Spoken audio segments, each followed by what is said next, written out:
Welcome to this meeting of Highland Council. This meeting will be filmed and broadcast over the internet and will be archived and available for viewing for the next 12 months thereafter. It'll also be available on the Council's YouTube channel.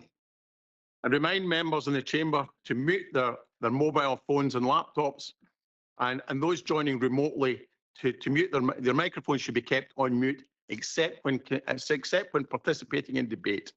And there are additional requirements for those taking part in item 3.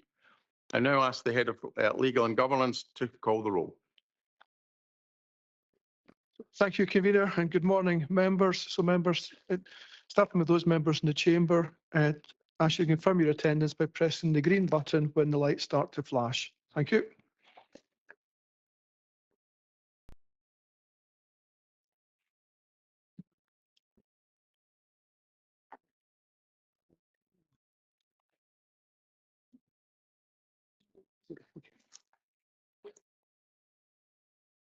So thank you, members. And if everybody's voted, we'll close the vote down. Thank you.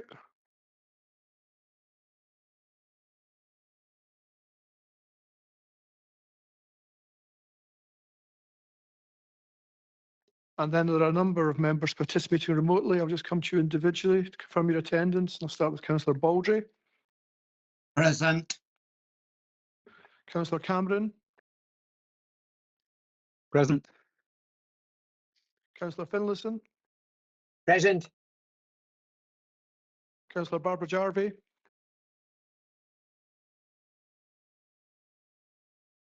Councillor Craft.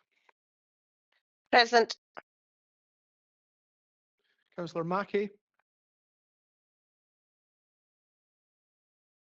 Good morning, Stuart. I'm present.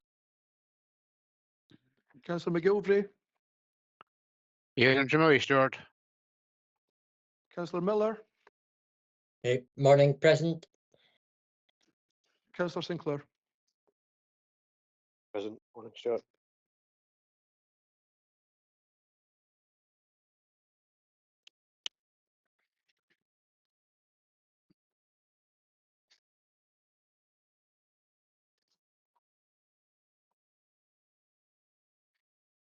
Are there any declarations of interest?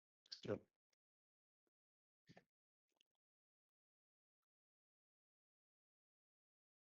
Thank you, Convener, and thank you to those members who have shared their declarations and transparency statements with us in advance of the meeting. So starting with declarations of interest, the following members have declared an interest and have indicated that they will take no part in the discussion and leave the chamber for item 3. And those members are Councillor Bremner, as he is a long-standing association with one of the principals of Inverness Caledonian Thistle Football Club. Councillor Graham, due to his long-standing connections to Inverness Caledonian Thistle as a season ticket holder, member of the Supporters Club and member of the Social Club.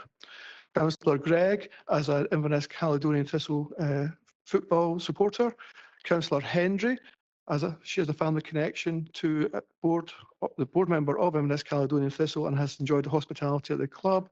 Councillor Reid, as a member of the Inverness Caledonian Thistle Women's Football Academy Committee, and Councillor Andrew McIntosh, as he's a close friend to members of the ICT Trust.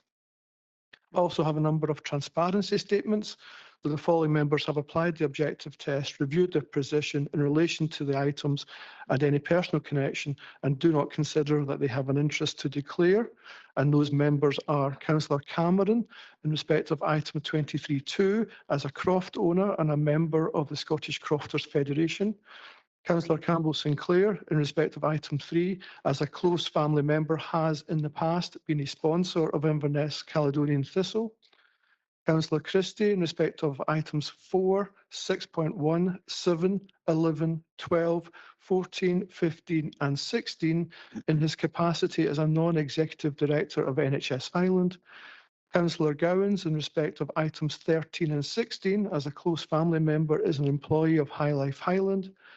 Councillor Gregg in respect of items 4, 11, 14 and 16 as an employee of NHS Highland, and Councillor Morrison in respect of item 13 as a close family member is employed with the Council's local roads section. Thank you, members. Any further declarations, members? Okay.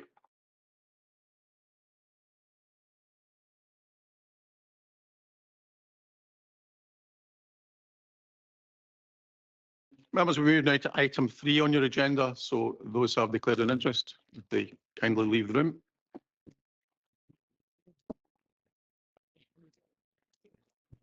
Good luck. I'm sure we'll do fine. You'll be great. You'll be grand.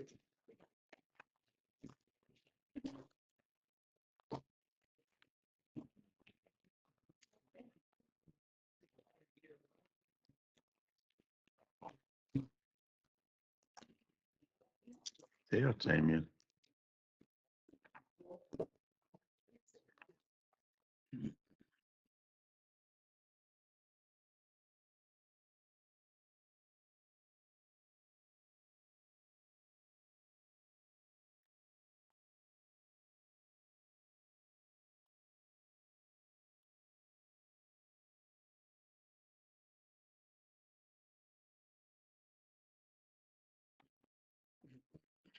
Members, I'd like to remind you that whilst mobile devices, including mobile phones, can be used for following the agenda and reports and delivering speeches in the chamber, they are not permitted to be used to participate in the meeting remotely, as the screen is of insufficient size to consider the plans presented to you.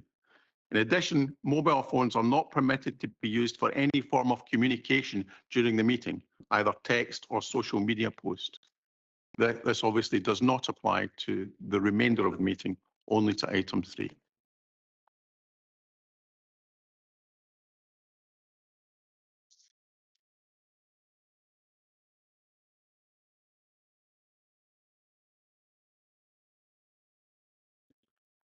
Members, I'll now hand you over to the planning officer who will lead you through the presentation. Thank you, convener, and good morning, members. For those of you who I haven't met, my name is Dave Moody. I'm the area planning manager for South Highland. And the planning application before you is for a battery energy storage system capable of storing up to 50 megawatts of energy. And the recommendation is that the application be refused. Since this meeting, we'll consider the proposal afresh and tend to take you through a summary presentation of the site, the development and some of the key considerations. So this slide gives a summary of the background to the application and a bit of its journey. While the initial committee decision did not set out to seek further information, the time between the meetings, when it was first considered in November and then again in February, provided the opportunity for the applicant to provide further information, which they took the opportunity to do.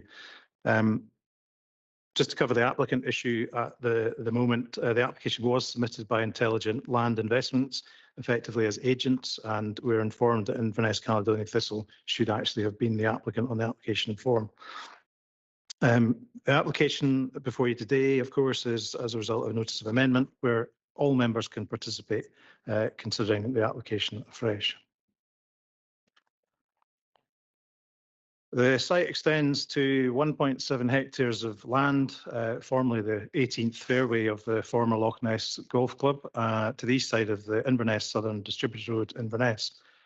Fairways Business Park, which includes hotel, office and leisure uses, situated to the west, with the Asda store to the south on the opposite side of Slackberry Brae. The land use of the wider area is ostensibly housing, with the nearest houses being those approximately 90 metres south of the site. The site is situated below the level of Slackberry Brae and has a fall in level of about 11 metres across its entire length, with the steepest drop at the southeastern side, which is the former 18th tee. And here in this slide, we see the context, forming the southwesterly portion of this wider area of open space, the open space being the former golf course, of some of which is still in use as a golf course. As I said, the site sits below Slackberry Brae, is flanked by mature trees on either side, which provides a reasonable level of screening. These tree belts are protected by a tree preservation order that's in place for the wider golf course. I'm just going to break here and try and share a video. So if you bear with me, I'll come back to.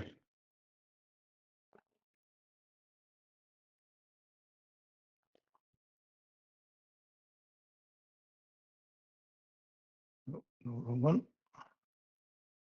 I've got too many. Too many windows open.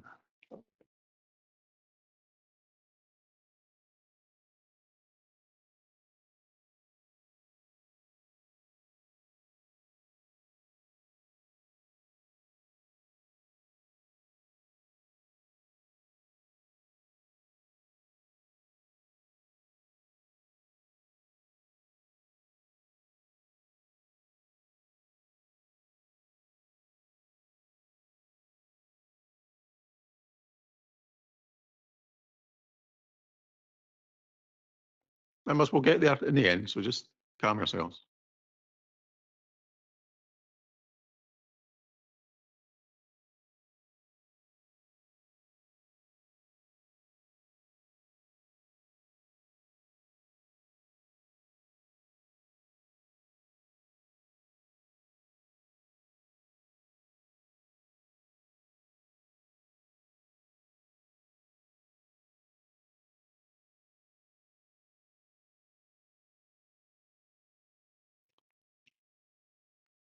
Apologies for that. So hopefully this is giving members an indication of the site. Here we are running towards the current Fairways golf course and leisure complex with the karting business just to the center of the image here. Hotel just to the left. And it will come back and turn around.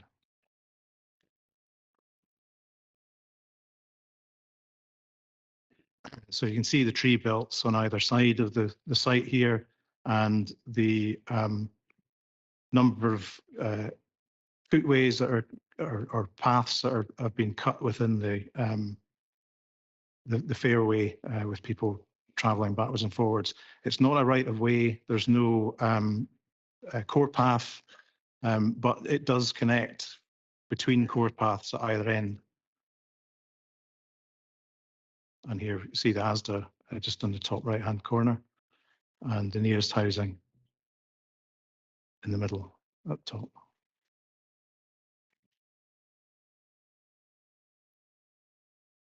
I'll just come out of that and back to the presentations. Bear with me.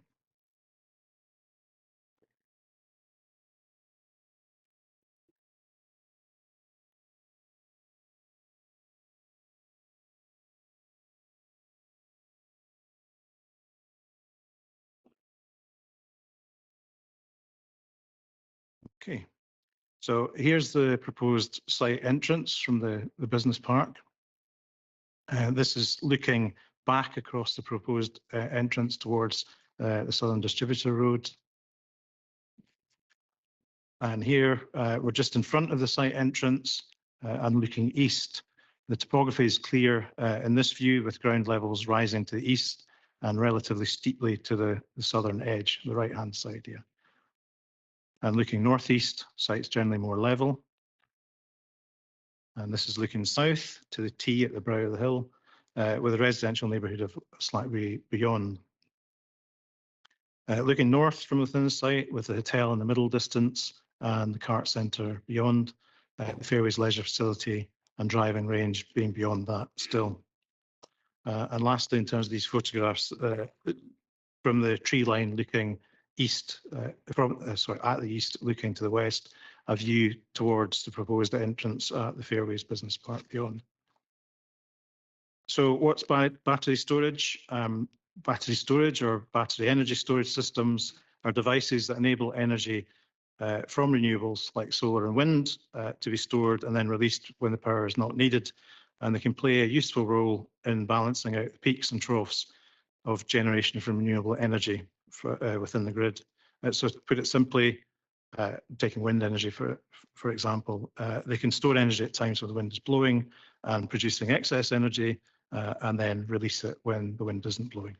So at a time when generation from renewables is increasing to meet increased demand at the same time as our drive to decarbonise the electricity grid to meet net zero commitments, this type of technology will become more important. And we have seen quite a number, I'm sure some of the members will have seen at planning committees that they're on, similar proposals coming forward.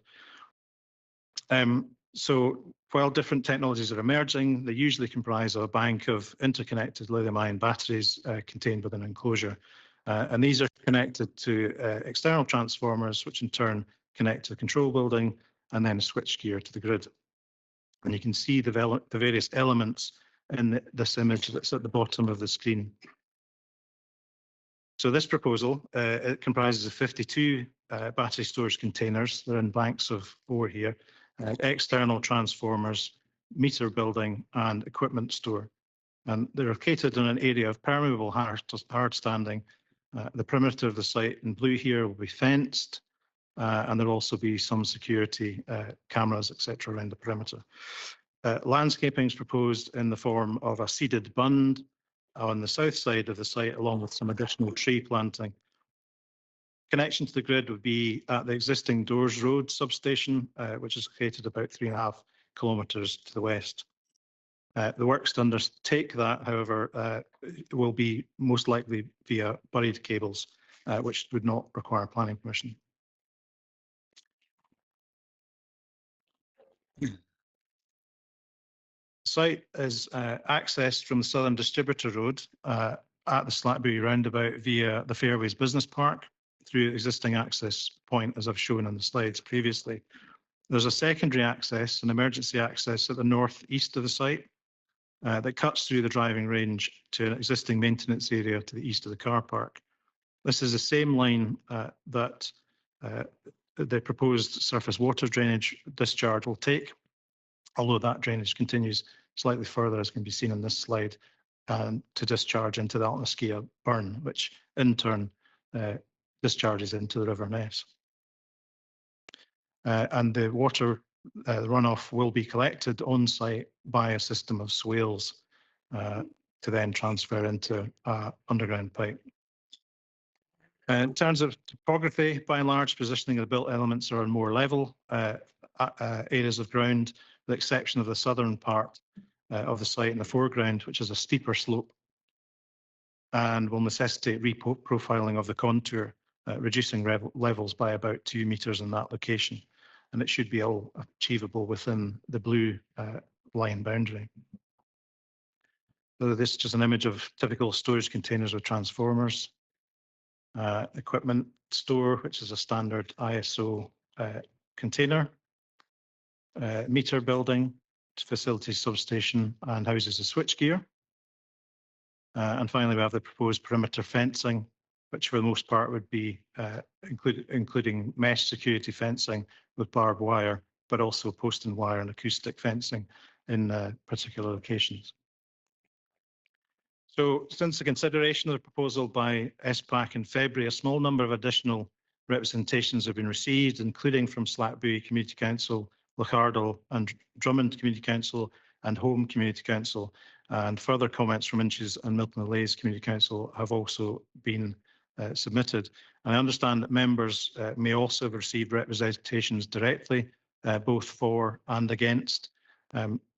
This slide gives a broad summary of aspects of the topics raised to date, and essentially the material considerations raised are no different to what was considered when the application was considered by SPAC. If I can just touch on the last three before coming back to some of the others. Firstly, as you know, land ownership is not material consideration, and planning permission runs with land and not the owner.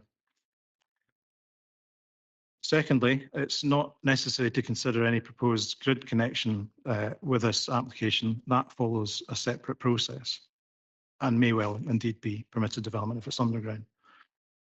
And although to some extent it's covered in the report of handling, fire safety is not a material planning consideration. While I understand the concerns raised, it's not for the planning system to regulate it.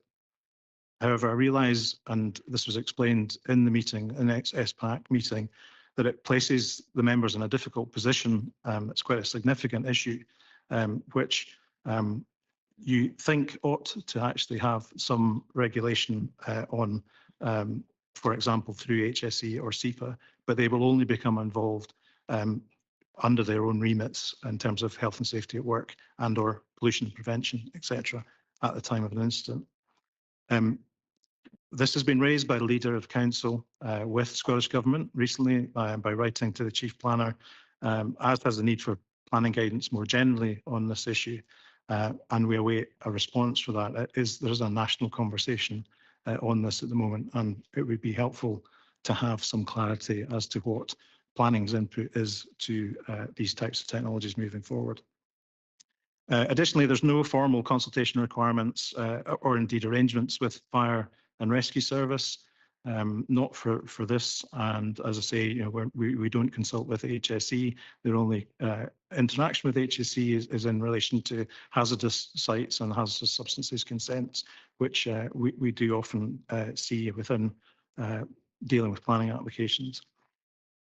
However, having said that, we did consult with Fire and Rescue Service and we did not receive a response.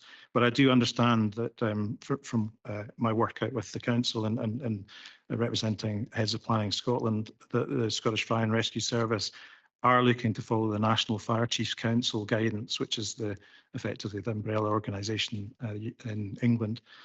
And that looks for risk assessments and emergency response plans to be prepared. So the applicant did submit a site management plan and included some detail that is reflected within that guidance, but it's not completely in detail. But the fire service will be provided with an emergency response plan before operation.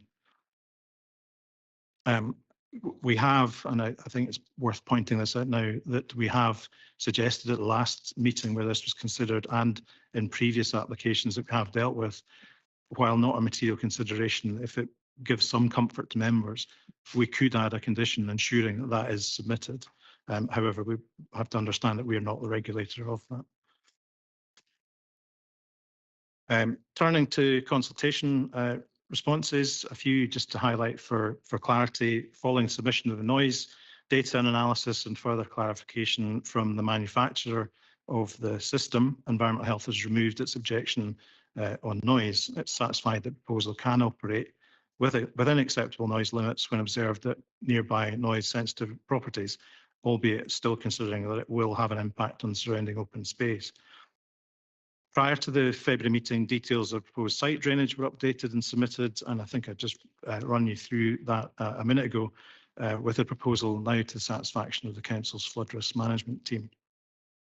The Council's ecologist did have an initial objection, but following submission of revised ecological information showing that landscaping associated with the development and additional mitigation seen in this slide can effectively achieve a biodiversity net gain of more than 10%. Any outstanding technical matters raised within the consultation responses can be addressed by condition. Turning to consider visual impact, I mean, I mentioned about the location of the site. It is relatively well contained, and I think this ZTV shows that. It's not surprising, as I say, given the topography, and by the time that you factor in the buildings and trees, visibility is relatively well limited to the immediately surrounding receiving environment. So, for example, from this area of raised ground to the southeast of the site,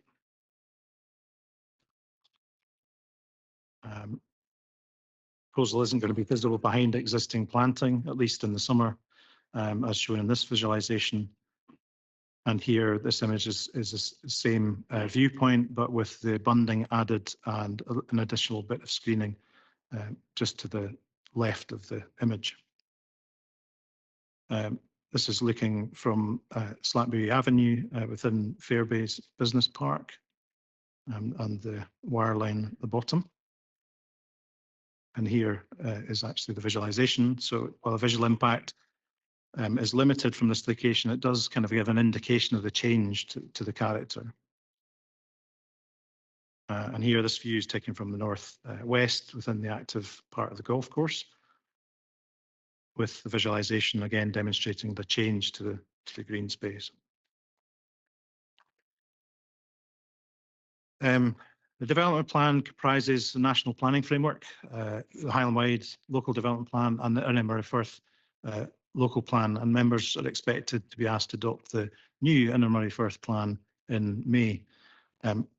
National policy provides strong support for all forms of renewable energy generation, which storage is classed as, in an effort to address climate change. So that being one of the overarching policies of National Planning Framework 4. Indeed, the Council's own planning policy provides strong support for this type of technology. However, that support's not unqualified, and there are a number of aspects that require further consideration. In addition, proposals, as with all development proposals, need to be considered against all of the policies within the development plan in coming to a balanced judgment. So the Innermurray Firth Local Development Plan identifies the site as part of an area of green space infrastructure that should be safeguarded. And within the 2010 Green Space Audit, identifies it as a sporting facility with amenity green space at edges. And this approach of safeguarding is supported by Policy 75 of the Highland Wide Local Development Plan.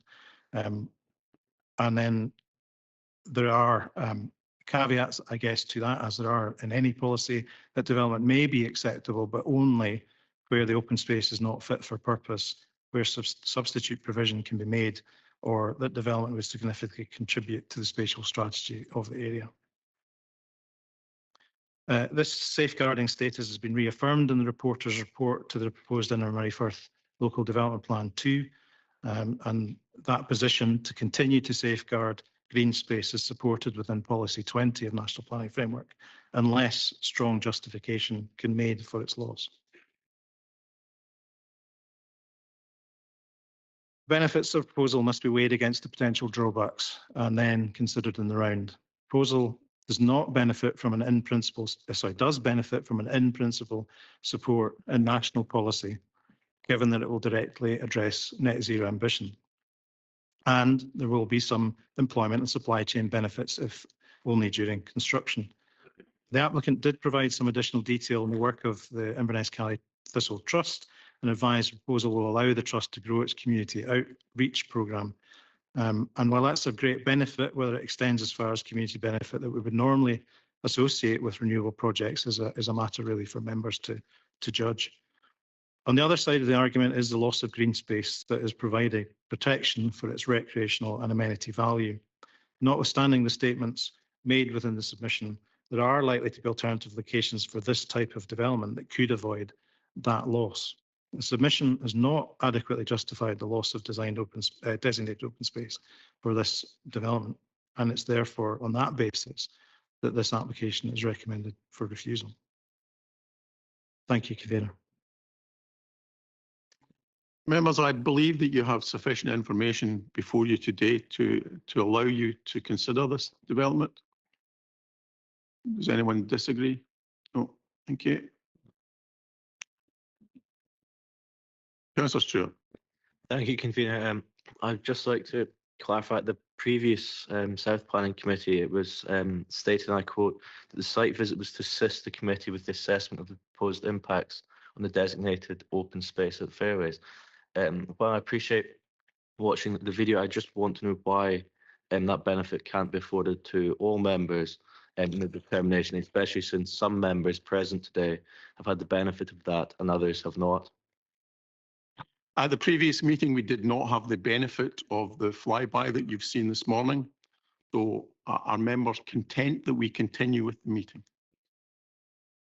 I think, Councillor Stewart, we will continue.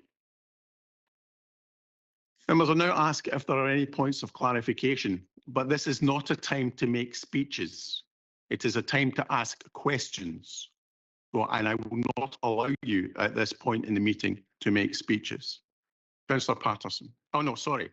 It has to be Councillor McLennan first as the primary signatory to the notice of amendment. Thomas. I've got a number of questions. First one is, we sent, as a council, we sent a letter to Fiona Simpson, the chief planner. I presume that's in somewhere in the Scottish government. Re the lack of guidance, and has there been any response or answer to that? I know it's only away a couple of weeks ago, but have we had any response back? The second question I'd like to ask is, at the November meeting of South Pack, we had 2 energy storage systems on the agenda. One was 6.5, it was the Black Park energy storage. And there was a 10-line reason within it as to the change in guidance that had occurred in England. And it was mentioned, and it's 10 lines long, that paragraph.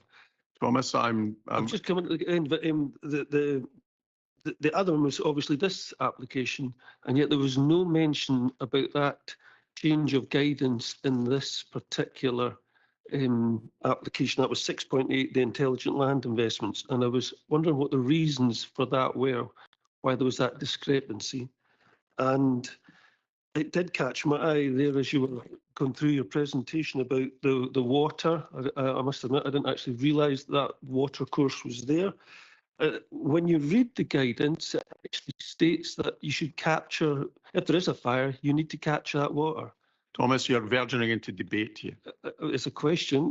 Well, ask the question. How would that water be separated?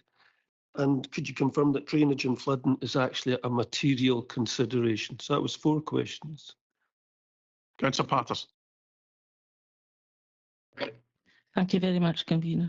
Yes, this is quite a difficult one. I think personally I would have liked to have had a site visit because it's very difficult just to go by what we're seeing. You really need to be there to see that. Councillor Patterson, do you have a question? No, I'm asking a question. Yes, I'm giving you a reason why I'm asking it. So therefore, can I see viewpoint 4 again? And can I see the slide before pros and cons, loss of green space? And tell me again what the compensation is. Thank you. Councillor Robertson. Thank you. One question was about the monitoring of the water. Would it be monitored at all? And the second one was on the paths. I noted there were a lot of paths through them, some of which you said were done by footfall, but I did notice later on there was one that was constructed. Is it just one constructed plan and the other tracks that are through the land space are done by footfall alone? Thank you. Councillor Jones. Hey, thank you. Is it true that the proposed site is 2% of the total area of designated open space? And how far is it from the nearest houses?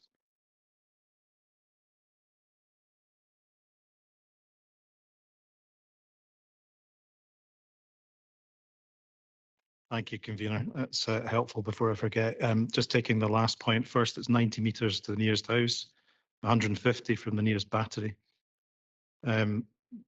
Yes, it's probably about right, 2-3% of the overall open space, but I think it's the use that it's had as well associated with that, rather than purely just the volume of it. In terms of tracks, I think there's only one track which is a formal track in it. The rest are informal. It's informal recreational access that's been taken, and mainly dog walkers and children that I've noticed when I've been on the site. They're cutting through the fairway. Water monitoring, well, that certainly could be something that could be considered if permission was likely to be granted as a condition.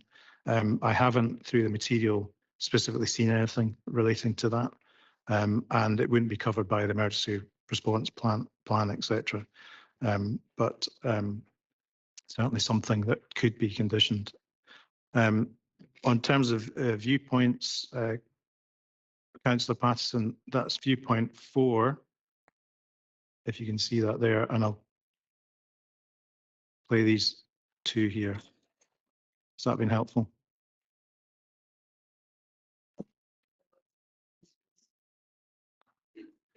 So I think that that was answered within that previous response. If I'm Sorry, it was the slide before the pros and cons, loss of green space, because it was a big area of green space and it seemed to be on that's it. Thank you. Yeah, so that's just the identifying that the Inverary Firth Local Development Plan identifies that area as green space. Flooding and drainage, yes, it's a material consideration, and we touched on the kind of water separation, I think there. I don't have any detail of that within the application, but certainly could be something that would be suitable for condition. And again, I guess that's where the operation of a development like this is quite important from a material planning consideration point of view. I take that point and possibly should have raised it within the representation. So if there is some need for water storage or such like, it would be better to be within the planning application so that it doesn't come as a surprise afterwards, for example. On Black Park, I'm not sure there's been a particular change in guidance. It's just that as we have been discussing this with Scottish Government and others, that it's becoming clearer that Scottish Fire and Rescue Service are likely to pick up on the guidance that sits there in England. So we're really trying to reflect, we're catching up essentially with that. And I think the next time we see a battery storage facility, we will actually be handing it to the developer saying you need to address every single point in this. So we are getting there. And I think the Fire and Rescue Service will as well. And it may well be that there is some response from Scottish Government to say that we should be consulting, there should be arrangements in place for consulting the Scottish Fire and Rescue Service moving forward. That certainly seems to be the case in England. And then the final point, which was your first point, is that, yeah, we're still awaiting a response from Fiona Simpson, the Chief Planner. Councillor Morrison. Thank you, Convener. My point has been answered on the 2% of the green space. Thank you. Thanks, Hugh. Councillor Hack. A very quick question. Just listening. So on safety, would you say then that we seem to be in a bit of a safety limbo? Is that accurate, or is that a question you can't really answer in terms of guidance on safety and fire? We don't have planning guidance that relates to battery energy storage, which might address some of those concerns, if you like. So if you take, for example, telecommunications, the telecommunications code operator has to submit a certificate to planning to say that it complies with the ionizing radiation body or whatever. So that's the kind of thing that I think we would get with submission of a planning application in guidance. I don't think that we will ever get to a situation where it's the responsibility of the planning authority to take safety into, fire safety into consideration. We might well have a statement which says it either is or isn't, which would be helpful, and then some other sort of statement as to whether an applicant needs to supply a certain element of information, and then we might have, say, for example, consultation with the fire service to deal with it.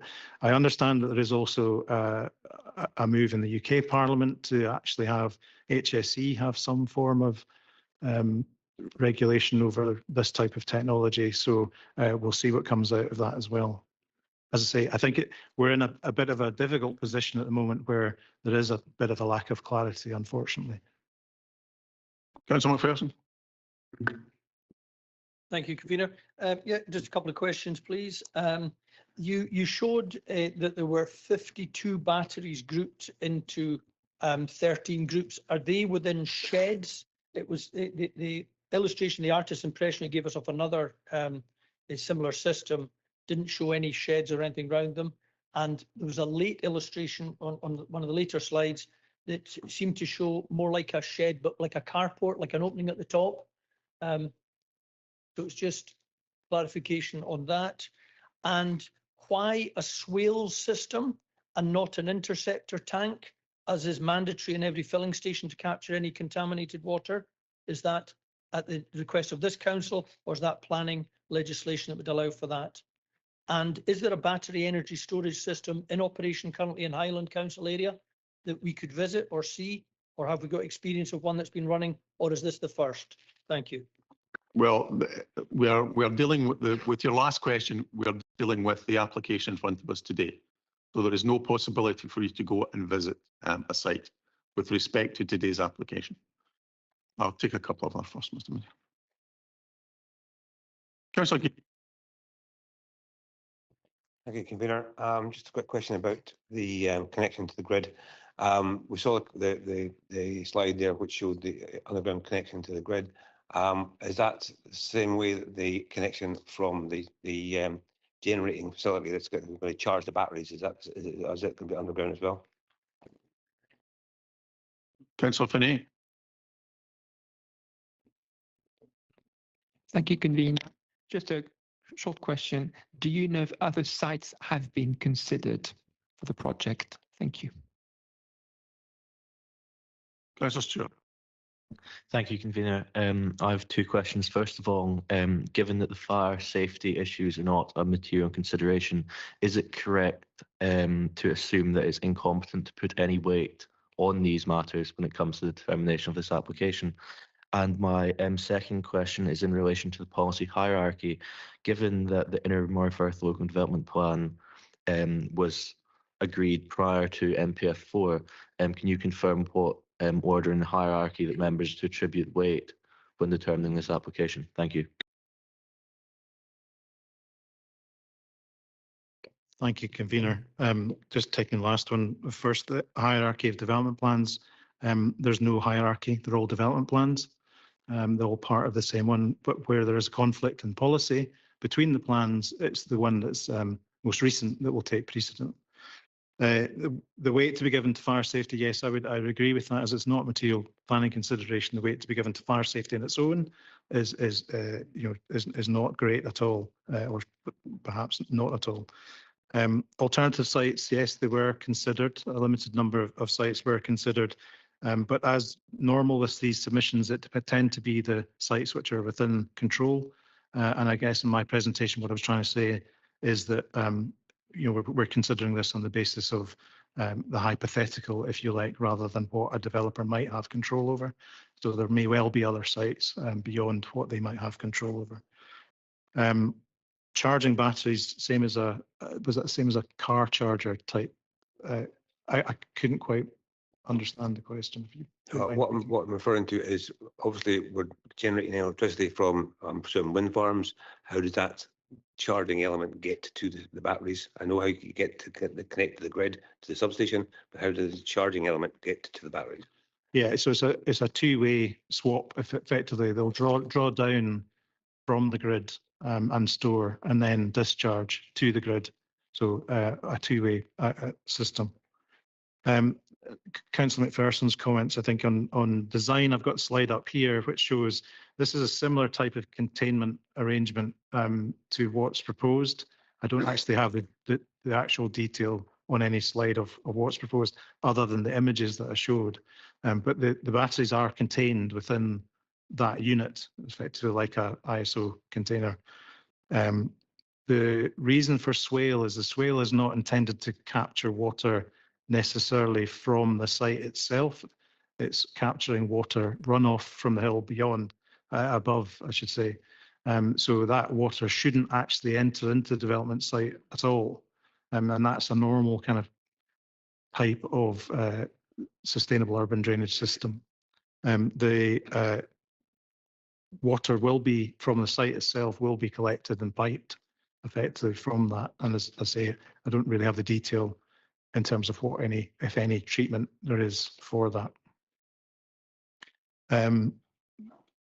On the question of whether we've got an operating battery storage system in Highland, no, we don't. There is, I believe, one in Elgin or near Elgin, and a further one in Dice. But there was only two that I'm aware of close to us. But there will be other examples, such as the one here on the image, which is from south of the border. Ms. Mackenzie. Thank you, convener. On one of the slides, I just wondered if you could go back. I wasn't quite sure. I think you were referring to the either the Inner Moorfirth development plan, but it had patches of brown. Is that where there is potential development in that area? Just a point of clarification on the general. Yes, so the brown patches, are they, can you just clarify for those that might not? They are housing sites. So potential in the future. Yeah. So this is the Inner Moorfirth current Inner Moray Firth Local Development Plan. So those are potentially possibilities in the future. So the second question was, the only reason to reject this is because of the open space, and that policy 11 energy development proposals will be supported. And some people have already mentioned things that I was going to say, and I think one of them was whether or not other local authorities have already moved battery storage in this area. So thank you for that. Councillor Logue. Yes, I just had a quick question about the last slide on the list of pros and cons. One of the cons, loss of green space without justification. Can you just define what you mean by without justification? It seems like the pros would be the justification. So what do you mean by no justification? Thank you. What I mean by that is that the applicant has not addressed that within their submission. So as I say, in terms of policy, there is a possibility to develop on green space where it's part of a wider strategic requirement, or you could compensate for it, or you could do something else to mitigate the harm, if you like. So that's the kind of justification we'd be looking at. Where is that justification within it? So Cameron. Thank you, convener. It was mentioned that the applicant is now Inverness Cali Thistle Football Club. Is that material? Cameron, can you speak up, please? Quite difficult to hear you. Oh, sorry, not sure which microphone's active.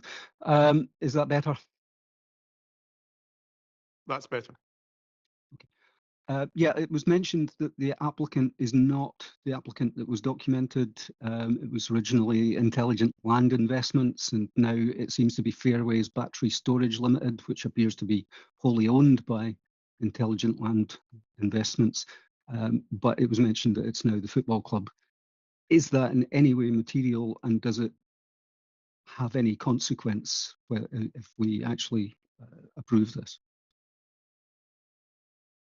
I think that was already explained in the report, Councillor Cameron. Councillor Loudon. Thank you, convener. Yeah, I think the first question is really in regard to the potential for pollution runoff from the site to the River Ness. I would imagine that question, please. Well, that is part of the question, but the second part of it is the environmental condition of the River Ness would be a material consideration, would it? Well, yes, it is, in the sense that you would expect that the water quality at discharge would not affect that, and bearing in mind that the River Ness is actually protected for its salmonids. Yes, it would be material. Okay. Are there houses between the site and the River Ness? No. Sorry. Yes. Yes, there are. Yeah. Sorry, I thought you meant between the site and Altnaskia, but yes, there is. Yes. Yeah, there are. Okay. Thanks. Councillor Knott. You mentioned, I think it was in answer to Councillor Robertson's questions, that the water monitoring could be added or considered to be added as a condition. Can we add noise monitoring as a condition as well? Councillor Reid. Yeah, thank you, convener. Just to understand it, my first question is that runoff is a material planning consideration. That's a question. Could you explain a little bit more about what a swale actually is, please? And thirdly, kind of linked to that, the construction of the bund, which I assume is to absorb any runoff, whether that's from a fire or anything else. Linked to that, and as part of the same question, the size of any container or tank for capturing that runoff. And finally, and it's more of a legal question, if I understand what's been said correctly, Scottish Fire and Rescue Service are unable to give an opinion at the moment. Are we entitled to wait until they are able to give their expert and professional opinion? Thank you.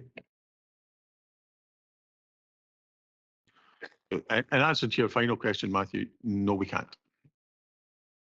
Councillor Jar. Thank you, Convener. Two questions. First of all, to what extent can a lack of guidance be considered in our determination? Because obviously we can only apply the legislation as it stands, not what may or may not come down the line. And I'm aware previously, in committee, we've known a change has been coming. Question. However, is there a difference in factoring in there being no guidance if there is in fact no guidance, rather than we have to apply it as it stands? And secondly, how was the 40% cooling load calculated by the applicant? It seems a very low figure, but I can't see any details as to how that figure was reached. So it seems to me almost impossible to verify that as accurate.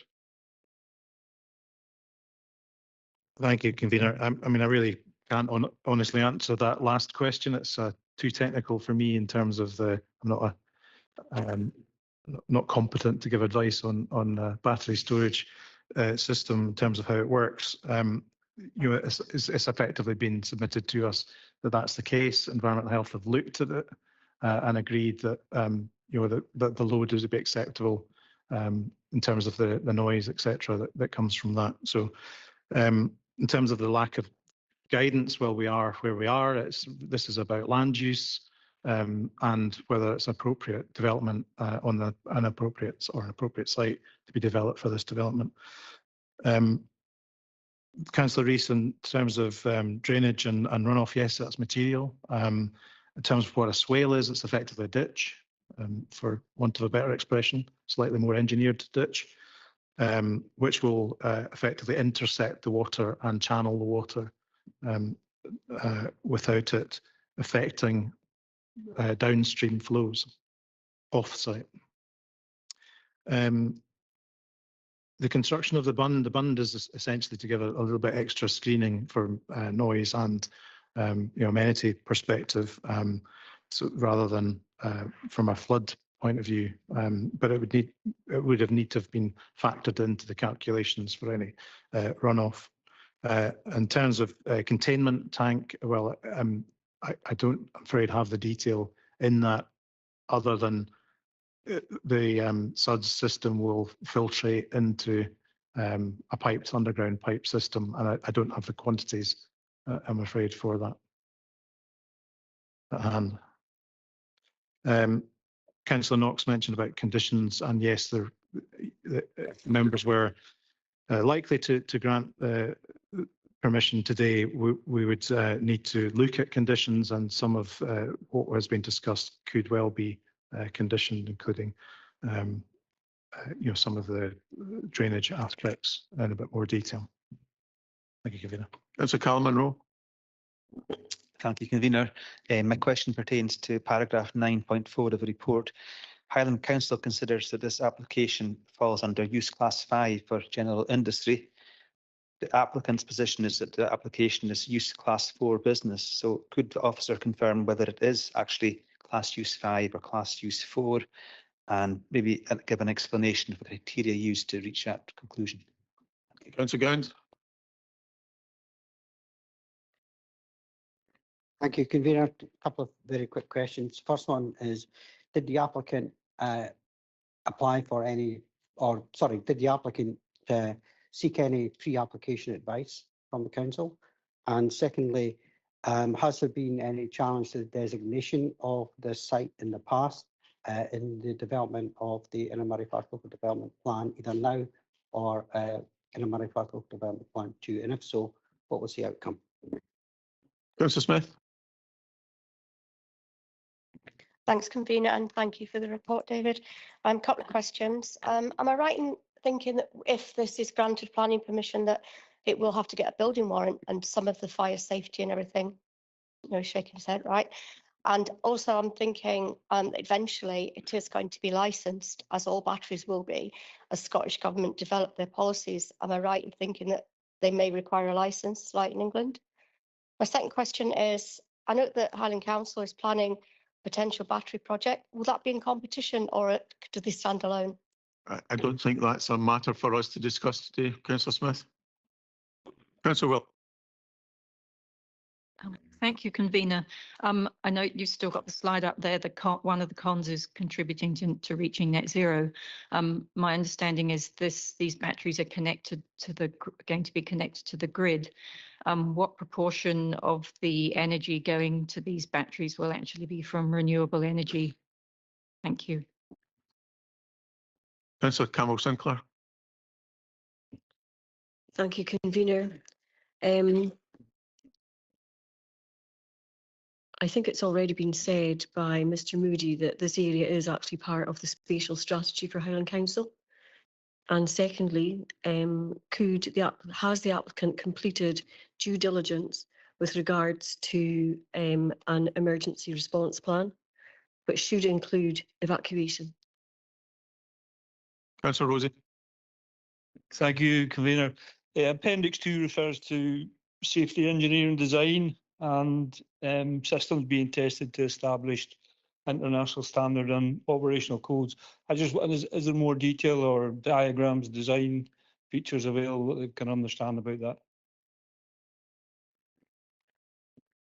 that? No, I don't have anything in front of me. I mean, I think that's, I guess the basis of this is that the operator will need to do their own due diligence to ensure that they're not at risk or risking others for no other reason than insurance purposes, I should suspect. So that's the information that we've been given, is that they will be complying with that, and that's what we effectively have to rely on.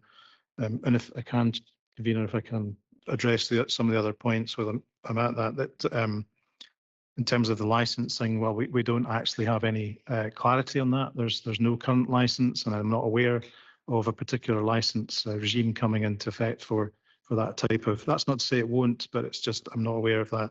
A building warrant is not required because it's not a building, and that you would think that would be the council's opportunity to control, but for these types of developments, they don't require a building warrant, so there is no regulatory control from the council point of view. In terms of proportion to the grid that's renewable, I don't have that detail. I mean, it's a mixed grid.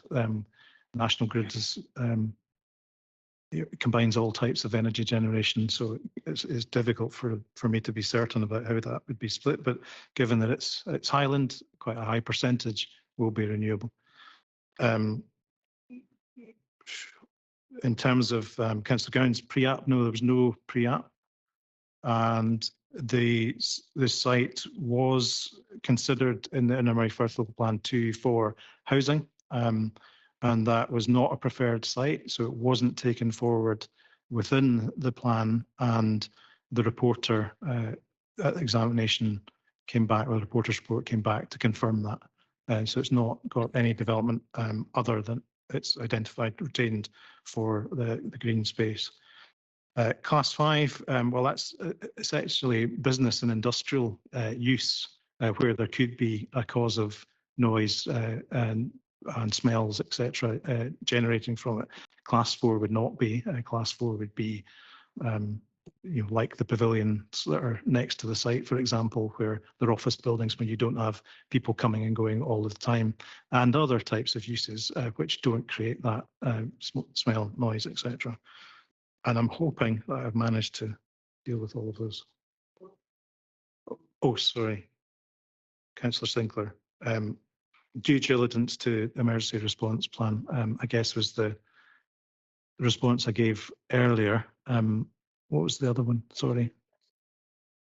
That this area is part of the Highland Council spatial strategy, and also I asked about, has the applicant completed due diligence with regard to an emergency response plan, which should include evacuation?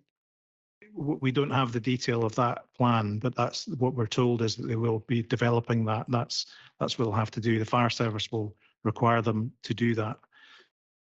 Yeah. The sorry, I've just skipped my mind again. Sorry, can you repeat what the other question was? I'm sorry. Shouldn't happen to somebody my age. Which one do you want me to repeat? Not the due diligence one. Not that one. Are you stuck with that one? As far as I know, this area over it. Glynis, sorry, you are venturing into debate. I'm trying to make it clear. But just repeat the original question. It's just David can't remember what the question was. Area part of the spatial strategy. Yes. In the sense that there is green space that's within the Innermurray local plan and will be on the successor. Members, you've had adequate opportunity to have points of clarification. We now move into debate. The officer will no longer be involved and there will be no further questions to the officer. As the first signatory to the notice of amendment, Councillor McLennan, you have 5 minutes, as does every other member. Thank you very much, convener. I have to say, I've been involved in, I reckon, about 700 planning applications in my time as a councillor, and I've never seen one like this before. The lobbying, which is verged on intimidation, if we're honest, has been just something I never thought I'd see. But I think lessons need to be learned going forward with these kind of applications. I'm going to be consistent. I'm going to move the recommendation at section 7, the recommendation of our planners, and I draw members' attention to 5.2, the conclusion, where it says the proposal's impact on the designated open space. I chair South Park. We have 16 members and 10 substitutes, and to have only 5 adjudicating over this, I thought was a shortfall. There wasn't enough people there to make a decision on a planning application of this size and magnitude. It's managed to unite 4 community councils, and that is a very unusual set of circumstances when you unite 4 of them. Turning to the actual objections that were there and then sort of dissipated as time went by. The ecology one, it appears to be like some bird boxes and some wildflower seeds and bits and bobs, and look out for badgers, things like that, and their objection dissipated. In the full report, SEPA, page 16, 5.11, does not object. And SEPA are one of the people that are worried about the environment actually look to for help and advice and to be protecting them. Scottish Fire and Rescue, no response, page 16, 5.13. I think the reason there's no response from the Scottish Fire and Rescue Service is they've never had to deal with one of these in fire, where the English Fire and Rescue Service have. And that led to them issuing the guidance. But when you get to the environmental health, 4.1, section 4.1, information from the manufacturer confirms that the cooling system's operation can be limited to 40% for the development. And in 4.3, it says it is possible that the cooling load capacity could be reduced further for nighttime operations if required. You've only got one job with a battery energy storage system, and that's to prevent it going into thermal overload. And when you read the guidance in England, the cooling is mentioned so many times, and it's only 2 pages long, but cooling is one of their primary things. And our environmental health said, just switch it off. It's making too much noise, switch it off. I just can't get my head around that part. The guidance, if you read it, and I'm just going to touch on it very briefly because time's short. Prevailing wind direction, you should look at that and see where you're sitting in the landscape and take cognizance of the fact you may have houses and what have you around you. I've never heard prevailing wind direction mentioned in this because it's not a planning consideration at the moment. You should supply 2 entrances for the fire brigade. That's so that the fire brigade can decide what entrance they want to, what way they want to approach the fire, because the fumes that are coming off are both explosive and toxic. So they want a choice in how they approach it. no mention in it because it's not a planning matter. 1,900 litres of water per minute should be on site to help put a fire out. 1,900 litres for a minimum of 2 hours. But the thing that really gets me is the containment, fire water as they call it. Once you put it on a lithium-ion battery, it's highly toxic. And they say you should contain that fire water to minimise the environmental impacts. When this happened in England, in Liverpool, which triggered the guidance, they built a new base system in 2019 and it exploded in 2022 at 2 o'clock in the morning. It took 8 hours to get the fire to go out, and it took 58 hours to make the fire to stay out. That's a lot of water that was sprayed about, and that's what led to the guidance coming out. And I can see why so many people are concerned from the safety point of view. I've only got a few seconds left, so I am delighted that we've given this. We can look anybody in the face and say we're given this proper scrutiny today. It's a serious, it's a pertinent, and it's a very concerning aspect of this planning. So I'm quite happy to move the recommendation in section 7, and I'd look for a seconder. Does he have a second?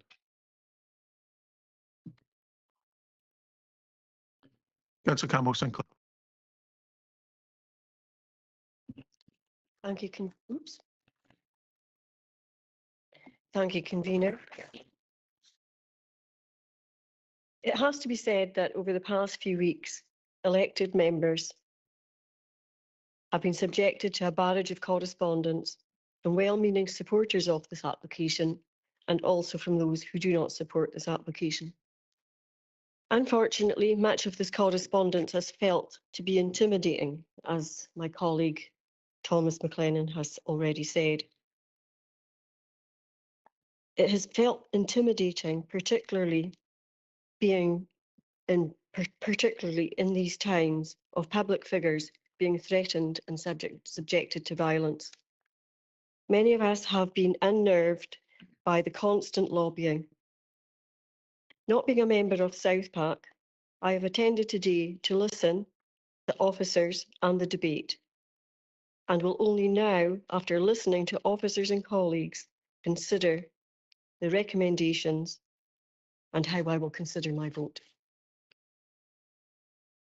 Councillor Jarvie. Thank you, convener. I think officers may be surprised it's highly unusual I've come back to a South Pack meeting after a few years away and signed a notice of amendment to then agree with officers. It's a surprising break from character. I'm overall content with the recommendation in the initial report. I think there's enough in that to refuse that application on those merits alone without venturing into other things. However, it does surprise and concern me hugely that there isn't any specific guidance for planning authorities on these matters, because there are many technical things to consider that we know are common sense, but until the legislation changes, we can't consider that. One thing that jumps out to me is there's currently no guidance whatsoever in Scottish planning on what distance must be maintained between these units, because them catching fire, yeah, it's very rare. It's easy to make it sound worse than it is. It would be very rare if it did. But when lithium-ion batteries catch on fire, it's quite something. Just type into YouTube flooded Teslas catching fire after a flood. You know, when EVs recovered after a flood, they have to be separated 50 meters apart because the fires are so violent. So the fact there isn't even any guidance on that is a concern, and it's something the government needs to do urgently, because these developments are going to be an essential part of energy security in the future. But this guidance really is needed. However, at this stage, you can't really consider it. But for me, as far as I see it, there's the grounds that are in the report already are more than strong enough, and I'm more than happy to go along with them. Councillor Oldham.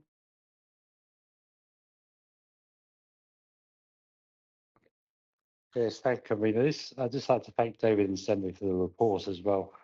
This application, as you all know, has been very controversial. We had a huge volume of messages, both for and against the application, and it's been often been very emotional. but we are here acting as a regulatory committee. I think we have to remember that. And what we have to focus on is the planning issues. And fundamentally, in the Moray Firth Local Development Plan, both the old one and the new one designate this as open space. Now, there is support in the application that talks about how this is only 2% of the site. I can't comment on whether or not that's true. What I can say, having visited the site, as you can see from the aerial photography, is that this is a well-used piece of space. There are desire lines across it, where this is a gateway for the rest of the fairways if you're coming from Slapbury roundabout. Also in the winter, as we saw in the slides of the last presentation, this is a very popular place to go sledging because of that curve at the southern end of the site. All the local children, they go there to sledge. And I had a similar site to that when I was a child. I would hate to think this, we're getting rid of it for this generation of children. So fundamentally, what we're talking here is replacing open space with industrial use, and that will be in breach of the local development plan. And we should only override that for very good reasons. And sadly, keeping a football club financially viable is not a good enough reason. So I urge members to vote for the motion and refuse this application. Thank you, Convener. Councillor Atkin. Thank you, Convener, and thank you to the officer. Again, been a pretty difficult one. We're all under a lot of pressure, but this is planning. We're not here to be emotional. An industrial development is out of character with the mix of development that's already there, and character does matter in planning. If the development plans portal submission response made that quite clear to me. We're all talking about safety concerns, but in a way, we wouldn't need to have the debate if we follow what we already have, which is a development plan. A development plan is there to kind of protect us against inappropriate development. And this, to me, feels very inappropriate for where it is. And so I would definitely support, I think the officers have got this one right. We protect the integrity of our green spaces. That is very clear in an NPF 4 in part 1. This is our expanded city. We want places where people want to live, work, and mix. And the integrity of green spaces is very, very important to that kind of vision. So I am with the officers today. Thank you. Councillor Mackenzie. Thank you, Convener. Inverness has come a long way over many hundreds of years when we would access Inverness by sea. And here we are, 21st century, dealing with 21st century technology. Who would have thought all those years ago we would have had planes flying in the sky and the vehicles that have changed from horse and cart? And this application is for a battery storage facility, which we're going to hear more and more of. And we're behind the curveball here in Scotland and the UK compared to the rest of the world. And this is one of many that are being considered to improve efficiency of renewable energy systems. And the only, obviously, been repeated before is the planning objection to this is the loss of space. But as we've seen on the slides, there is other potential developments could be happening on this open space. So I would put that as a point of argument that there are future possibilities this open space is going to be debated about. We have to remember that obviously there is a balance here, that obviously policy 11, we are reminded of the NPF4, obviously says about against the open space, but the benefits that could improve through the renewable energy systems, plus the creation of local jobs. No one's mentioned that. And developing our much needed skill-based workforce for generations to come. So I suppose you're saying the only reason to refuse it is because of the open space. But the Scottish Government is imploring us, as others with the climate change, to engage more with green energy. And the Highland Council, as you know, has got an application coming forward, development with battery storage of a much larger size in another part of Inverness. So logically, we should probably be questioning any battery storage that's happening in this area needs to be under huge scrutiny, and that perhaps you could debate that we should be pausing on any of them until we have got speeded up guidelines. As we know, the Scottish Government has planning devolved to them, and they need to smarten up their guidelines because unfortunately they are behind the curveball, whereas the rest of the UK are aligned in drafting legislation, and there is a bill going through on the energy to credit it.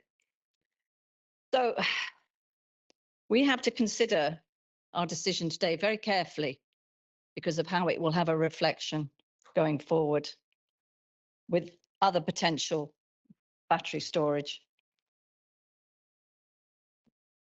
Yes, it is very strange that we do not have a consultee with the fire service. That is why I think, again, any conditions should be for any planning in future, that should be part and parcel of it. But there is understanding that there are safeguards. These companies that come in with battery storage, they've been dealing with this within the rest of this country, the UK, Europe, and globally. They are professionals. They are there to consult. They understand about the health and safety. Technology is growing faster and quicker. We need energy to help us with our growing population. And we are being told more and more about this green light. So we're obviously trying to put out the green light here today. So the benefits could outweigh what we're debating about today, the loss of any green space. But that is a decision we're going to have to make. So I think we're in a difficult position if we can't really join up the dots here today. None of us should be making a decision, quite frankly, unless we've got everything in place. So I would actually put that out there. Should we be making a decision today if we do not feel confident? Because any battery storage coming down the line is going to go through the same process like we have today. And the site visit was extremely useful, and I appreciate the officers' help and support. Thank you. Councillor Smith. Thank you, convener. I just want to refer to the emails that two people have referred to already today. Yeah, we all received a lot, but all the ones I received objecting were all copy and paste, which really disappointed me. I also didn't know where they were. Were they local or not? I did receive ones in support, and they're all different. Each one put down its reasons for wanting to support, and most of them were local because they said they were. So there's that to think about. And I always think about things like that when we have a wind farm application. How many people are actually here going to be affected 100% of the time? 2% of that whole area, in a way, that figure's negligible. It's an area of rough ground. Yeah, people walk the dogs on it, but I'm sure there's lots of areas up there that they could alternatively dog walk. Policy MPF4, biodiversity, and HC's net zero policy and low carbon all apply here if we were to grant it. To be quite honest, the 80 jobs as well, I think is extremely important that Isabel mentioned. We seem to be losing sight of the fact that we are improving the Inverness and Highland economy here if we grant this today. We can't keep turning away industry. It really gives the wrong signal to people that are thinking of investing in Highland. And if we refuse this today, I think that is a signal we are giving, and it's quite worrying. Fire has been talked about a lot, and yeah, I understand that. But we had an application in the North Pack recently, and again, fire came up. If I remember rightly, we did grant that, but I can't remember now. But the fire brigade have not actually objected to this. They've kind of put hands up in there and shrugged because they're waiting for Scottish Government guidance, who need to get a move on. And I know Councillor Brennan has written to them because it came on the back of the North Pack application, but they need to hurry up It's not right. They themselves are holding back applications in Scotland because they're not getting the finger out. So it's already said, though, that we have sprinklers on the system. It's going to be monitored 24 hours a day. So when you balance that against the fire risk, and each battery is separated by several meters, I don't think that on balance that I would want to refuse this on the risk of fire. So I have an amendment, if no one else does, and I'm happy to put in the chat, but I would be seeking a seconder. So I would want to put forward that on balance, I think this should be supported today, and especially thinking about the net zero and the 80 jobs. Do you want me to post my amendment in the chat, convener, or do you want me to wait? I think, Maxine, I would offer that in order that you can make your amendment robust, if you wish, you could have a few minutes with the planning officer once we finish the debate, and then we will take it in the chat if that's acceptable. Thank you. And I do seek a seconder. I don't know if I have one. Thank you. Councillor Gowans.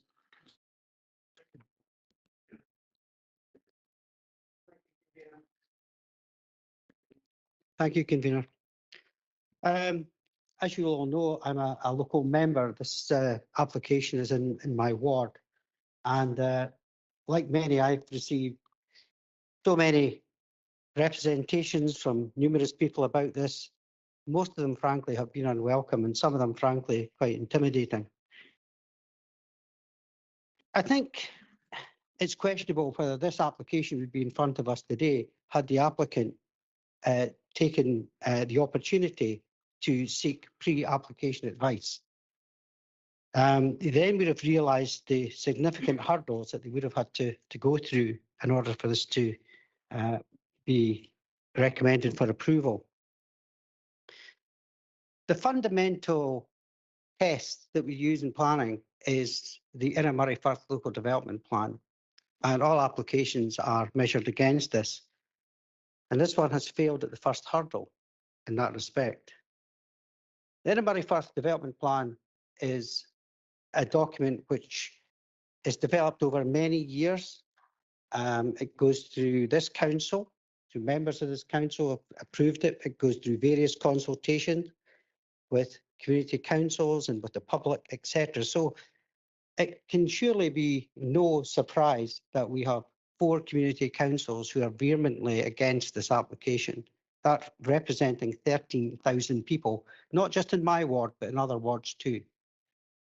Because they feel that if we approve this application today, that we will be basically ignoring the wishes of not only them, but of course members in this council in the past. So this is a question of whether we agree to stick to a council policy or whether we don't.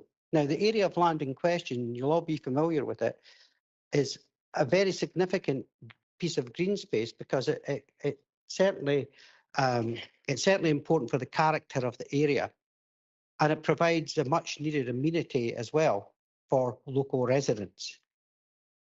I think it's interesting that the reasons for refusal in point 3, it talks about the industrialisation of this piece of land, and that's exactly what it would do. So aside from some of the very significant health and safety information that we've had today, and we're all, or at least we all should be aware of the restrictions and of the regulations in England, which are, as Councillor Mackenzie rightly said, before or ahead of the Scottish regulations. They're further advanced, but nonetheless, they actually have some significant risks in there. I mean, when you're talking about having to put almost 2 tons of water a minute and collect that water, when you're talking about fumes, if it goes on fire, that are so toxic that people would at least probably have to stay indoors or not be evacuated. Battery storage is a good idea, but this is just in the wrong place. So it's the right idea, but it's in the wrong place. We should not be putting battery storage in the heart of our communities in Highland, and that's exactly what we'd be doing here, in close proximity to businesses, schools, to a hotel, to a supermarket, and so on. I really wish that the applicant had have taken some advice on this before going forward with this application. In terms of the point that Councillor Mackenzie made earlier, In terms of the jobs are only in the construction period. That's all they are. They are limited by that. Members, I hope that you will support the vast majority of people in my community and myself as a local member, and you will support the very reasonable recommendation by officers to refuse this on planning grounds. I wish Callie Thistle every success there is on the football pitch, but this has nothing to do with football. This is simply to do with planning policy. So if we are going to stick to our policy, because this it's not a matter of opinion whether this breaches the planning policy or not. This is a matter of fact. And it doesn't matter by how much it breaches it, whether it's 1%, 2%, 3%, it's whether it crosses the line, and it certainly does. So members, I hope you agree the recommendation by officers to refuse this application. Thank you. Councillor Cameron.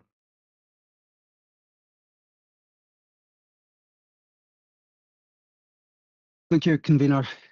And thanks to the officers for the reports and all the assistance they've given with this item. Planning is frequently seen as boring. It's arcane rules and complex regulations, which for many mean the subject is dry as dust. Personally, I find that is quite far from the truth. Planning is the bedrock upon which we build community. And where that may be the many housing estates around Inverness, new business premises, unlocking our plentiful natural resources, community centres, schools, sports facilities, or even single-family homes. These are all things that can deeply and intimately affect our lives, almost as deeply as football. Throughout this long-running application, there's been a constant stream of information highlighting how Inverness Callie's future hangs in the balance because of it, and how councillors have to make the right decision for the club. But I am not wholly convinced by that. The applicant was never listed as CTFC, and there may be some commercial arrangement behind the scenes with intelligent land investments, but that is not relevant to planning. And I find it actually a lot more troubling than I find it comforting. There were objections from community councils, but only one, as far as I'm aware, was within the time limits, and there were very few comments either in support of or objecting to the original application when it was originally heard. There has obviously been a flurry of activity since then, both in support of and objecting to the application, but the vast majority seem to want to introduce information that has been demonstrated not to be material to planning. I think the issue that we have in front of us boils down to which of the conflicting planning policies we deem has more importance. The Inner Money Firth Development Plan, which categorically states that the land is not for industrial use, or the National Planning Framework, which seeks to, and I quote here, encourage, promote and facilitate development that addresses the global climate emergency and nature crisis. I want to underline that I've been appalled at some of the behaviour seen surrounding this item, and that it does not set a precedent. Our green spaces are not up for sale to commercial companies simply by hiding behind organisations that arouse deep passion in our residents. I'm minded to vote in favour of the development and put tackling the climate crisis first. And I recognise that this will depend on some potentially onerous conditioning to address the matters that have been raised by both the planning process and the debate. But I would like to either propose an amendment similar to that already passed by South Pack, or support Councillor Smith's amendment. And we'll wait and see that after an adjournment, I guess. Thank you. Councillor Christie. Thank you, convener. Good morning. Although I'm not a local member, I regard myself as a local member because the boundary to my ward is literally across the road. I've received many emails, too many to even acknowledge. I've tried to acknowledge as many as I can, but too many to even acknowledge. However, I wouldn't have regarded any of them as being intimidation, certainly the ones I've got. Passionate, yes, but I didn't feel intimidated by any of the emails I received, and I guess I received many of the same emails as the rest of you. For me, we're here today to decide on the right application and the right location. I do worry when a committee of 16, and I think, convener, we need to look at this closely, when a committee of 16 gets whittled down to only 5 partaking in a vote, that is not particularly helpful in a situation like this.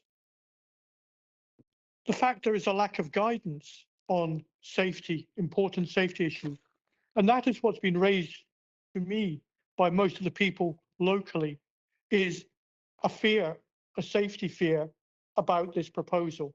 They don't have the information that they can actually feel assured on. The Inner Murray Firth Development Plan was set up to protect development across the city. Its whole point was to ensure that developments and applications were invited, encouraged, applied for in areas where we designated where we felt there should be development. And there's been many long-running battles along that 4-mile stretch of Southern Distributor Road where this application is about housing sites. People will remember the Knocknagale situation, the Nest Castle, the Dawes Road. That's why we've got the Inner Murray Firth Development Plan. It is there to guide and set a framework of where we want developments across our city in the future. To me, the Inner Murray Firth Development Plan sets the framework around it. The area of this application has been designated as amenity green space. Whether it's 2% today, 10% next year, 40% the year after, we'll see a worry from the community of creep upon development that will lead to this site, like so many other sites along that whole corridor, actually disappearing. It is for that reason that I'm supporting the recommendation that is proposed.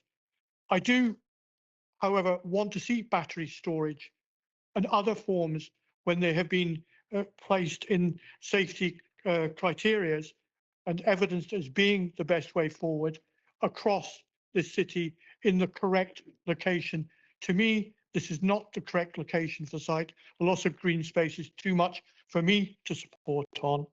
And I hope that members will look at this and actually protect the Inner Murray Firth Development Plan by voting for the recommendation. Thank you. Mr. Logue. Thank you, convener. I think much of the debate so far is kind of focused on the merits of the principles of battery storage, and that's not really what we're here to discuss particularly. We're not looking to reinvent the wheel here. As Councillor Mackenzie alluded to, technology is not particularly new, and there's a lot of misinformation that we should be wary of. To Councillor Atkins' point about it being out of character with the area, I've stayed at that hotel a number of times. I'm not sure you would ever hear the hum of a battery storage plant over the noise of the main road. And you know, next to the hotel, busy main road, I'm not convinced that this is kind of the leafy green belt that some people are making out to be. So we've kind of got a conflict, as we've been talking about, in terms of the planning priority assigned to green open spaces and the planning priority assigned to the climate crisis. To me, a crisis means something that deserves immediate action. It deserves, you know, a high level of priority. So it's a balancing act here. We've heard discussions regarding that this is the right idea and the wrong place. My worry or concern is it always seems to be the wrong place. You know, we could have another application for battery storage, right idea, wrong place. So we need to, at some point, say, come to a conclusion that this is a crisis. We're going to try to address it, and it is a 2% loss of space, which is right next to busy main road, hotel, etc. Is that a balance worth being struck here? So I would err on the side of Councillor Smith, I think, so far. Thank you.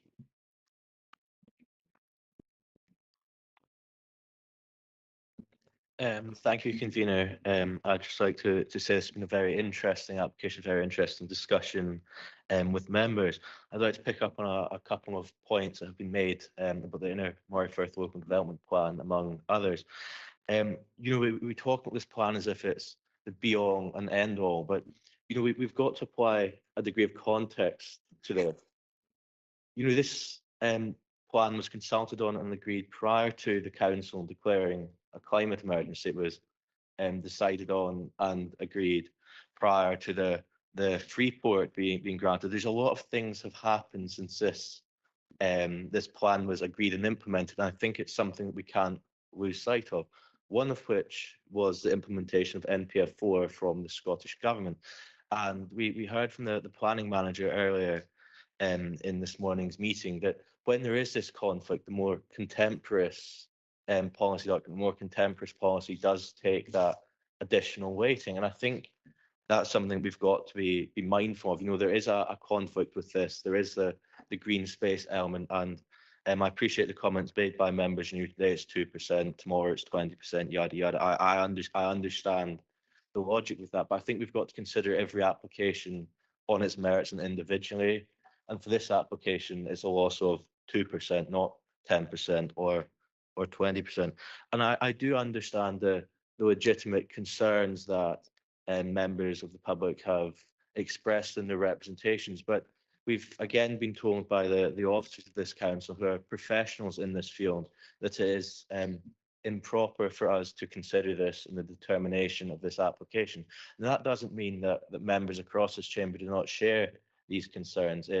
We're bound by certain rules as members, and that unfortunately or not is one of them. Now, when it comes to the climate emergency, NPF4 puts a weight in the nature emergency, an equal weight and an equal importance. Now, this application has been demonstrated to provide a biodiversity net gain, which works towards fulfilling these key criteria in the national planning framework.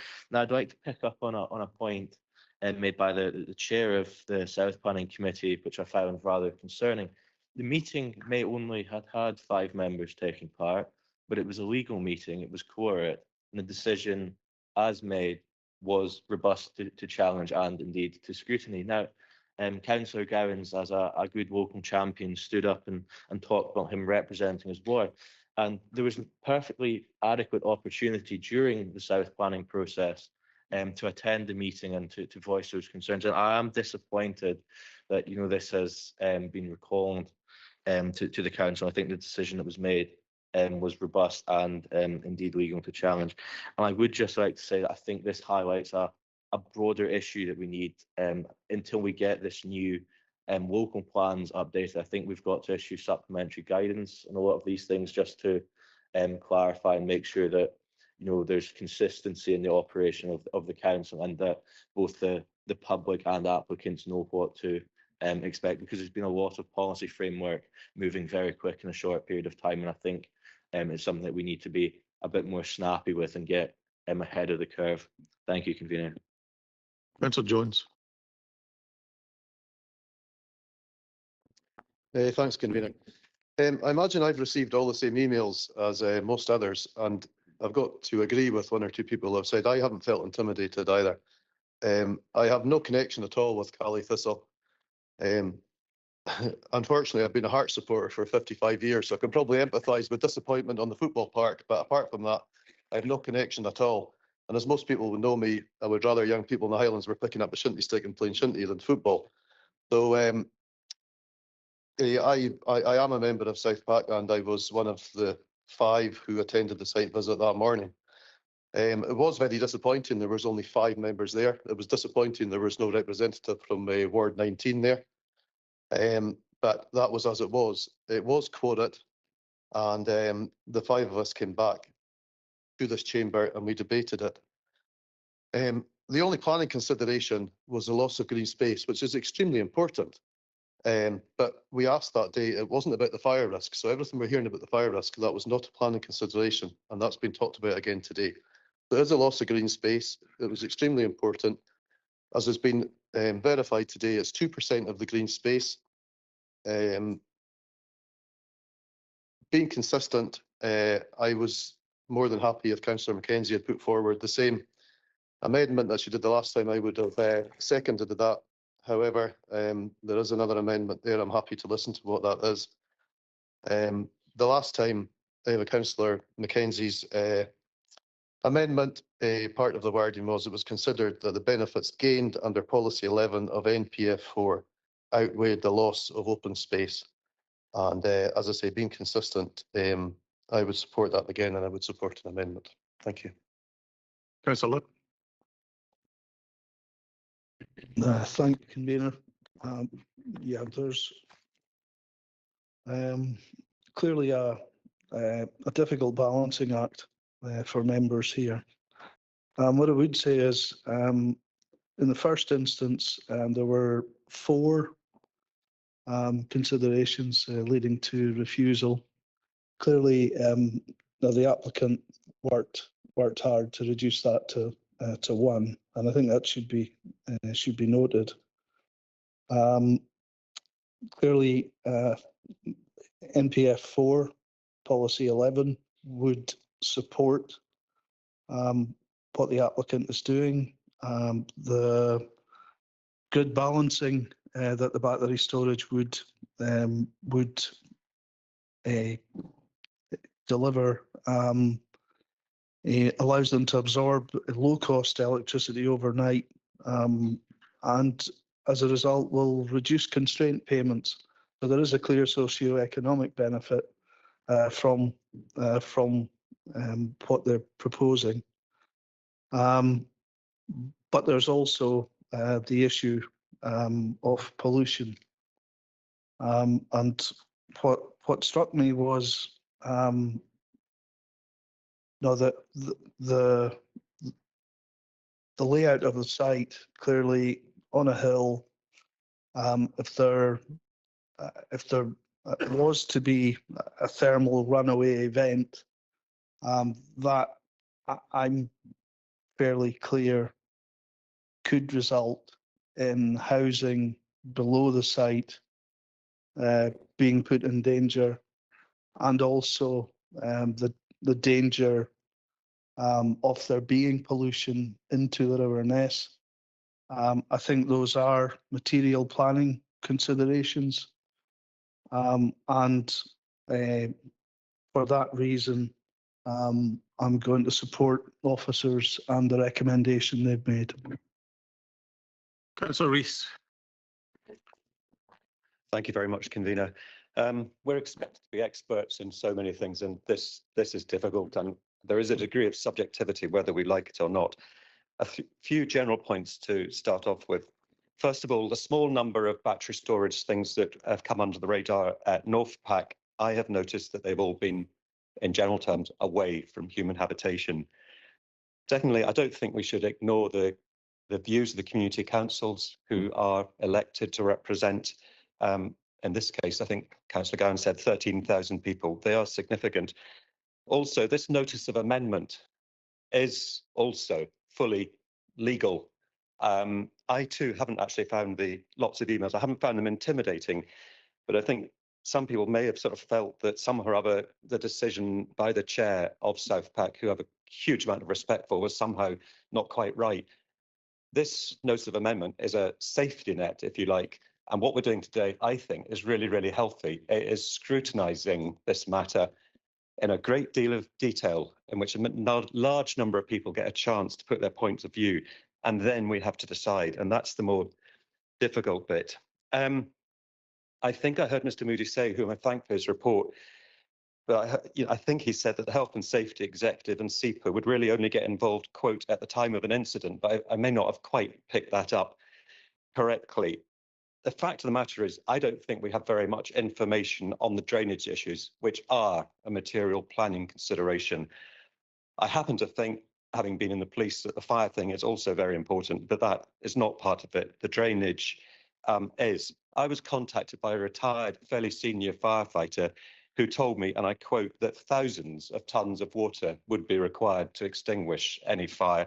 We can't comment on the fire, but we can comment on the runoff. And that's why I was asking the questions about how effective the storage system for the runoff would be. and it's not Mr. Moody's fault. It's not really anybody's fault. We actually don't know the answer to that. One or two people said the Scottish government needs to get a move on. It's probably a UK-wide thing, to be honest. You know, this is an emerging technology, and we're slightly behind the scene with it.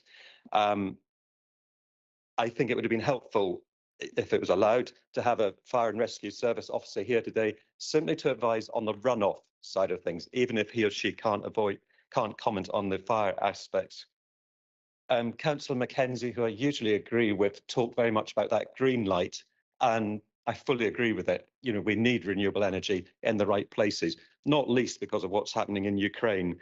But with the greatest of respect, I would also say that we need to think about the blue light, you know, if things go wrong. And I'll put it no further than that. But I will finish very briefly as a Caithness councillor, and I'm slightly veering off topic. If we had small modular reactors, we would overcome a fair number of these issues.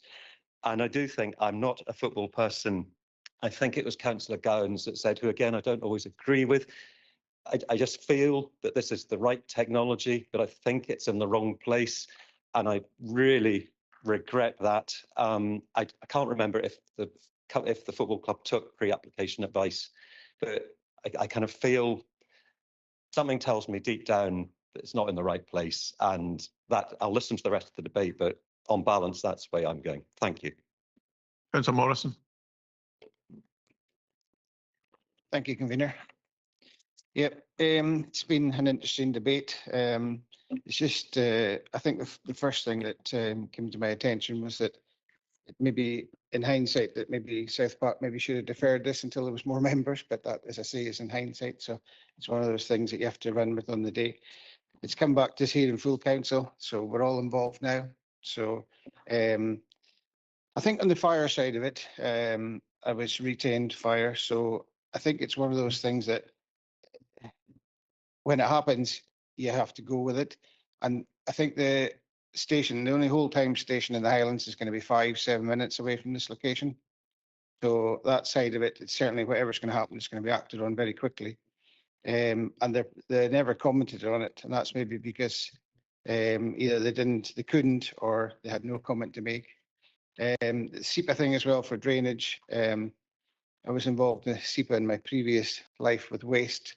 I can assure you they won't let you off with anything, so they'll be on top of this as well. So a few things there. Policy 11, UK, Scottish Government, Highland Council are all for this. So I honestly see no objections to why we couldn't grant this today, but continue listening. Thank you. Councillor MacDonald.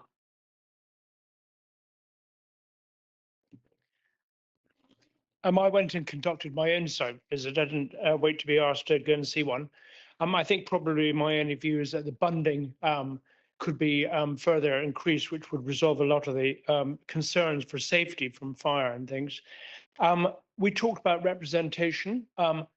I've been knocking on a lot of doors recently, and I can tell you that there's a lot of people in these boards who don't agree with their own community council. And I think there's really quite a lot of support in the area. Angus, I'm going to stop you there just for a second. You know, you are verging into something which is not a planning issue, and you're talking about basically the possibilities that you're knocking doors as a candidate for something. Okay. So please stick to the planning matters. I will.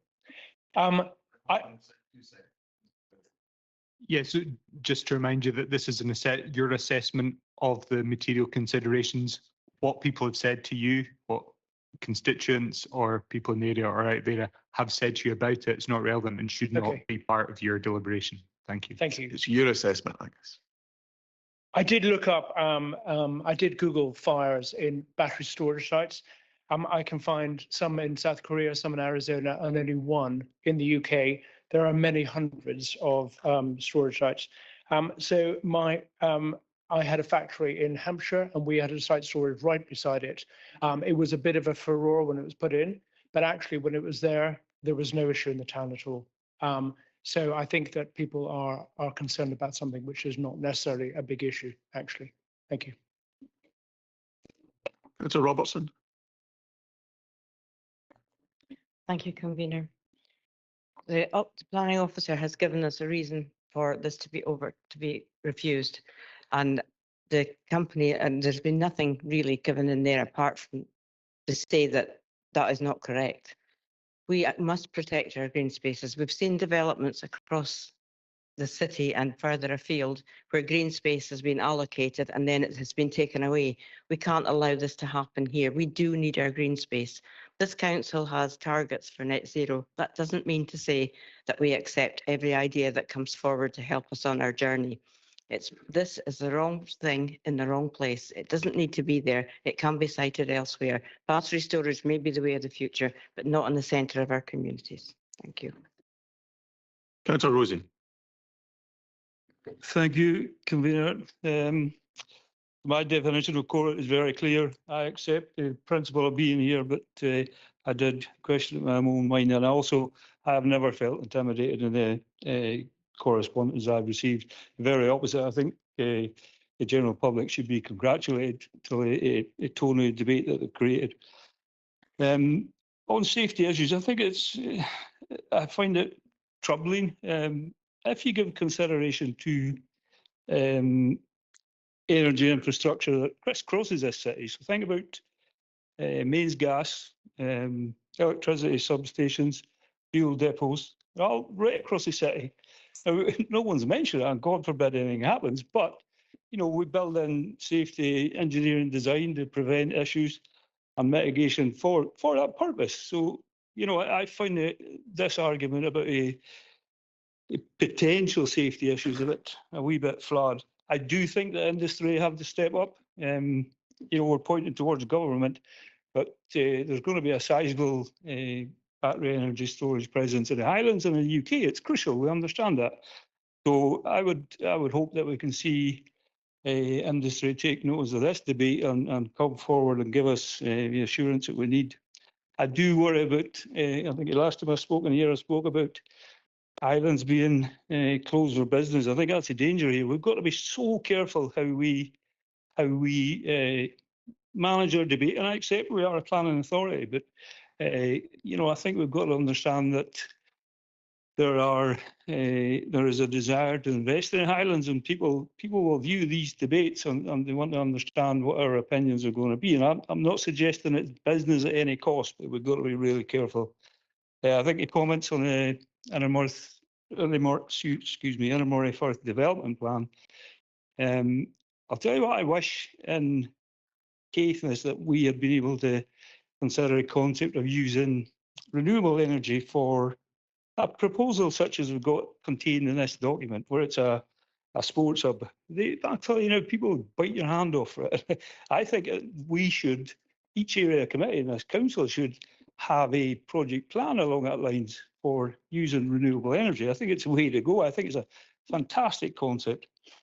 So one of the other key points for me today was my question to the officer.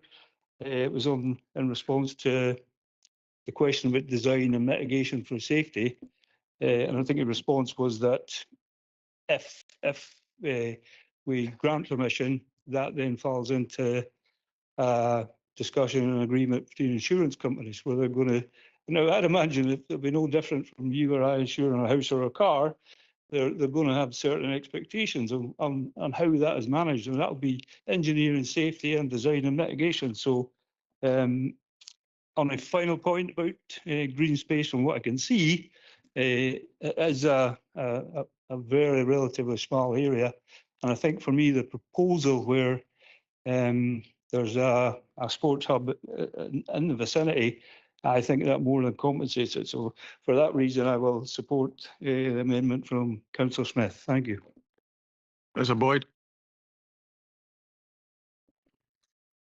Thank you. I'm actually very happy to have had all the input from all around, from my colleagues and from my local residents. I think that's the way it should be. Coming back to this specific application, my own view, as it's been said, I should focus on. One of the things that concerns me is that we spend a great deal of time on the design, on the technology, on putting it there in the first place. And how that might affect our plans and the people. One aspect of it that I think is one should draw attention to and we should think about in this and similar applications as they come forward is that where the problems will occur are in operation over the years. And we need to have a firm, a proper maintenance plan for which would be able to be adaptable to what happens during operation. And to put it in the form of a question, David, thank you for all the information that you've given us. I think it's spot on. But will we have a maintenance plan in place with alongside this development? I think quite clearly, Councillor Boyd, you listen to everybody in this chamber except me. Mr. Moody will not be answering any further questions. Yes, okay, I apologise for that, David. It's just a thought. There may be similar things come up in the future.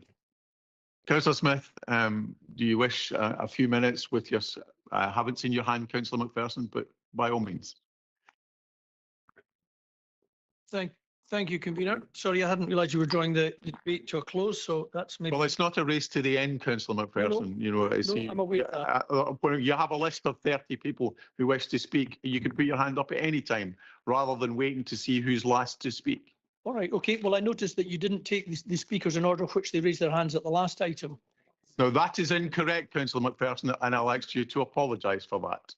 Well, the order in which the hands were placed. I take them in the order in which I see them. Okay, but in my case. I don't care what you see, Councillor McPherson. What is important is what I see. Very important what you see. Thank you, convener. And with that, I'll retract that statement. Thank you. Thank you very much. Good morning, ladies and gentlemen, and members, elected members. In my in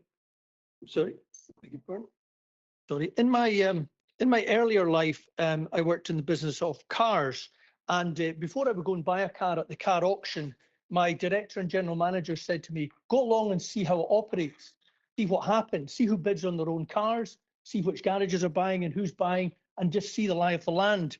And if somebody was to ask the public to come along and see what happens at Highland Council, to see how it operates rather than just waiting till the one day, the important day, I would encourage them to go and look at the webcast of this council's education committee meeting, where they find that by being bottom of the 32-member league in Scotland, we've got league tables showed to us, that this council manages to overturn that we're not. Councillor McPherson, we're talking about a planning issue. Absolutely. Would you just stick to it? Absolutely. So it's our ability to view things in different terms from everyone else. So when you see a league table, don't always believe that you are number 32 in the league table. You actually might be higher. Or if the public watched the chamber debate on the proposals for the Academy Street in Inverness, they would have seen. Councillor McPherson, I'm sorry. You'll either stick to this application or just sit down. One of the two. Okay. The option is yours. Okay. I'll remain on my feet. Thank you, convener. There we are. Okay, so the decision made at South Pack in February the 7th by 3 votes to 2. In sporting terms, it's being like asked to replay a significant football match a considerable time after the result was published. But that is a right of this council to bring any decisions back for fuller consideration, as Councillor Morrison highlighted. I'm not intimidated by the volume of emails for and against this proposal.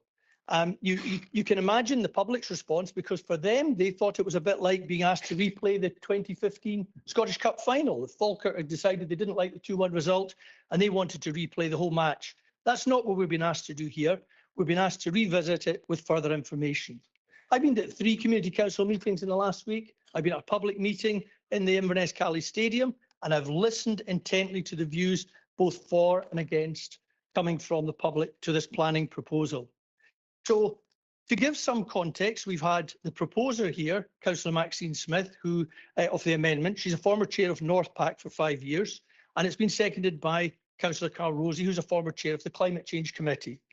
And the proposer of the motion is Councillor Thomas McLennan. He's chair of South Pack and has been for almost 2 years. And seconder is Councillor Paul Oldham, who it was pointed out to me has agreed to a battery energy storage facility. That is not relevant, Councillor McPherson. Okay. No. You're trying my patience, Councillor McPherson. And whilst I have never asked a member to leave this chamber in the past, if you don't moderate what you are saying, then you're in very much danger of that happening. I'm intrigued. Okay, so potential fire issues are a concern. This council hasn't yet rebuilt a school in Invergordon destroyed by fire in February 2020. Right, Councillor McPherson, finished. Sit down. You've ended. I've had enough. Councillor Smith, do you wish a few minutes with your seconder to finalise your amendment?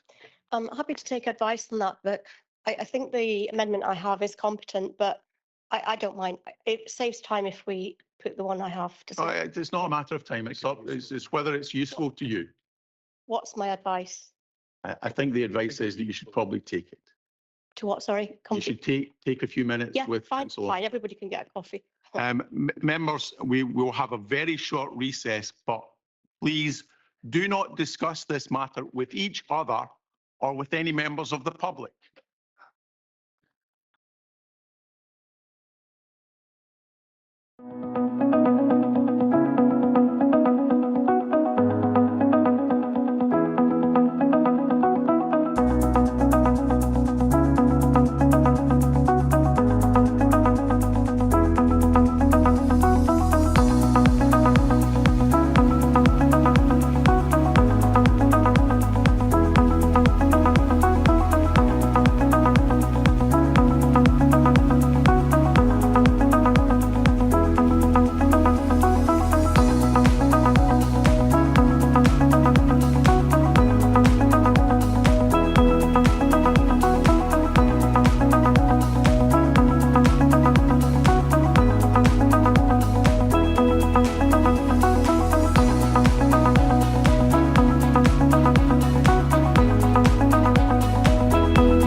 Members, please take your seats. Okay, so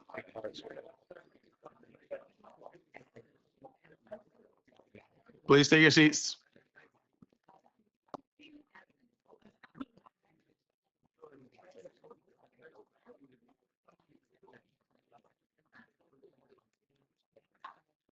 Members, you have a motion before you and an amendment, both properly seconded. I'll now hand over to Mr. Meredith. Thank you, convener. So we have a motion from Councillor McLennan, seconded by Councillor Oldham, to refuse planning permission for the reasons given by the officers in their report. We have an amendment from Councillor Smith, seconded by Councillor Rosie. It is in the Teams chat, but I will read it out for the benefit of those not in the Teams meeting. And that is acknowledging that MBF4 Policy 11 energy lends support for the development proposals of all forms of renewable, low carbon, zero emission technologies, including battery storage facilities. The proposal is approved because while it is acknowledged the development would result in the loss of a small amount of open space, the development would encourage, promote and facilitate renewable energy storage, and so would comply with Policy 11 of MPF4. It is considered the benefits gained under Policy 11 of MPF4 outweigh the loss of open space, and therefore the application should be granted. And just added to that is power delegated to officers to draft conditions to go with the planning permission in consultation with local members. So we'll move to the vote now. To vote for the motion, press the green button. To vote for the amendment, press the red button, and to abstain, press the white button.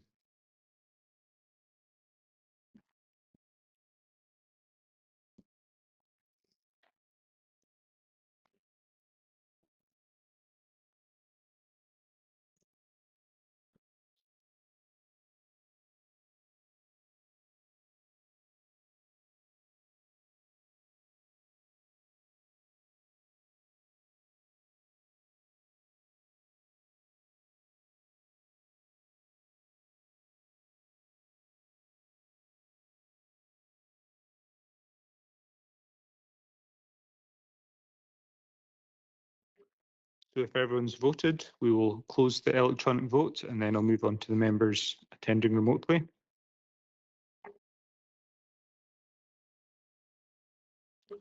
Okay, members on Teams, when I call your name, if you indicate if you're voting for the motion or for the amendment. Councillor Cameron. Amendment, please. Councillor Finlayson. Can I please have clarification? I mean, I haven't done planning training since it was before May 22, so I need a confirmation.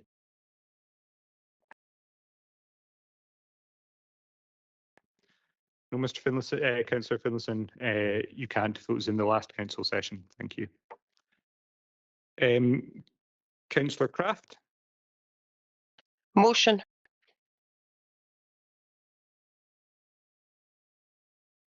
Councillor McGilvery. Amendment. Councillor Miller. Motion. And Councillor Sinclair. The motion, please. May I be included? Councillor Baldry's been missed out.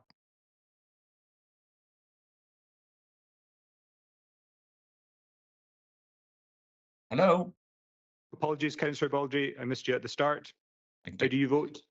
Amendment, please. Thank you. Thank you very much.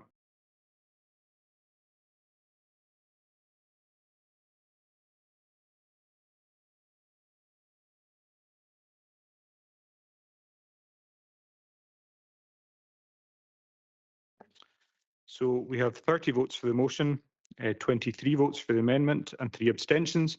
Accordingly, planning permission is refused. Thank you. Members will have a few minutes recess.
Yeah, but what? We haven't voted that third item.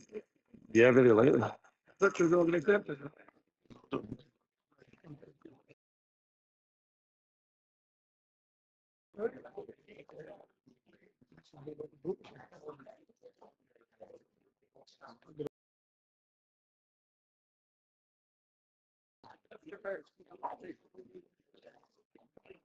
Yeah, it's okay.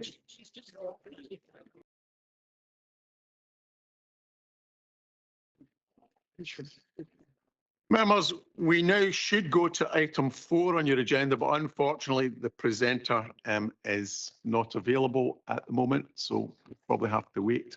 Can we start the webcam? What? No, he's not. Yeah, sorry. The convener said what you said is right. Check.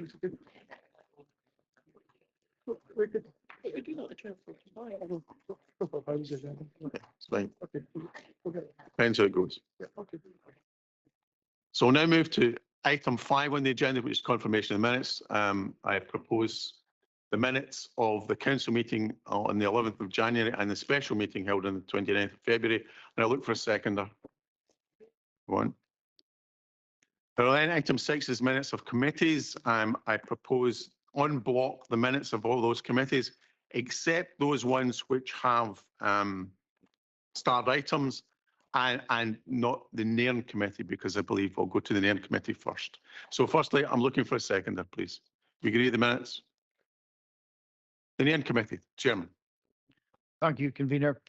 I would like to move the minute for the Nairn committee, Nurture committee of March the 4th, and recommend the change on page 2 of the minutes. The invitation to pay scheme at the splash pad was welcomed, but the CCTV in the area needed to be updated. With the following wordings, the invitation to pay scheme for the Nairn Common Good Fund links amenity facilities was welcomed, but the CCTV in the area needed to be updated. And I'd look for a seconder. Thank you. And are all Nairn members agreed? Can we agree on that minute then, please? Now we have the starred item from the Sutherland Committee. Councillor Gale. Thank you, convener. First of all, I would just like to express my gratitude to all of the roads workers who worked extremely hard during the bad spell of weather.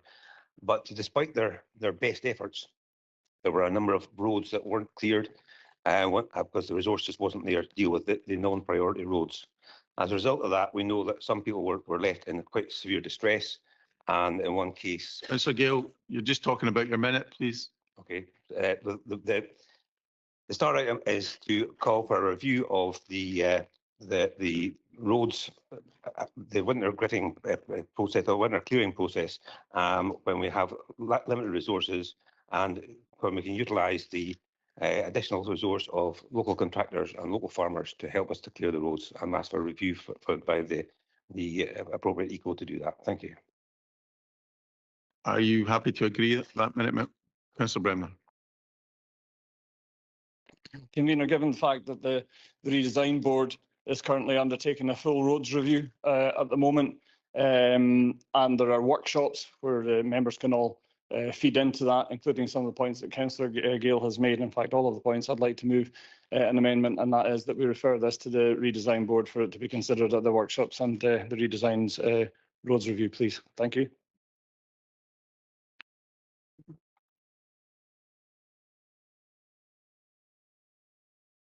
Councillor Gale, do you accept that or?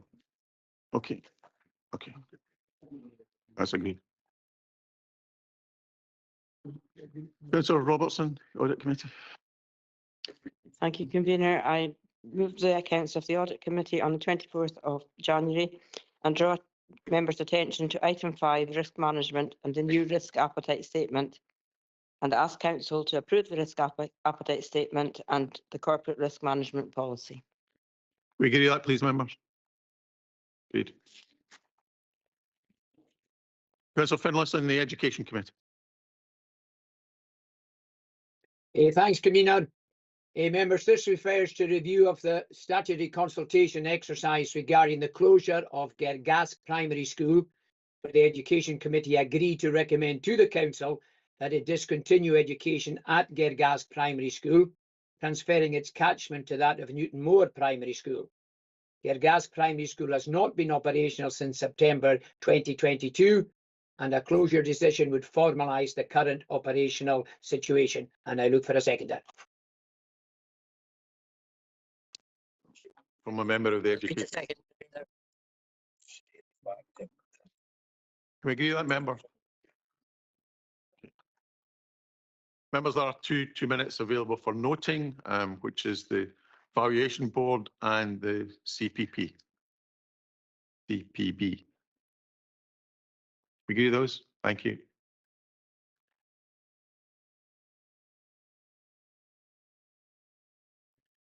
Item 8 on your agenda, members, is the membership of the council. And you will notice that Councillor Aiken has tendered his resignation, and there will be a by-election for Inverness South, which is going on right now, I believe.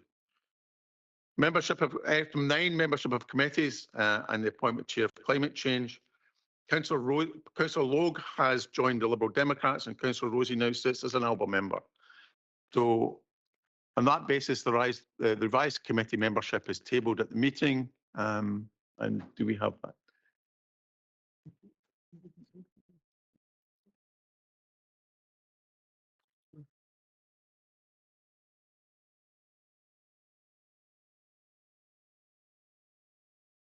Members, it's in the chat if you want to know. The council is also asked to note the appointments to Inverness South Planning Applications Committee for wards 19 and 21. Stuart. So, Convener, I've just had confirmation in respect of Ward 21 that Councillor Finette will be the substantive member and Councillor Willis will be the substitute member. I have no information in respect of Ward 19, I'm afraid, at the moment. Actually, I think Ward 19 was indicated. I believe Councillor McPherson is going to be the substantive member, is that correct? And the substitute member is Councillor Andrew Sinclair. Thank you. Item 10 on your item 10, members, is appointments to committees. Oh, sorry, I missed one. Oh, that's okay. Chair of Climate Change. I'll look for nominations for the Chair of Climate Change. Councillor Brennan. Yes, I'd like to nominate Councillor Sarah Fanny, please. Are there any other nominations, members? Councillor Fanny, you're duly appointed. Appointment to companies, Highland Opportunity Investments Limited. There is now a space there. I'll look for nominations for that, please. Councillor Oldham. Yes, Convener, can I nominate Councillor Hendry for that position, please? Are there any other nominations, please? Councillor Rind. Can I nominate Councillor Maureen Ross? Thank you. And do you have a seconder, Councillor Oldham? Councillor Rind, do you have a seconder? Okay. And do both of the members who have been nominated, are they interested in accepting the nomination? Okay. Then we have a vote.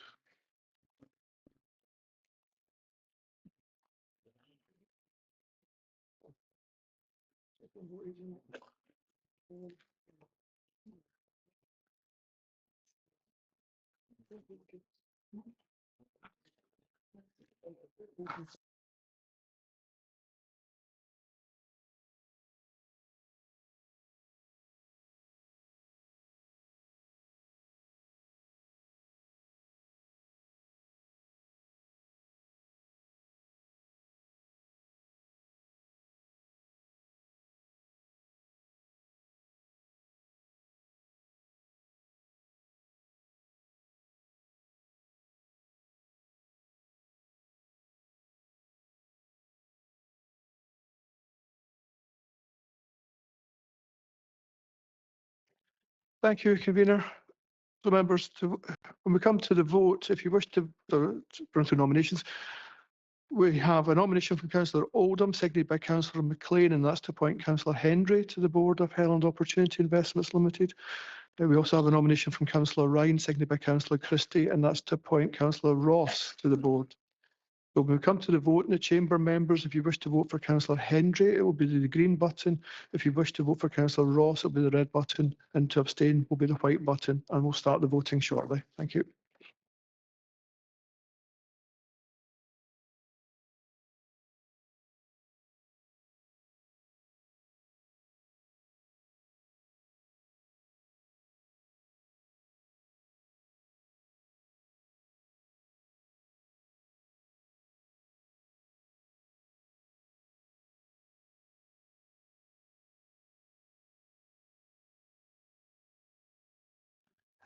If everybody's voted, we'll close the vote now. Thank you.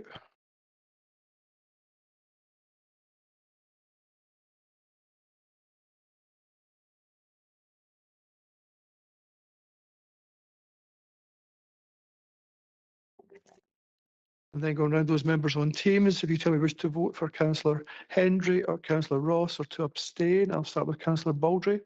Abstain. Councillor Cameron.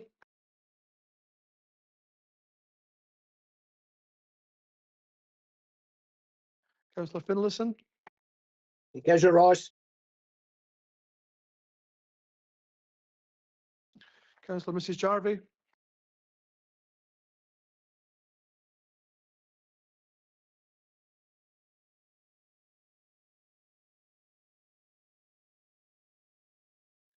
Councillor Willie Mackay.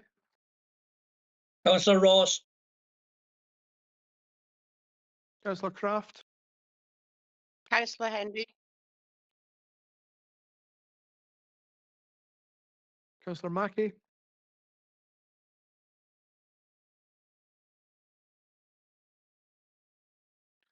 Councillor McGilvray. Councillor Ross. Councillor Miller. Henry. Councillor Sinclair. Councillor Ross, please, Chair.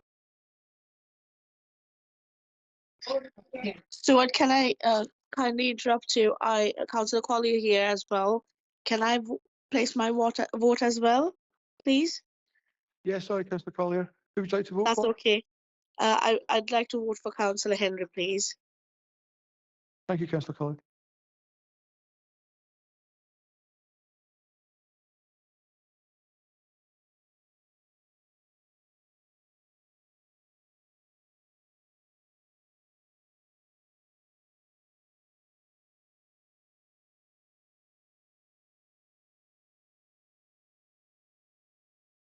Convener, there were 24 votes for Councillor Hendry, there were 38 votes for Councillor Ross, and there were 2 abstentions. So Councillor Ross is appointed. Congratulations.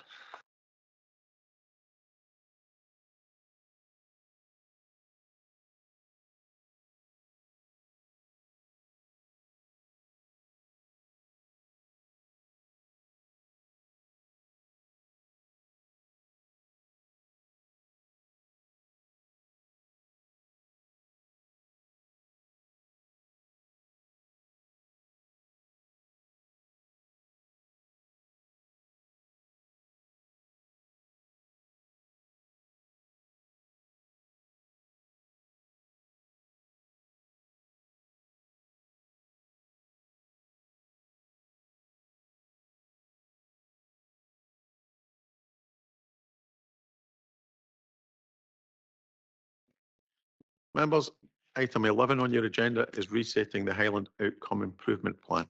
Alison. Thank you, Convener. Good afternoon, members. You'll recall that a set of draft strategic priorities and areas for development were considered at the council meeting in December. Since that time, there has been a range of engagement across partners, including third sector partners, and a session with elected members to inform the revised Highland Outcome Improvement Plan that's in front of you today. The plan was considered and agreed in principle at the CPP board on the 1st of March, but it remains in draft form until it's considered by both the council and the NHS board. The aim of the new plan is to better reflect the current challenges facing our communities and align with individual partner organisational plans. There remains a focus on addressing inequality, but there's also an emphasis on maximising opportunities and growth. This is the strategic plan for the partnership, providing a framework for partnership priority and action.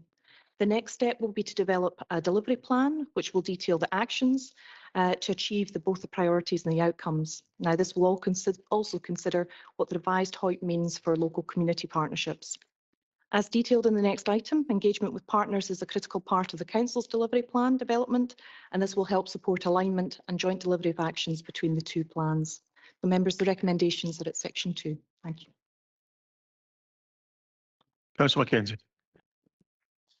Thank you, Convener. Thank you, Alison, for the report.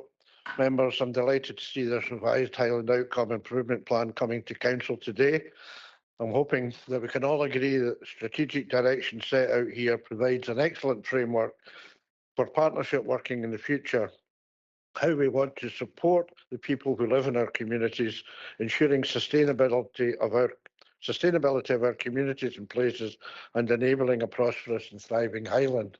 The original iteration of this plan was in 2017, and as all members will know, the world's a different place now, and we want to be able to respond to reducing inequality and responding to the needs of our communities. I'm particularly pleased to see the opportunities for how this could align with our own delivery plan, working together in partnership to deliver against some of these crucial areas for Highland, which is very welcome. I'd like to emphasise the point Alison made in her introduction, that this is the strategic plan and will be followed by the delivery plan. That will come next, and I hope that as members we will all get involved in the development of that. I'm happy to move the recommendations and seek a seconder. Do you have a second?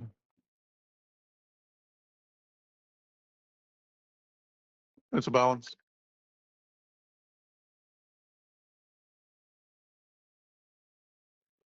Microphone on. Thank you, Convener. I'm delighted that the consultation events have resulted in the words tackling inequality remaining as part of the overarching ambition for the community planning partnerships. I think the difficulty is that as the chair of a community partnership, it's a bit like being King Canute without the throne, trying to hold back the tide of poverty, inequality, and deprivation imposed on us by central government decisions. We are told to be ambitious and bold in vision and action within the resources available. When there are no spare resources available, it's easy to be bold and ambitious in vision, but in action, it's more difficult. I think it's very noticeable that the community partnership, which is most successful, has been resourced by a development trust with enough income from wind farms to provide significant staffing support. If the HOIP is to be effective and more than just a talking shop of good ideas, bold and ambitious maybe, all the community partnerships have to be properly resourced. And that is the very large and very hungry elephant in the room, which isn't actually addressed in this review. I'm not quite sure how the delivery plan is going to address it. I very much hope that it will consider that. It has to be addressed if the HOIP is to realise its vision. I personally don't pretend to have the answers, but excuse me if I just ask the key questions. Thank you. Councillor Christie. Yeah, thank you, Convener, and thank you, Graham, for introducing this and for bringing it to us. I don't think many of us would have a lot of disagreements with the vision page on it. I think it's a well put together document. One thing I think we should be really threading through everything we do is the depopulation crisis that we're facing. And I wonder if that should somehow be woven, Alison, into all the themes of the HOIP delivery plan, so that everything we do starts to address that severe problem that the Highlands faces. It's a shame that at our December Council, we actually suggested quite politely to the Community Planning Board that they would meet in public in the future. They had a wee chat about that in private, and they continued to decide that they will continue to meet in private. This is a community planning board that is supposed to meet and support the aspirations and the ambitions of communities across Highland, yet they choose to continue to meet in private. I think that's something that we should actually say is unacceptable. It's actually, it's bizarre almost that communities who are looking for guidance from leaders within our statutory agencies can't see that because they choose to meet in private. You know, I've chaired that body for I think it was 18 months.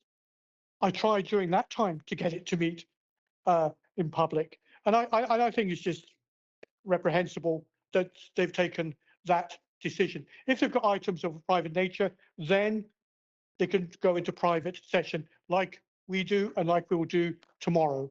I do have an amendment, Chair, to put into to the chat, and I hope they put the one in that doesn't have the typo in it, Jane. That'd be useful.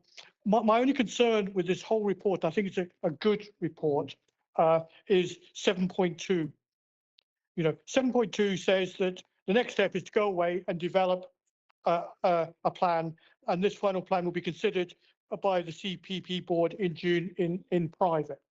It doesn't say in private in the report, I've just added that for effect. But I think what should actually happen is we should get that delivery plan back here at the end of June so that we can discuss it as well, because we're providing a lot of the input into the community planning partnership. And if we don't have sight of the delivery plan, if we don't agree with the delivery plan actually hasn't got much hope of being delivered. If it doesn't come back in tune with the council programme that was proposed by Raymond a while back, then it's nonsensical. We need to see that delivery plan. We need to scrutinise it.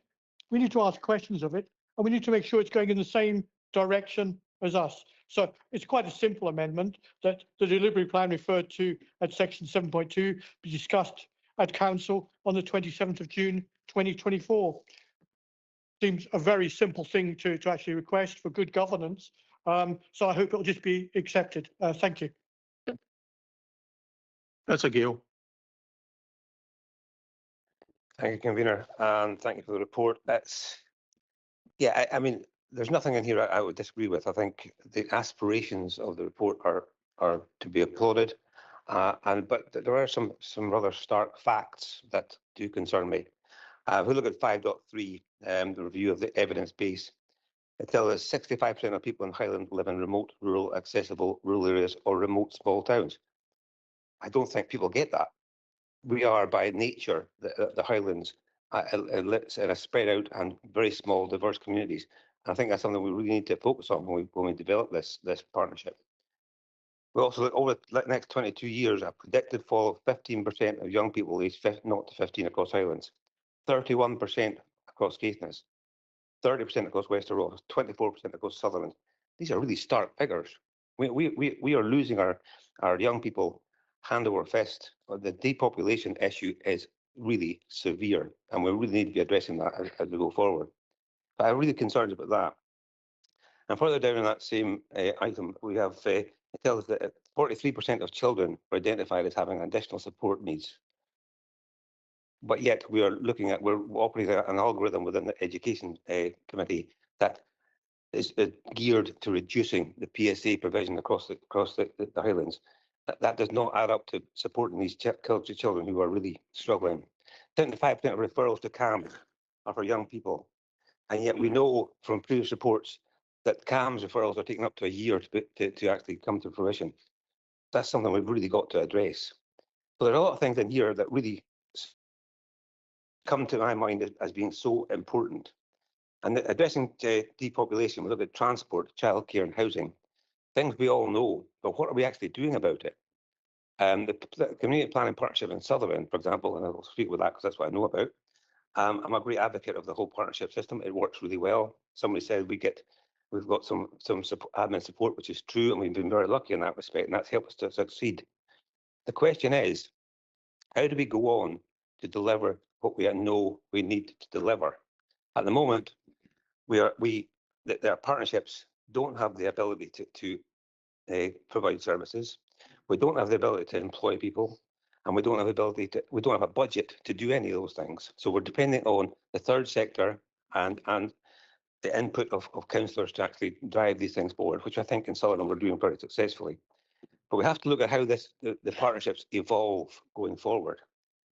Isn't it time for us to look at how we actually deliver these services? In Sutherland, we're looking at setting up a company that will work hand in hand with the partnership to deliver services. And I think that's the way forward.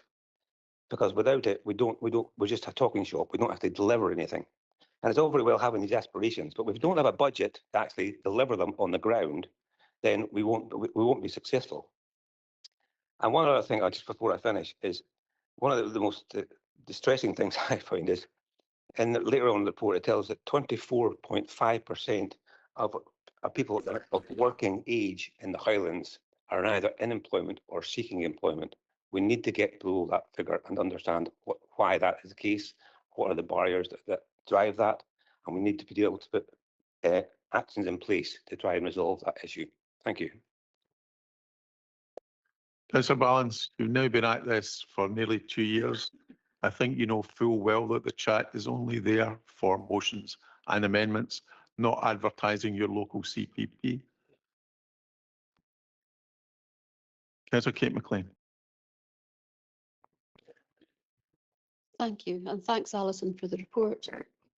Noting on page 50 that we anticipate a 70% increase in people aged 75 plus, including me, in 22 years' time, and especially in Skye, Badenoch and Strathspey and Mid-Ross, and at the same time a 9% average fall in the working age population over the same period.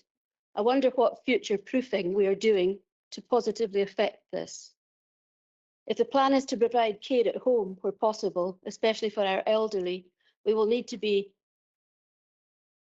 excuse me, can't read my own writing, depend more on AI and other services to address some needs. On page 26 of the delivery plan that we're looking at later, it reaffirms my understanding that loneliness and isolation are the major scourge of Western civilization, badly affecting mental health.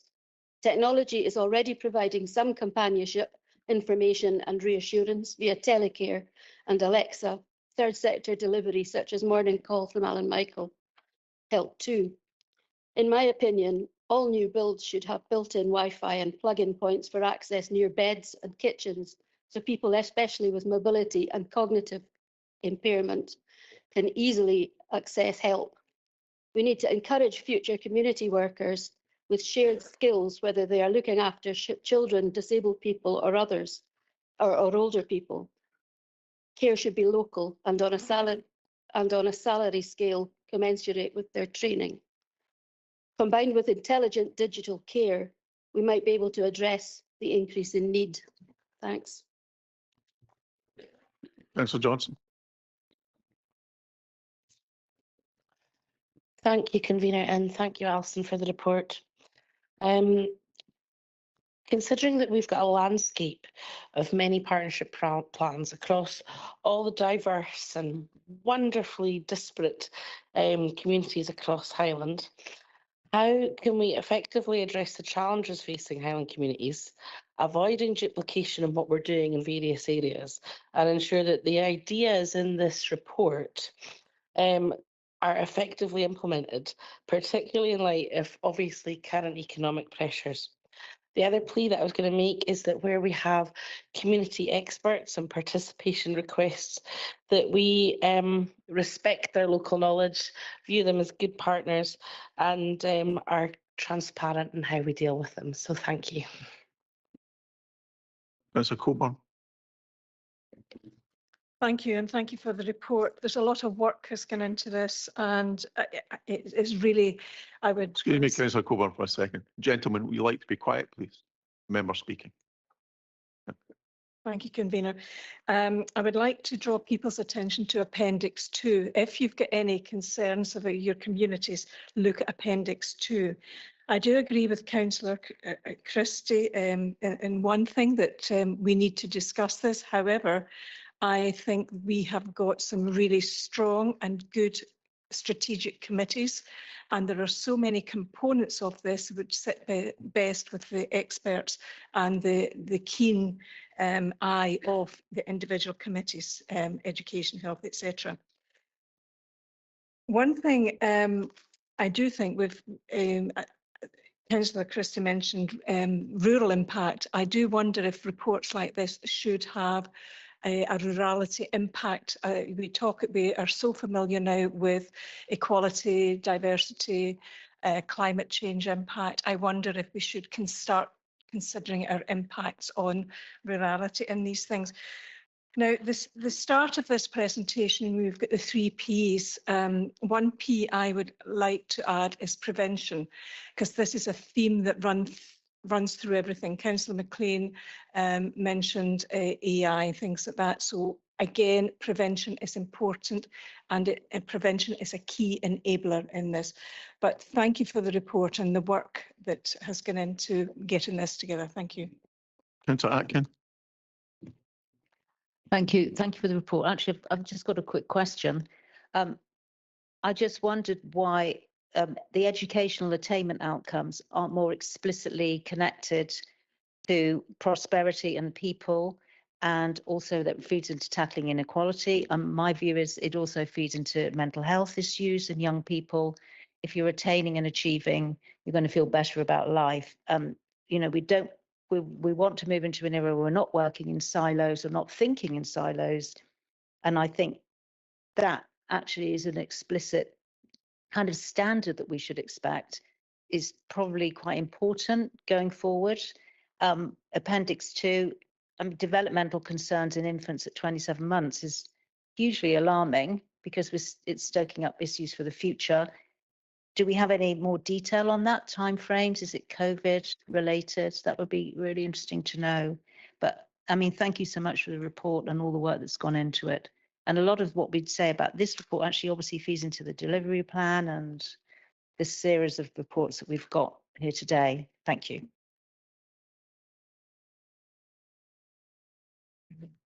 Thank you, and thank you, members. Specifically, thanks, Councillor Atkin, for your comments there. In terms of the educational attainment, I think a number of the different indicators that are presented in Appendix 2, they could probably lie under every single theme there, whether it's people, place, or prosperity. So I totally take your point that these things are intrinsically linked, and I think the 3 priorities across across the revised HOIP, they are intrinsically linked, and the delivery across it's purely presentational. It wasn't any intention otherwise. I'll pick up specifically with colleagues on the point at your query around the developmental delay side of things and come back to you. But if I may, Peter, just generally, there's a few comments that this does very much feed into the next item on the delivery plan in terms of some of the detailed actions, the areas and the outcomes that are being identified through this process of resetting the HOIP, very comfortably align with quite a number of the areas of the delivery plan that are coming next. And I suppose that's where it comes into the actions that people have talked about, that are really important to see what comes forward. There are a couple of comments specifically about what it means for community partnerships at that local level, and the delivery plan that needs to sit alongside the strategic element of the HOIP does need to look at what does the ask of community partnerships. So what are we asking the partnerships at a local level to deliver, sitting alongside what is being delivered at a strategic level by the partners overall. So hopefully that's picked up the points. Thank you, Convener. That's a great. Thank you, Convener. And thank you to everyone involved in preparing the report. I think generally it's a good plan that we've arrived upon. Particular area of concern, I think there's got to be the fall in rural populations. We know that one in five working age people is disappearing from Ross-shire, Caithness and Sutherland, which is the minimum level that we can see predicted in the report. That delivering adult care in those areas is going to be really increasingly difficult. Population is increasingly aged, and we are already struggling to deliver 1 in 5 of the hours required as per this report. This is only going to get worse if we don't address the depopulation. So I think the ideas suggested in the report are very much needed.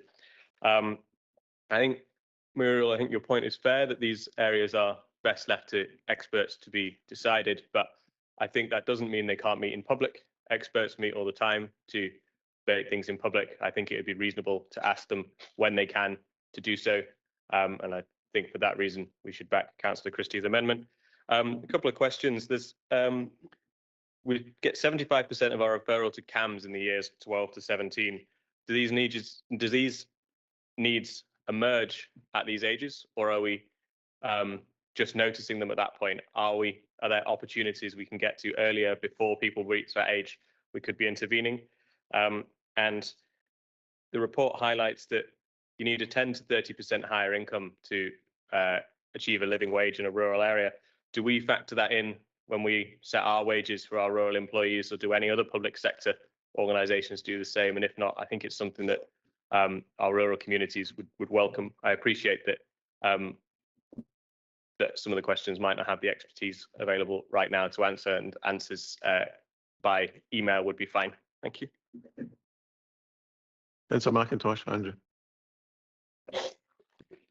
Thank you, convener, and thank you, Ms. Clark, for this report, particularly your page of visions, which is interesting. It's a fine page of aims. Anyone with any knowledge of education will know that aims are a fairly broad brush, and I would look more for objectives, things that we could measure, and that we can say we have succeeded in doing this. How do you plan to measure success in any of your outcomes, and how do you plan to present it? I realise that most of this will be like painting a bridge. When you get to one end, you go back and start again. But I would like to see some way of being able to assess success and indeed failure, because from failure can come success. That sounds like a song from something. I shall save you from a rendition. Thank you. Councillor Stewart. Thank you, convener, and thank you for bringing this to council. I think it is a very good piece of work, but I think the proof's going to be in the pudding. As I said, I think it's how this comes from being on paper and being delivered on the ground in our communities. And I think that's going to be the real tell of how this works. Councillor McIntosh mentioned success, and I think that's how success will be measured. We've got these statistics, and I don't think, looking around this chamber, that there's anybody thinks this is good news for the Highlands. I think it's a really damning assessment of where we are. But I think this provides us with an opportunity to improve, to get better. And I think that's where we'll actually see the benefits happen, is actually in our communities, in our villages and towns. Now, picking up on the adult social care element, which is obviously a big concern to many in here, like members of the council of all parties and none had signed a letter to the First Minister asking for review of the care home contract, and the response that members got was nothing short of shameful. It was a complete pass of the buck, if you can say that. And I think, these are the sort of real challenges we're up against. The Highlands is a very unique area in the way that we're a third of Scotland's landmass. We also have such unique challenges caused by population density. And I think, these challenges cannot be understated. And I think when we're looking at how we're going to deliver on the HOIP and how we're going to push this delivery plan into every corner of the Highlands and into all of our communities, we've really got to be aware of the challenges we're facing through a lack of understanding from national government in Edinburgh about the challenges we face and how the one-size-fits-all model does not fit for the Highlands. Councillor MacDonald. I think the report is completely outstanding. I really think it's outstanding. The only thing which I think we would really benefit from is focus. If you were running a large organization and you were considering what the biggest opportunity is and the biggest threat, then that would be where you would really throw your resources. Now, in my opinion, the biggest opportunity is renewable energy. And I would suggest that Derek Brown and our leader go down to Westminster and Holyrood and basically stay there until we get the results we want. And don't come back. Because ultimately, we are the biggest beneficiaries, probably in the whole of Britain, from our renewable energy. And I'm not sure we have a seat at the top table in this. So the Secretary of State for Scotland and the Energy Minister in Westminster are absolutely key to the prosperity of the Highlands of Scotland. The more rural, the better. So it has been, a motion was called a year and a half ago, and we had unanimous support for it. It was brought up again 6 months ago, and I'm sure the officers are working away at this. But I cannot say how much of a difference it would be if our top guys were just to stand outside the door and make sure they got an appointment. And I'm sure they could. The second thing is we need to teach at schools the subject that the employers want. Your point there. And what they want is they want science, technology, engineering, mathematics. They want STEM. And STEM subjects pay £10,000 a year more than the humanities. And I know this because I have 4 boys who all studied humanities. We are desperately short of kids who are studying engineering, maths, etc. So it is part of the same thing. And that would really help with resolving depopulation, because they will be able to stay and live where their jobs are, which is in the Highlands. The biggest threat that we have, so that's the biggest opportunity, the biggest threat is care homes, in my opinion. And I have meetings with NHS Highland, and they say, you need to get Highland Council to build more care homes. It is not our job, it is that of Highland Council. And I know in Lochaber we have half the beds we need. And I know the Highland Council we have half the money we need. But to describe this as an impending crisis would not be an understatement. Thank you very much. Councillor Mackenzie. Thank you, convener. Thank you, Alison, for the report. I actually, on the glossy brochure bit, if I can call it that, I actually find it quite busy, and it must have been quite taken time to do it, unless you had a template. So I actually found that quite busy in trying to read through all the boxes. So perhaps that's just the way my thought processing works. But speaking, as I often do, and we're referring here from all spectrums of life and society, on the adult social care side, it brings me back to, again, the age-friendly aspect of this. And I do wonder, can we not look at that, because it would probably help draw in to some of these issues that we're dealing with. You know, part of that process is actually engaging with the older population. I know there's a lot of engagement going on here, and I'd be interested to know how that is broken down. And obviously Councillor Christie's referring to the communication, and that's something I often mention. We have 9 community planning partnership groups in Highland, and I've been to the Inverness one, probably, is it on average once a year or twice a year since the pandemic? It's not very often, and you're making these fast changing decisions over the last few months. When I looked at the paperwork that you presented, you're meeting very regularly, but some of us aren't engaged in that. So I agree with the communication aspect, but we talk about community hubs. And again, I'm always amazed at the verses of urban and rural. The rural areas on my journey through older people champion is that there are an amazing number of community groups in the rural areas, and I wonder how they all get involved in some of this feedback.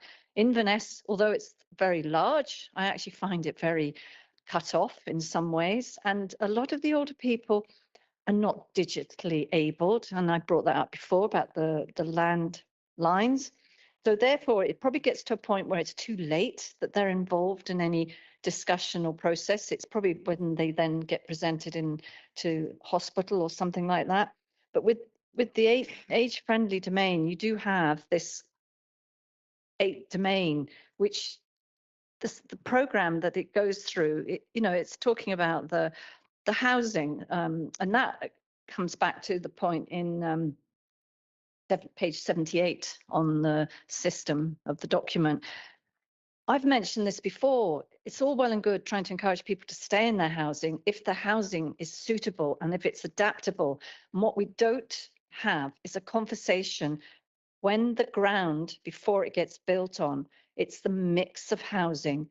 you know, we often talk about the affordable housing and the tenancy, etc., but we don't talk about the type and mix of housing. And that to me is a flaw, because if people were able to move into an area that was an age-friendly community, the housing, the outdoor spaces, the transport, all the social participation that comes with that, you know, involves then the respect and the social inclusion, the civic participation and employment, communication and information, community support and health services. That's all part and parcel of that structure. And when people want to move to an area, they want to have access to all these different points of our lives. And I think it's starting earlier, but it's starting earlier in all the different ways, before we cut the earth, before we start building, before people come to an area. It's addressing why they've come to that area, what do they see in that area that's going to help sustain them for longer.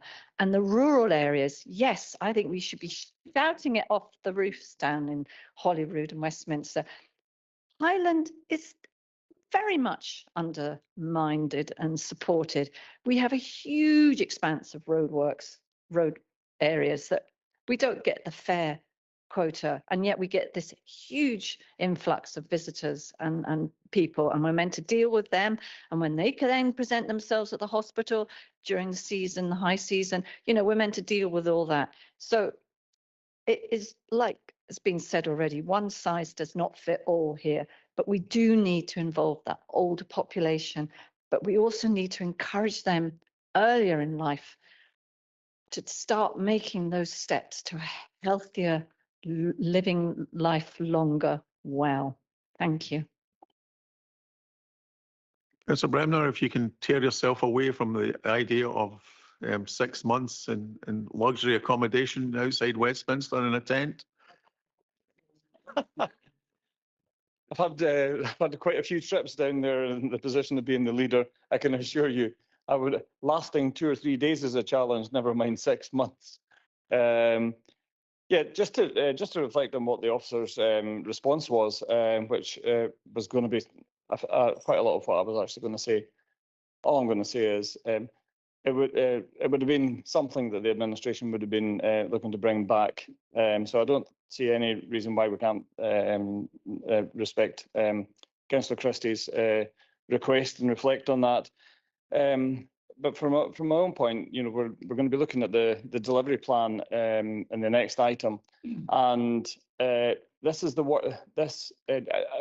tackling depopulation, and a lot of the aspects that we look in community partnership planning and also in the Highland Outcomes Investment Plan. It requires many organisations to work together. This is not a Highland Council. This is not a Highland Council singular focus. This is lots of organisations working together.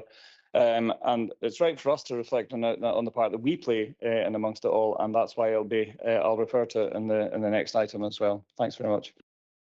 Councillor Rees. Yeah, thank you very much.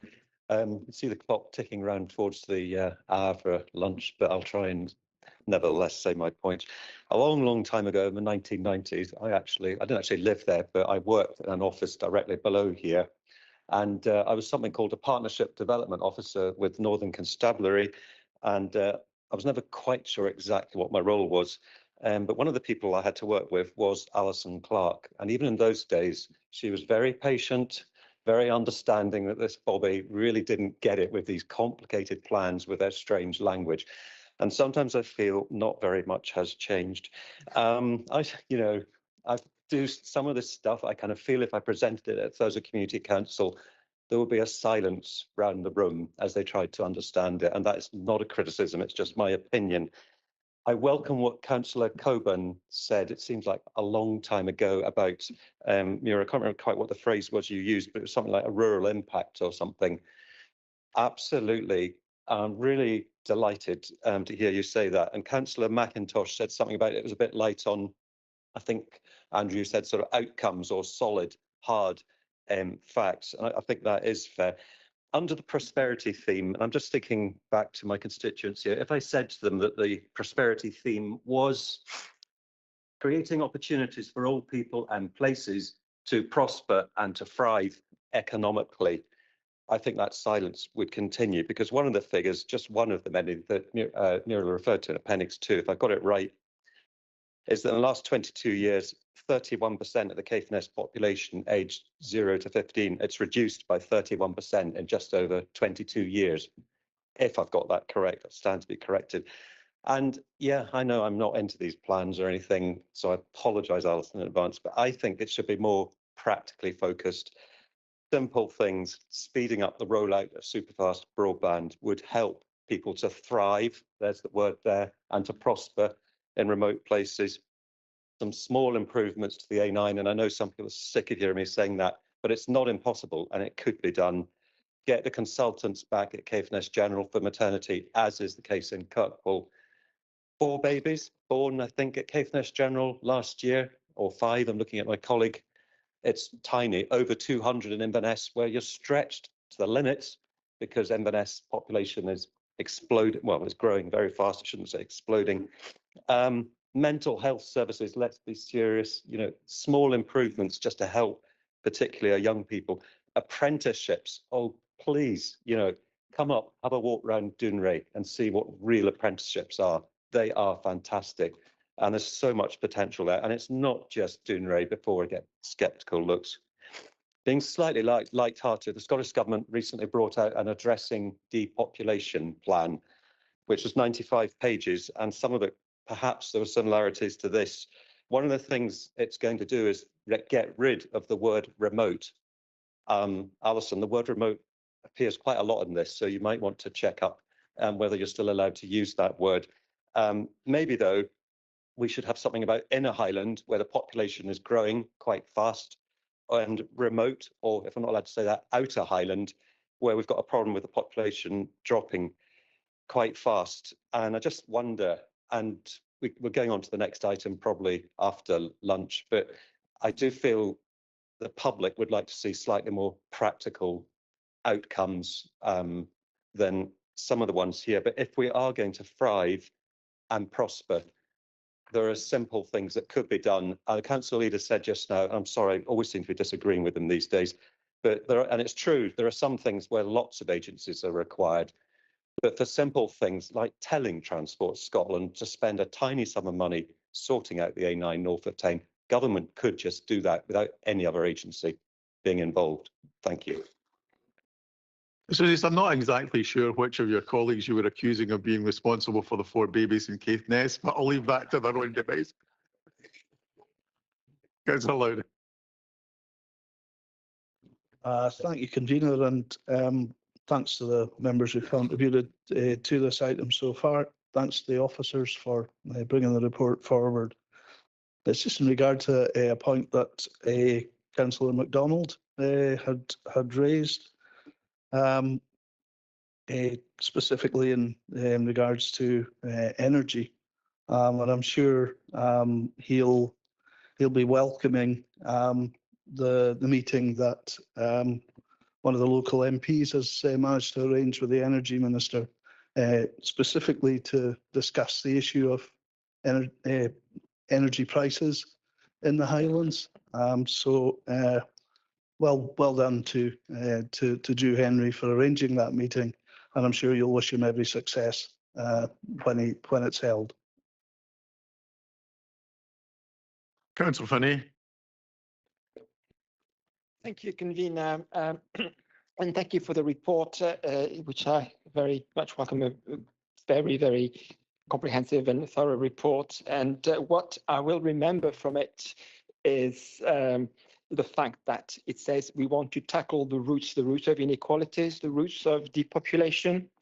And I do think my experience in 2.5 years as a councillor is that we spend too much time tackling the symptoms of problems rather than tackling the roots. So I very much welcome the report. If you look, for example, at the issue of school closures, I want to see schools open in rural communities, and when they're closed, obviously, it's bad news for the sustainability of the community and the future. But keeping a school open is not enough to tackle the causes of the problem. To see more children in that school, we need to look at the symptoms of why it's happening. And some of the symptoms, some of the reasons, some of the roots are mentioned in this report. We know what they are: housing, transport, childcare. And these will come actually with practical questions in the next few months, things like empty homes, access to land. And another question, another problem I hear very often is that I hear, oh, there's no demand in that part of the Highlands for housing because people are not on the register. But I can tell you that I get families writing to me saying they want to move into the area, but because they've not registered, we don't know that they want to move into the area. And I often hear, no, there is no demand. So these are all the practical questions we will have to challenge over the next few months. And then, of course, there are many projects in communities, but money is always the issue.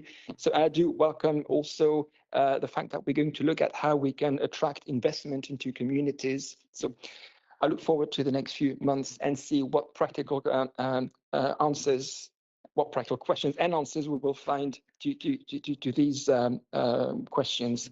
Finally, I do want to challenge the word remote, indeed, as Councillor Rees was doing just now. In my book, no community is remote. It all depends where you start from. And the use of the word remote to me shows that we have a very centralized culture. It gives the impression that if you're remote, you are well away from the center of civilization. I'd like us to challenge ourselves and think, why are we using these words so often? Thank you very much. And you'll of course appreciate that Aviemore is the centre of the universe. Councillor Graff. Thank you, Convener. Thank you very much for the report. I really appreciate the honesty and the thoroughness. Just starting out with item 4.5, it was agreed that addressing inequality would remain at the heart of what the partnership was aiming to achieve. I just wonder if we need a definition of what is inequality. That is really wide and quite variable, and exactly how we're going to do that. And I do accept that some of that may well be in the next thing, the delivery. Item 4.6, to be ambitious and bold in vision and action within resources available. I would like to cut off the end bit and just be ambitious in bold and vision and action. I think we need to stretch ourselves and investigate all possibilities, find the resources and stretch the resources that are available. I think limiting it to within the resources available, I think puts too many limits on it. 5.2, supporting vulnerable adults and children and adult strategic care challenge. Yes, please. A lot of the issues mentioned are broader than just the children. The 75% of referrals meant that Councillor Gregg mentioned, that's also to do with the parents and supporting parents. It's about adult services and finding the money to actually do that. It's already under-resourced. So how do we actually do that? And in the lovely chart, it mentioned about children in higher education, in further education and going into work. There's 8% of children not mentioned in those figures. And I would also like to know, okay, what are we doing about that 8%? Thank you very much. Councillor McLean. Yeah, thank you, Convener, and thank you, Alison, for the report. And I suppose this report, like the next couple of reports, are very strategic, and I wondered where kind of plain English came into it. So if you wanted communities to understand what was in the report, where that would help, and because reading it, as Matthew and others have said, it might be okay for officers or Scottish Government or whoever to understand, but it might not be so easy for the communities when we're moving towards more community involvement, especially under the Community Empowerment Act. And my other questions was on the development day that is mentioned in the report, and who is going to be invited, because I know when Councillor Christie asked about that before, it was very much the third sector organisations as well that were going to be invited. And although it talks about councillors coming along and partners, it doesn't actually say who those partners will be, and to ensure that that is going to be involved. And on page 30, where you talk about the key messages at 5.42, third sector is mentioned. And I think for me, the most important point is the very last bullet point there, where the culture change is required across the partnership, from public sector partners being more open to doing things in different ways and seeing the third sector as core partners and third sector bodies, because quite often, and I know I've stood up here before and said, quite often they're not, and if they're not at the table, they're usually lunch, and it's their budgets that are being cut. And I think with the new situation we have at the moment, with the lack of funding, the priority to work closely with communities in the third sector has been highlighted, and I think the Chief Exec has taken that on board, as he has mentioned at the December meeting as well. And we have to move forward in that way. My other question is that when community planning partnerships, when local community planning partnerships were set up, I understood, and I think it was Kate Lackey reported at that time, that community planning partnerships and area committees were going to become more together. And if we're looking at cutting duplication, perhaps that's something we need to look at again, or perhaps it has already been looked at, because often it's the same people, not always, that come to both. And if we're really there to support communities, I think that's something we should be looking at too. If we're joining forces and looking at sharing resources and pulling together, then perhaps instead of two separate groups meeting, if we're all here to support the community, then we could be looking at one or something more closely. And the other is on the pooled commit to sharing and pooling resources. And Isabel's correct. For the last 6 months, she's as an older person's champion, she's campaigned about the age-friendly communities and the importance and what they can do to help us in Highland. And there's other organisations out there too, lifting communities out of poverty. And we've got poverty agenda, and because so many of our residents in Highland are in poverty, and in work poverty is on the increase. So there's probably a place for that to be taken forward, and I don't know where that is. So thank you so far for the presentation, and I'll speak on the other items later on because they're all interlinked. But the communities and third sector are very important for us to deliver this. Thank you. Awesome.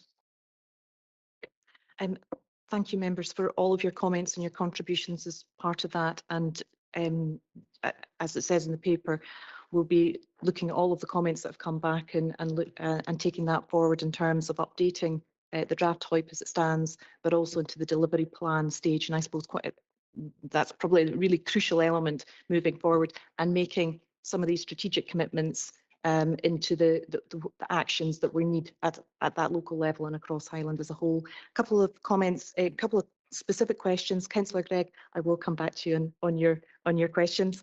Councillor McIntosh, in terms of the measurement of success, that's really crucial going forwards. I think there's two different elements in there. There's the overall sort of performance indicators and measures at a population level across Highland that would sit as part of the HOIP.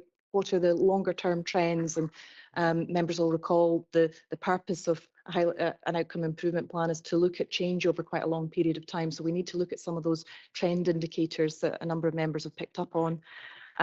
There's also the specifics in terms of the actions. What are the targets that are associated against the actions? And that will come back as part of the delivery plan as well. So measurement has to be key to what we do going forwards as part of that. Councillor McLean, just to reassure you, absolutely third sector, a key part of the plan development day. When I meant partners in that broadest of contexts in terms of third sector partners as well as public sector partners. So it's looking at the partnerships, but also other bodies at a local level that are feeding in to try and get that input across the day.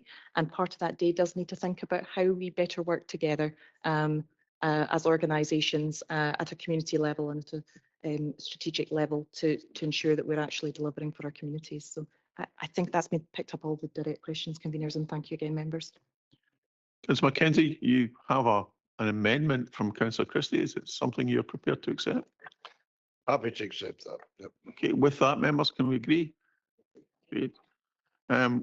We now take a quick step back in the agenda, members, to item 4, which is a presentation from the Director of Public Health. And he will be joining us for lunch. And you can ask him as many questions as you like over lunch, provided you don't spoil his lunch. Thank you very much, Convener, and thank you, members, for inviting me here to present my 4th report on the state of health within NHS Highland. I think there should be a presentation coming up. Is that?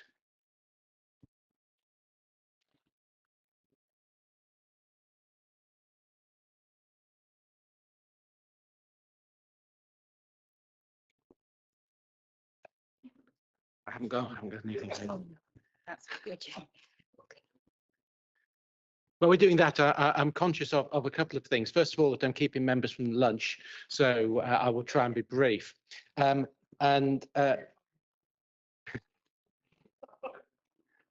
secondly, I'm also conscious that while for many people this will be the first time they've heard the presentation, for some members thank you very much, it won't be the first time, and I think for 1 or 2 members this may be the 3rd time that they've actually come across the presentation. So I'm not. Hopefully, that's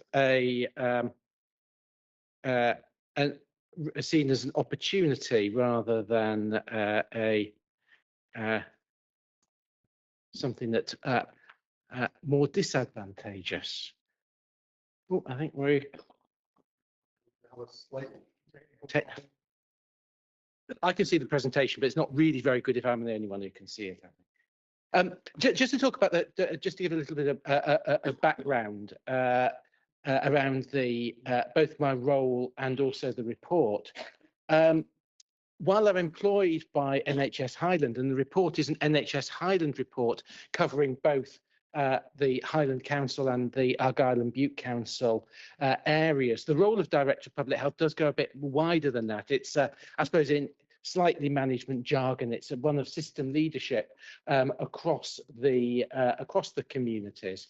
And so I hope that both the presentation and the work of public health will work across both the 2 councils that we cover with the NHS and the different partner organisations that have already been referred to earlier on within the council meeting. So as I said, this is the 4th report that I've done. The first report was on COVID. The 2nd report was on mental health and suicide, the 3rd report on prevention, and this 4th report, and I'll whiz through very quickly the slides, hopefully when we get to them, is on medication and public health. It's to some extent it's seen as a niche area. I think what's that got to do with general public health? But we all every so often take medication. And medication can often be very good for us, but there are also potential harms that we can get from medication. And what I've tried to do within the report is both to cover general areas. Notice that inequalities were already mentioned in the previous debate, but to cover issues like inequalities in the state of health within Highland within the first part of the report, and then focus on a wider issue of medication and public health. Originally I tried to get catchy titles to my report. So certainly I've done when I was a Director of Public Health in England. I tried to develop that a little bit more. And I was going to have entitled this report "Medication: The Good, the Bad, and the Ugly," and hopefully get some good spaghetti western references. I was persuaded by my colleagues against my better judgment that it was style over substance. They're probably right, but I was still quite keen to have that type of theme. So there are elements, and certainly the presentation. Have we got anywhere with the? Just 30 seconds. 30 seconds.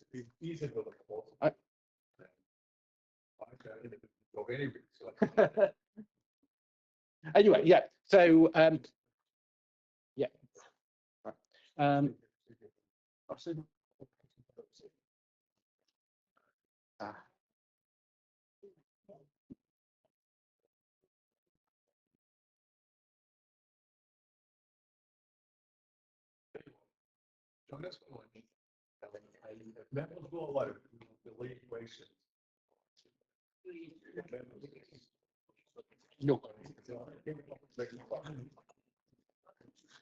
No, that's fine.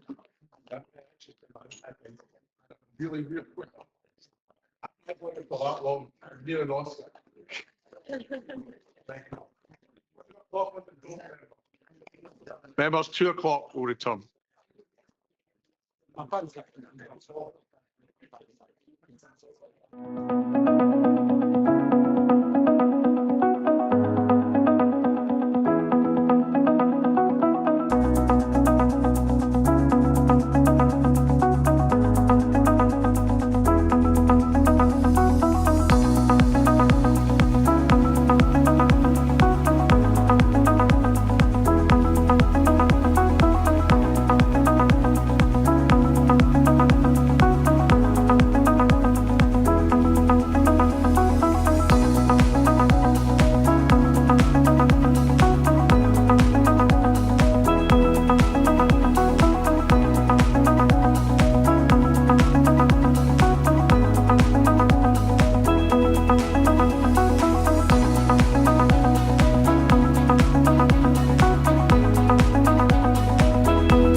One of the things that strikes me about being a social worker in the Highlands is that you get to work in an absolutely beautiful, diverse region.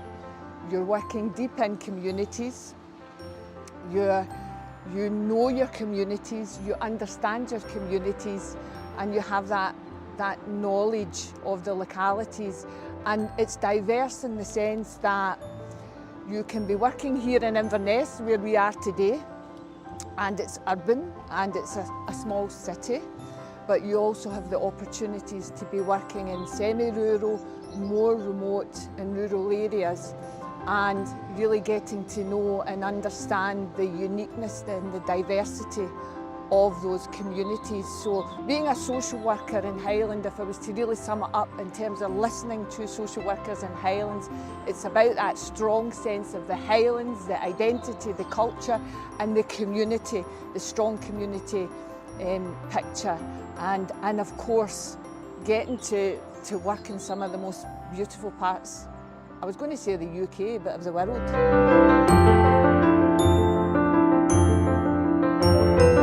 I think Highland is going through a lot of change and improvement just now. It's quite exciting, it's quite dynamic. We're trying to really, I think, recast how we work with families, and yeah, introducing things like the Family First strategy, which is really about trying to keep families together wherever possible, keep children in their communities, keep children with their families if possible, if safe. Introducing things like family group decision making, which is really about giving families and young people and children a voice in their lives, in their care plans. So yeah, it's a good time to be in Highlands.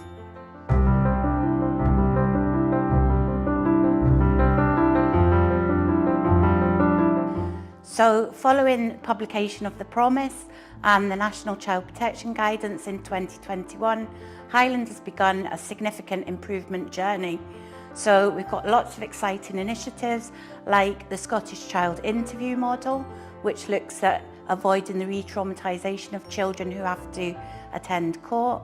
We've got the Graded Care Profile, working alongside families that may be struggling. And we've also got the Safe and Together model, working with families where domestic abuse is an issue. So lots of exciting opportunities to get involved in new initiatives and help us improve services for children and families in Highland. First time I've ever worked in the Highlands, I took a kind of leap of faith, just based on the job role that I'd seen when I was staying in Glasgow. But I think, you know, a great life-work balance up here in Fort William. You know, you've got all the outdoor activities if that's what you want to do. But what I've found in the Highlands is the approachability, a kind of management, you know, like obviously my line manager, but senior management as well, you know, very open to discussions, to chats, to catch up, you know, and I think that's a kind of breath of fresh air. Generally, senior management, you tend not to see or hear from them, but I think different in the Highlands, you know, there's always that support on offer, whether it's via your own line manager or higher up staff.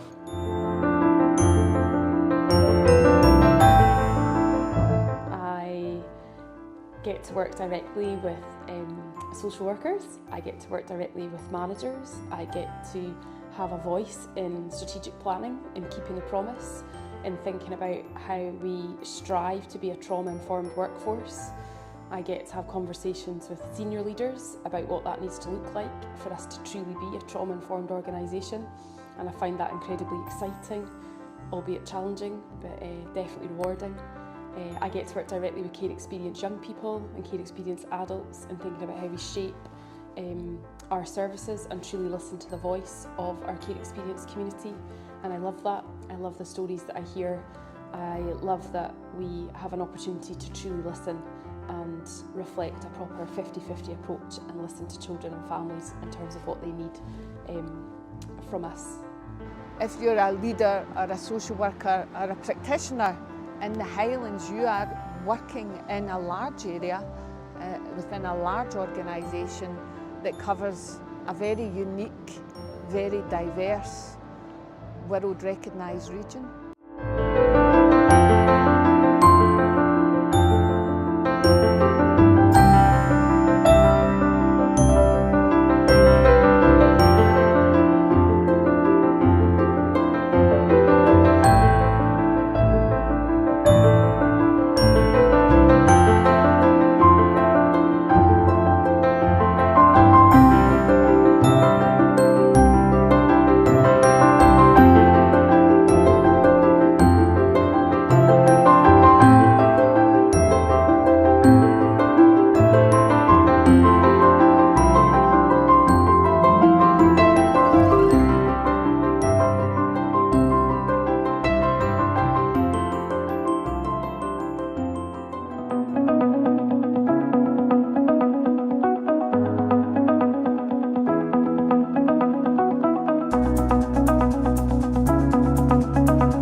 your seats.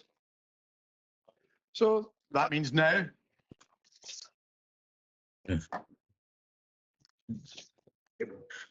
Thank you, convener. So good afternoon, members.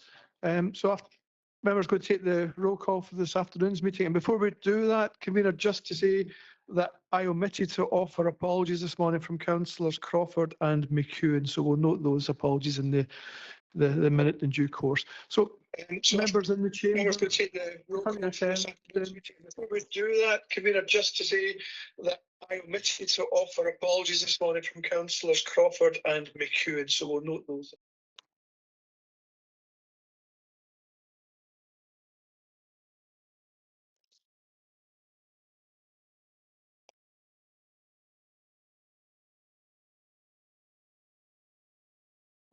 Okay, so members in the chamber, when the lights start to flash, could you press the green button to confirm your attendance, please? Thank you.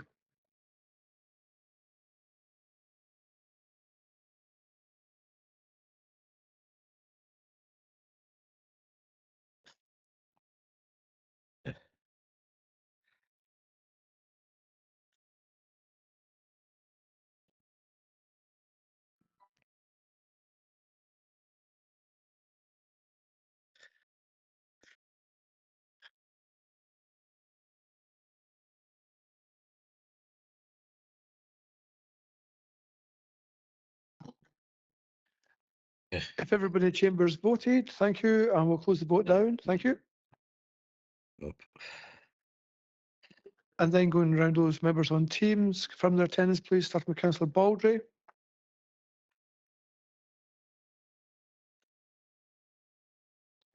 Councillor Cameron. Present. Councillor Collier. Present. Councillor Finlayson.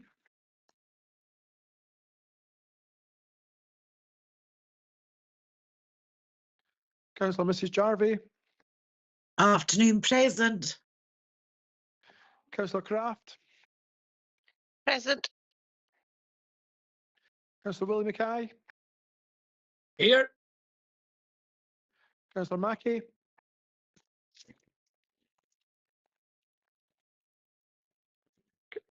Councillor McGilvray. Here. Councillor Miller.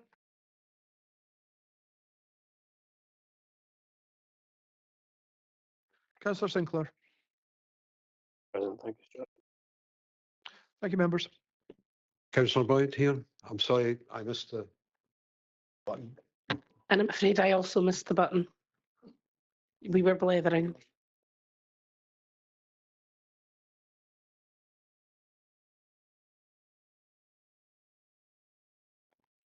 Members, we now move to item 7 on your agenda, which is question time, and we're joined today by Mr. D. Mackenzie. Mr. Mackenzie, if you would unmute your microphone and deliver your question. Thank you.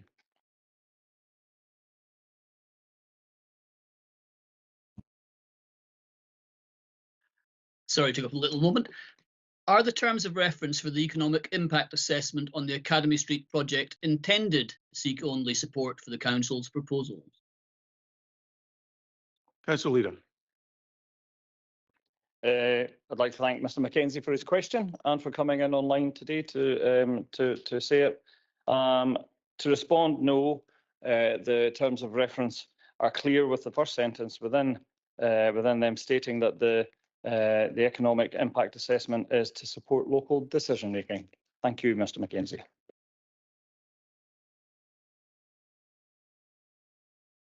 Thanks very much, Mr. Mackenzie. It's very kind of you to come. Thank you.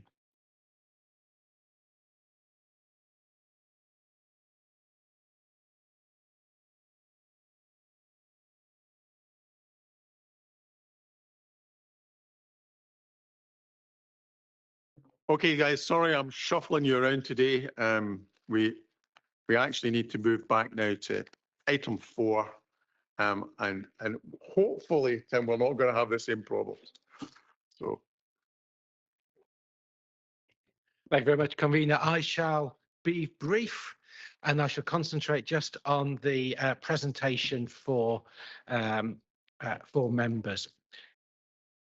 As I mentioned earlier, the first section of the report contains information about health inequalities and other factors that are affecting the health of people in Highland. And I've put this first slide up to both demonstrate what's happening to life expectancy across NHS Highland, but the picture's really the same for Highland Council. Life expectancy has largely plateaued over recent years, but probably of more concern is that the inequality between the most deprived and least deprived, particularly in men, has widened. Is now up to about 8.3 years, and it's something that we really need to continue to pay serious attention to. Not only that, but we also need to be aware that it's just not just how long people live, but how well people are while they're alive. And this demonstrates the amount of years in poor health, comparing NHS Highland with Scotland as a whole for men and women. But what is more concerning is that when it comes to inequalities, the poorer you are, the more years that you have in ill health. So we've got a whole range of tasks to do and challenges to improve people's health, help people live longer, particularly people in the poorest areas, but to be as well as possible during those times. And if we look at what causes ill health during later years of people's lives, we come up to this list. I won't go through it in detail, but a lot of the things here are amenable to population interventions, to things that we can do to help people within the communities, things like diet, exercise, smoking cessation, a whole range of things, as well as treatment.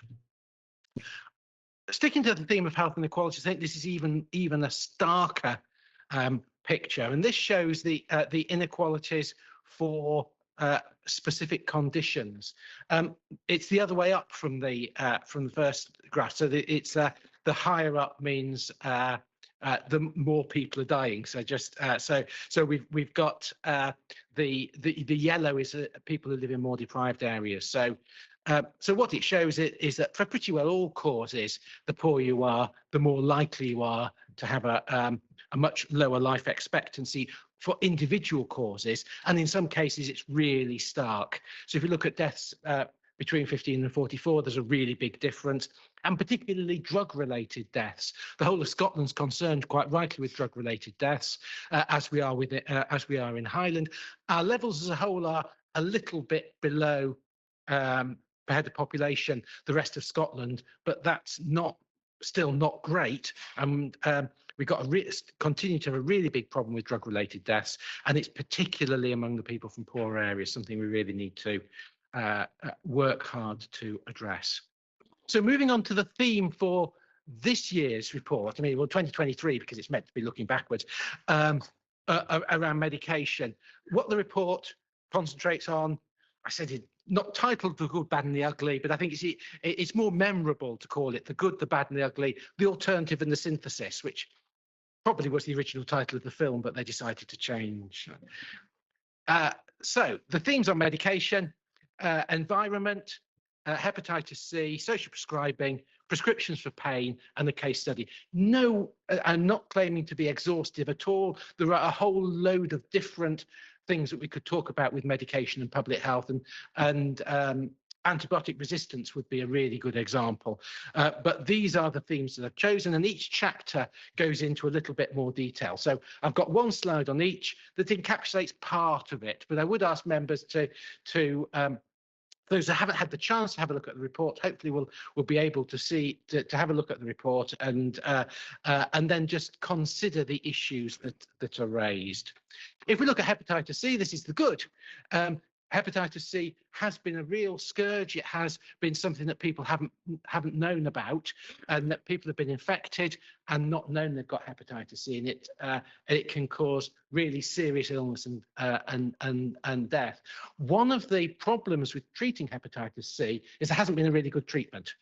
With treatment with interferon, which is intravenous injections, and work sometimes doesn't necessarily work and is very difficult to deliver. But we've got a new treatment a tablet treatment that is really, really effective. So when it comes to public health, an example, good medication can really get people to hopefully to come in, and we can encourage more people to be to come in if they think they might be diagnosed, and then get to be treated.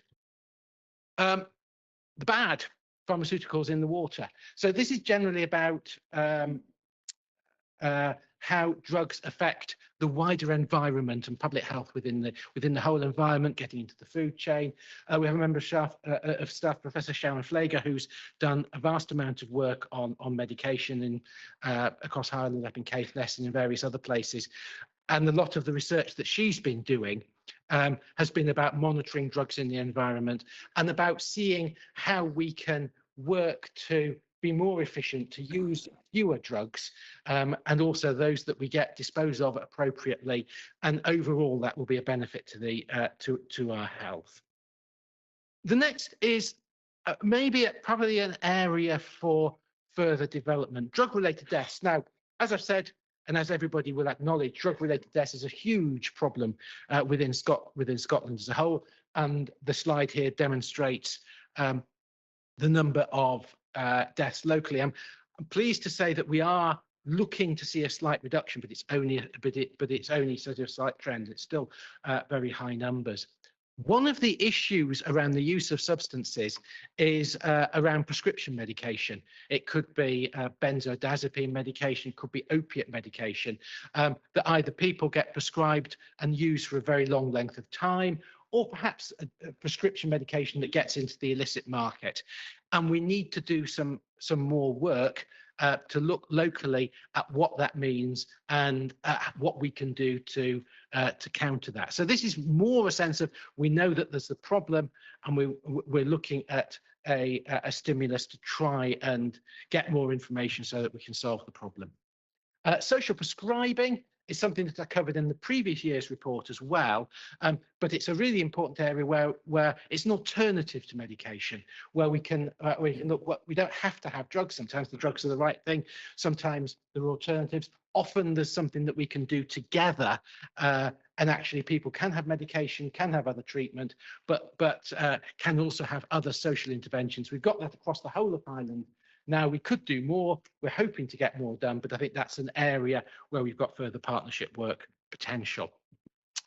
There are a couple of slides of recommendations. I won't go through them. You'll be pleased to know. So just to have them on the slides. I would encourage members to have a look at the report, to read the report, and to come back with me with any questions. There is one member who has requested, because he's seen the presentation before, requested a paper version of the report.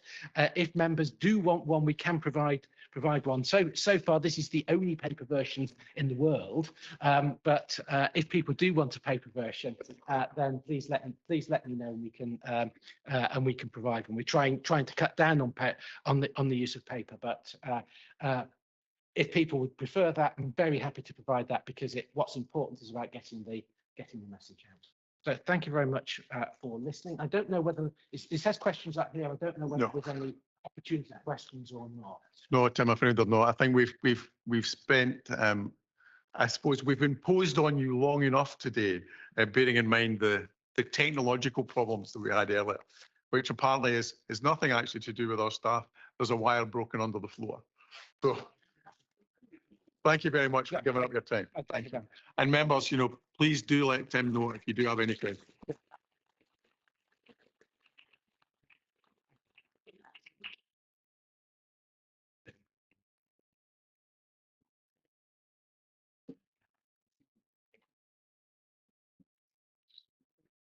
We reset the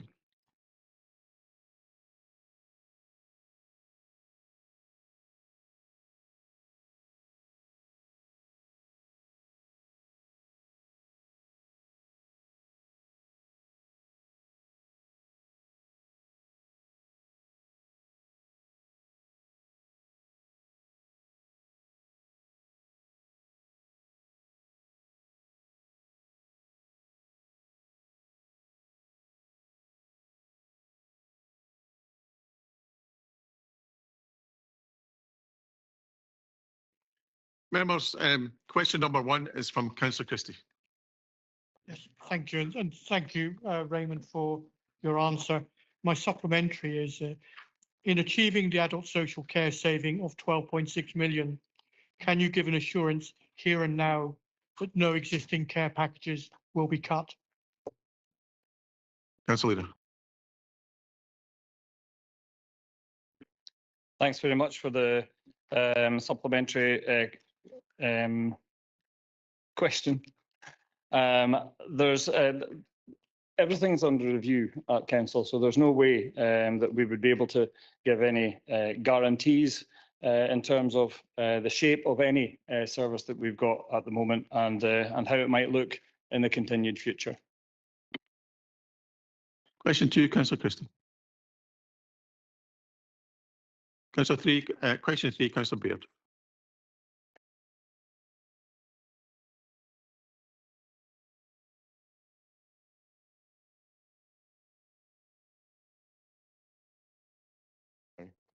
Sorry, yeah, I'll start again. It wasn't just quite right. The answer got back here that we wanted a bit more information that the council would in fact actually honour the question that we asked, and that was to get some further help from crofters, farmers, or other contractors that had blades and equipment for the particularly the bad snow. Do you have a supplementary question? Yeah, well. Or are you just going to read out your previous question? No, it was just to try and clarify that we didn't quite get the answer back that we were looking for. Question has been asked and answered. So if you don't have a supplementary, All right. you don't have a Okay, supplementary. right, thank you. Question 4 is for Councillor Grafton. Thank you, convener. Thank you very much for the answer, Chair. Just a follow-up question on that, the net income and the following year's profits, the net income and the negative figure, I'm assuming that is down to infrastructure costs. Thank you. That's okay. Thank you very much for that. I don't have that information to hand, but we can certainly get that for you and we'll circulate that around all members. Thank you. Question number 5 is Councillor Baldry. Thank you for the answer. No supplementary, convener. Thank you. Question 6, Councillor Balance. Thank you, convener, and thank you for the answer.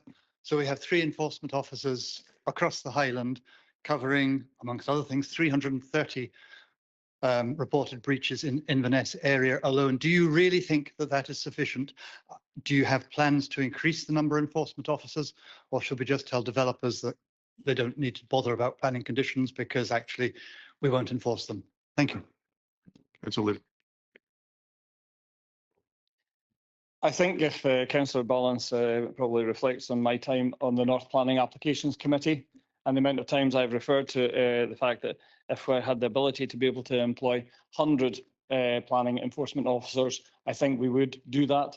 But I think we have to get everything in balance in terms of what's affordable and what's available. And I think that I can also say that it's constantly under review exactly what we can manage to do to be able to enforce planning conditions.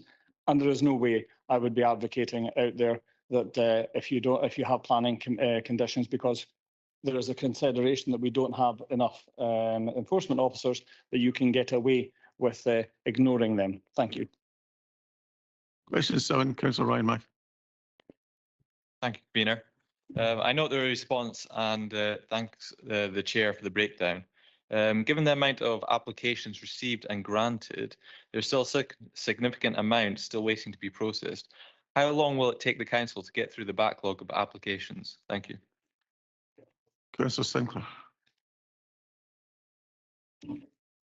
I don't have that information to hand, but I can get the answer to Ryan and circulate to other members. Thank you. Councillor McPherson. Thank you, convener, and thank you to the leader for the very thorough answer.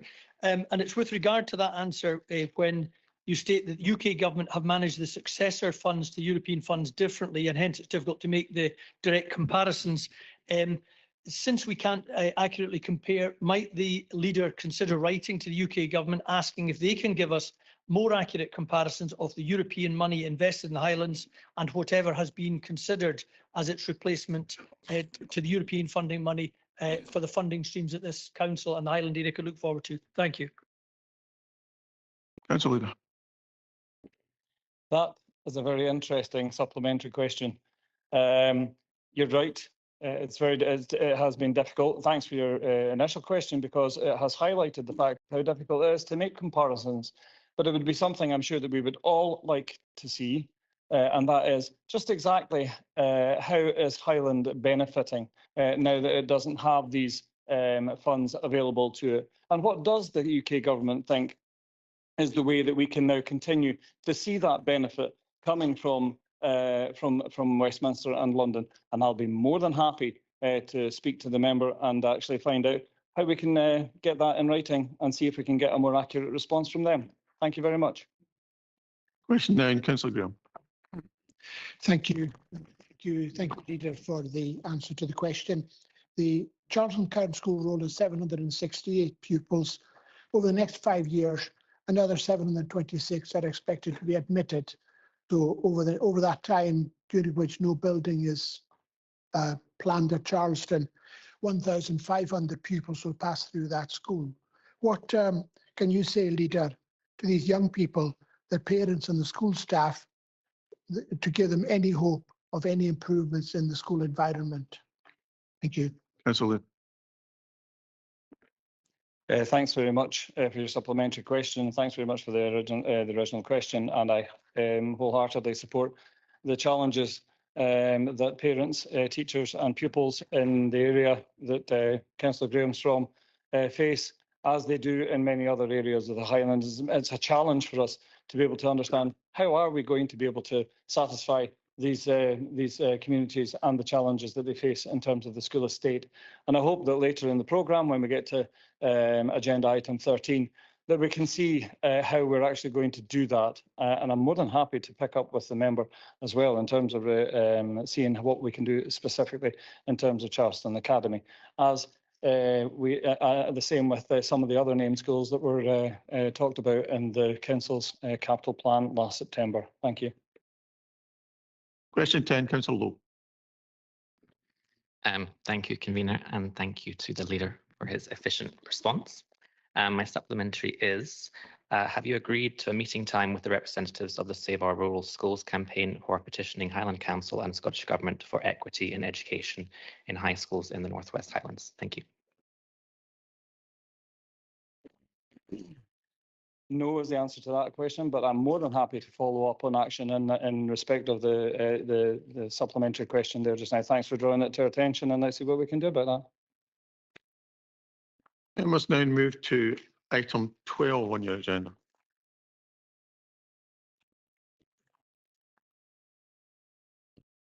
Item 12 is the Highland Council Delivery Plan, and Ms. Lackey. Thank you, Convener, and good afternoon, members. The paper presents to Council a new approach on how to plan, manage and deliver work through a 3-year Council delivery plan. This supports the delivery of the priorities in the Council programme, Our Future Highland, and aligns with the budget strategy for 24-27 agreed at Council on the 29th of February this year. The revised Highland Outcome Improvement Plan, which members just considered and approved, is also aligned with this programme. As you have seen, the delivery plan is split into 6 portfolios, each with a number of work streams and associated projects and work streams. The portfolios represent how we will address some of the biggest opportunities and challenges facing the region. The individual slides within them relate in some cases to specific budget savings, in others to existing and new core work streams, and in others a combination of all 3. In all cases, these are activities which are complex or require cross-service or collaborative approaches with stakeholders and partners. The business as usual activity, even where it relates to budget savings or programme commitments, will continue to be progressed at service level and will be reported in the usual way through quarterly reporting to strategic committees. No changes are proposed to the programme commitments agreed by Council on the 8th of December 2022. However, the framework for the delivery, monitoring and reporting of progress has been adjusted, and this is set out in section 11 of the report. The slides contained within the delivery plan set out the key components of each of the projects. These include milestones and measures of success, the funding and financial benefits to be delivered, and they cross-reference to the Council programme, the Highland Outcome Improvement Plan and the Corporate Plan, and also to the budget proposals approved on the 29th of February where these are relevant. The resource requirements of the plan are set out in Section 9 and Appendix 2 and have been provided by the Section 95 officer to provide visibility of the drawdown from the earmarked reserve approved for this purpose and in the budget agreed in February. The slides also indicate the proposed governance arrangements in terms of the frequency of reporting to the appropriate committees or board, and it is intended to report on the plan's overall progress on an annual basis to the Council. The plan is presented in draft form today to allow member input and also to provide time for wider engagement with staff and partners, including the third sector. All of the portfolios will require external engagement in their development and especially through to implementation, and the stakeholders will vary according to the work streams being progressed. For example, the workforce for the future portfolio will involve extensive working with the business sector, the third sector, and of course, as the previous discussion highlighted, with our community planning partners, in order to develop a Highland-focused approach to meeting the challenges and opportunities that we have. Likewise, public and third sector partnering, engagement and commissioning will be essential in terms of our people-centred approaches. Collaboration will feature throughout the lifetime of both of these portfolio activities, and they consequently have greater scope for further development than others that are more inwardly focused. However, all of the portfolios will be informed by the engagement that will be undertaken between now and May and beyond. The period up to the next council meeting is relatively short, and so engagement with partners in the third sector will be coordinated with the activity plan for the HOIP delivery plan. And I was going to say that anyway, Councillor McLean, as was set out in the introduction to the previous item, in order to ensure strategic alignment as well as effective time and resource management. It is also intended to arrange an all-member seminar before May, and a date will be issued subject to member approval being given to the draft delivery plan today. I'm happy to take any questions. Thank you, Convener. Councillor Bremner. Thank you, Convener, and thank you to the Deputy Chief Exec for the introduction, and also to the Chief Executive and officers who have undertaken the work to have the delivery plan before us today. And I'm happy to move that we note the recommendations in the paper, and I believe that, Convener, you're happy to second that as well. This delivery plan takes forward the budget approved by members in February and combines this with addressing some of the region's biggest issues and opportunities, growing the economy, developing the workforce, promoting net zero and energy security, and protecting the vulnerable, to name but a few that are detailed. It demonstrates how the Council can make the very best use of the resources available to it to deliver a sustainable and also a successful future, but not just for the Council as an organisation, but also for the Highland as a place, and for its communities and the people who make it their place also, and also their home. I don't in any way want to downplay the ambitious approach that's detailed in the plan. It's not going to be easy, and I think that the draft plan actually very successfully demonstrates the complexity of the work ahead of us, if you've read into the full detail of it. But this is the first time that the Council has taken such a joined up and strategic approach, and you can see, as I was referring to in the previous agenda item, this links the programme, the Highland Outcome Investment Partnership, the budget and the performance plan to provide the framework, the momentum and the governance that's going to be needed to ensure that we deliver on our commitments. As seen set out in the introduction to this item, there will be a need for extensive engagement and partnership working across every portfolio detailed. It will be for others to ensure that effective dialogue and communication is undertaken with our partners, stakeholders and others as we look to successfully achieve on the delivery plan. We can expect change to be implemented in order that we can achieve our aims in terms of the Council programme, performance plan, the budget strategy and the Highland Outcome Improvement Plan. And I'll be welcoming any work in the delivery plan that allows us to directly improve benefit within the Highlands. And that includes recent attention that has been given to our mentoring programme. in respect of this, I'd really like to give every assurance that the work of our officers going forward will be continuing and strengthening the council's approach. And thanks very much for folks who've made representation on that. And I hope this goes some way to alleviating the concerns that you had. The council has given notice to a Glasgow-based third-party organisation informing them that we are transitioning to a Highland-based, Highland-wide programme to connect our mentoring actively more closely with that that we're doing across the region. The coordinators that we employ as part of this current programme will be retained as part of our Highland-based work, and we also very much want to be able to retain the mentors that they support as well. So I hope, Angela, amongst many of the rest of you who've been copied into that we're giving them that assurance today. And I'm so sorry that it's taken us to Thursday to be able to get that officially stated at council. So the confidence, I hope that it gives them confidence that we really want them to continue to deliver their invaluable work for us and for many to receive the benefit of that in our Highland communities. We need our mentoring programme to include more of our vulnerable young people and to be directed more to where the need is needed, which I don't believe that we were actually effectively achieving. By making the changes that officers are seeking to implement within the scope of the delivery plan, we will be able to allow that to happen. I look forward to the updates that are committed to in the paper coming to members in the future, and therefore I'm very happy to move the recommendations. Convener, thank you very much. Councillor Christie. Yes, thank you, Convener. Thank you, Raymond, for the introduction to this. We've got the Highland Outcome Improvement Plan. We've got the performance plan. We've got the service plans. We've got the council programme, which in itself is a plan. We've got the delivery plan in front of us. We've got so many plans here that I think we're actually losing sight of how we actually do things and how we actually are going to deliver it. This is a very high level document. If we thought the budget was lacking in detail, this is taking the budget paper and actually just saying what the outcome is we want.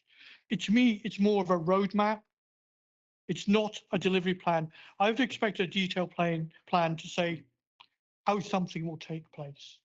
Not that it will take place, but more this is how we will actually deliver it. Now let's look at a few things. You know, one of them on the Family First talks about a target of an annual target of 8 kinship or foster carers. It doesn't really say in detail how the 8 was arrived at. I don't know if 8 is a stretch target. I don't know if it's a walk in the park. I don't know at all because it's not there. But more importantly, it doesn't actually say how we will actually get there, what interventions or interactions will happen. And that's what I would have expected from a delivery plan. It is a good document, but it's not what I would see as being a detailed delivery plan. If we look at adult social care, and the reason I asked my supplementary question to Raymond, which was, can you give an assurance that no packages will be cut? And he couldn't. You'd have thought if we had a delivery plan to actually address that, we'd be able to get some answer on that point. So it's quite clear to me that there's no thinking around what is going to happen with people's packages. Instead, the delivery plan refers us to achieving the outcomes from the Adult Services Strategic Plan 24-27 Highland Health and Social Care Partnership, which is what we approved maybe 3 or 4 meetings ago. I can't recall, maybe 3 or 4 meetings ago, Convener. But there's nowhere in this that actually says how we will deliver. This document is, again, a strategic document at a very high level that doesn't actually say how we will deliver the savings. So to link one document to another that doesn't give the delivery answer, I think is a weakness. I mentioned on the HOIP the need for depopulation, and I don't think depopulation is stressed enough in this delivery plan to give it the title that's referred to here. We talk about North and South offices. We talk about community hubs in the delivery plan. We talk really about hybrid working. You might think, how does hybrid working feed into depopulation?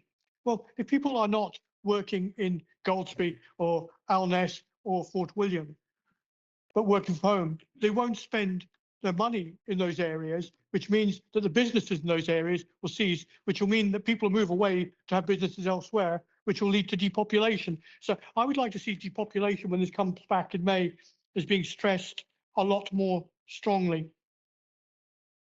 In terms of depopulation, this delivery plan talks about closure of schools and sending them for different uses. And I assume the comments I'm making now on this speech are political comments. They're not aimed at the officers at all. So I wouldn't expect the officers to answer my comments. They're political comments because this is a political document adopted by the administration.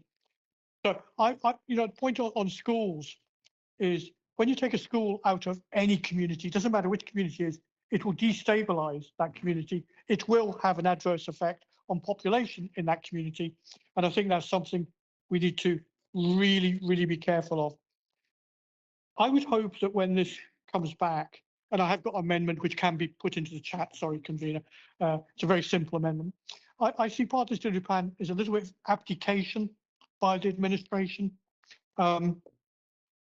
To actually expect the delivery plan to come back to us annually for approval is irresponsible. It's us abdicating our responsibility to scrutinise it. Oh, well, we'll only look at that once a year.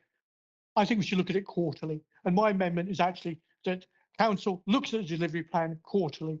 I know reports are going to go to strategic committees on particular issues, but I think rather than having an overarching once a year look at the totality of the plan, we need to look at it quarterly. So that's what the amendment is that goes in the chat. There is a lot of good in this plan, and in 5 minutes, I can only home in on the issues that I don't agree with. Thanks. I don't agree with. So apologies if it's coming across as negative, but that's what you can do in 5 minutes. Thank you, convener.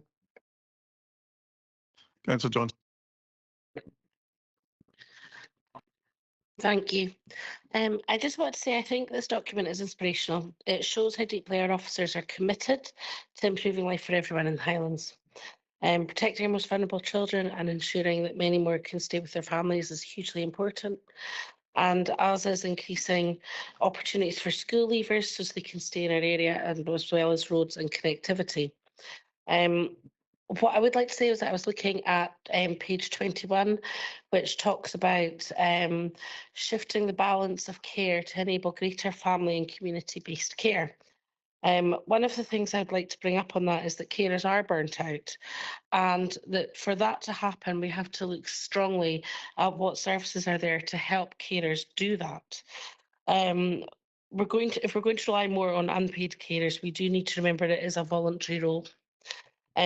One of the things I would just like to say about care packages and reducing care packages is, unfortunately, there are some times that it is actually that care packages are going to be reduced, and that's completely normal. For instance, if somebody is recovering from a health condition and they have reablement care and they actually improve and are able to live independently, they will have their care package removed or reduced, and that's entirely appropriate. One of the things I do think is really important is the inspirational bits about how this council can maximise its income through creative income generation. I'm particularly interested in the unique visitor experiences, and I would love to see the world famous dolphin watching location of Shannery Point being considered as one of those locations. So thank you very much. There's a balance.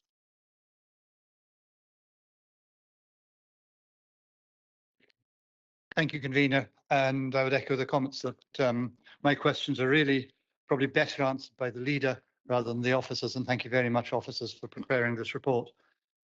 This plan, so late delivered to members, and so, in fact, it later delivered than the press release, so devoid of real detail. Alistair Christie is right. There is no how to the delivery of this plan. Whose jobs are being cut? What roles are being outsourced to outside organisations? What staff are being redeployed to other duties? Looking at this document suggests that the one area of the council which is not being cut is the graphic design unit. There is no clear picture of what is going to survive out with the 6 portfolios, 21 work streams and 63 activities. The fact that the plans for the MCR pathways had to be explained to us by a press release this morning rather than in the document itself is a sign of an administration trying to catch up with its own plans. How do we cope with the expected growth in demand for adult social care? There is no digital solution that can help a severely disabled person get up and go to the toilet. How do we cope? How do we find new childminders when we're cutting the fees to early learning providers, especially in remote rural communities with small populations? Does building service delivery across the third and community sectors, which may in itself be an admirable thing, but does it mean lower wages or worse conditions for essentially the same job? What discussions, Leader, have you had with the unions about this or about the Highland Charter? Are they happy with the proposals? What's the role of High Life Highland in the future delivery plans? Is it true, the rumour that I've recently heard, that the excellent Ranger service, which we all celebrated last year thanks to a motion from Councillor Rees, is to be cut? Where does the council housing and housing revenue accounts in the migration of all property aspects to the single property service? And in this plan, thinking of education, you are telling every parent in the Highlands that their children's school is to have its future assessed with the default assumption being for closure. What level of fear, worry, unnecessary stress is that going to create? What is the mass transportation of children out of small rural areas going to do for their community wealth building, or the net zero targets, or for neurodiverse children for whom sudden transfer to a large school will cause meltdown? Before we invest new solar PV, something which I do strongly support, when will we switch on the existing PV panels, which have been disconnected and deteriorating at 5% a year for the last several years since they were installed? Convener, I'm only halfway through the portfolios, but I'm already out of time with the number of questions that this plan leaves unanswered. But I would like to ask one final overall question. Given that, as we will later hear, half of the current milestones in the last year were on target, how many of these milestones and plans, Council Leader, do you expect to be on target in 2 years' time? And what happens to our budget if they are not all on target? Thank you. Councillor Gill. Thank you, Convener, and thank you for the report. There's been a massive amount of work going into this report, and it's all very aspirational. It's really, if we achieve all of the things in this report, then I think we can put this year down as a big success.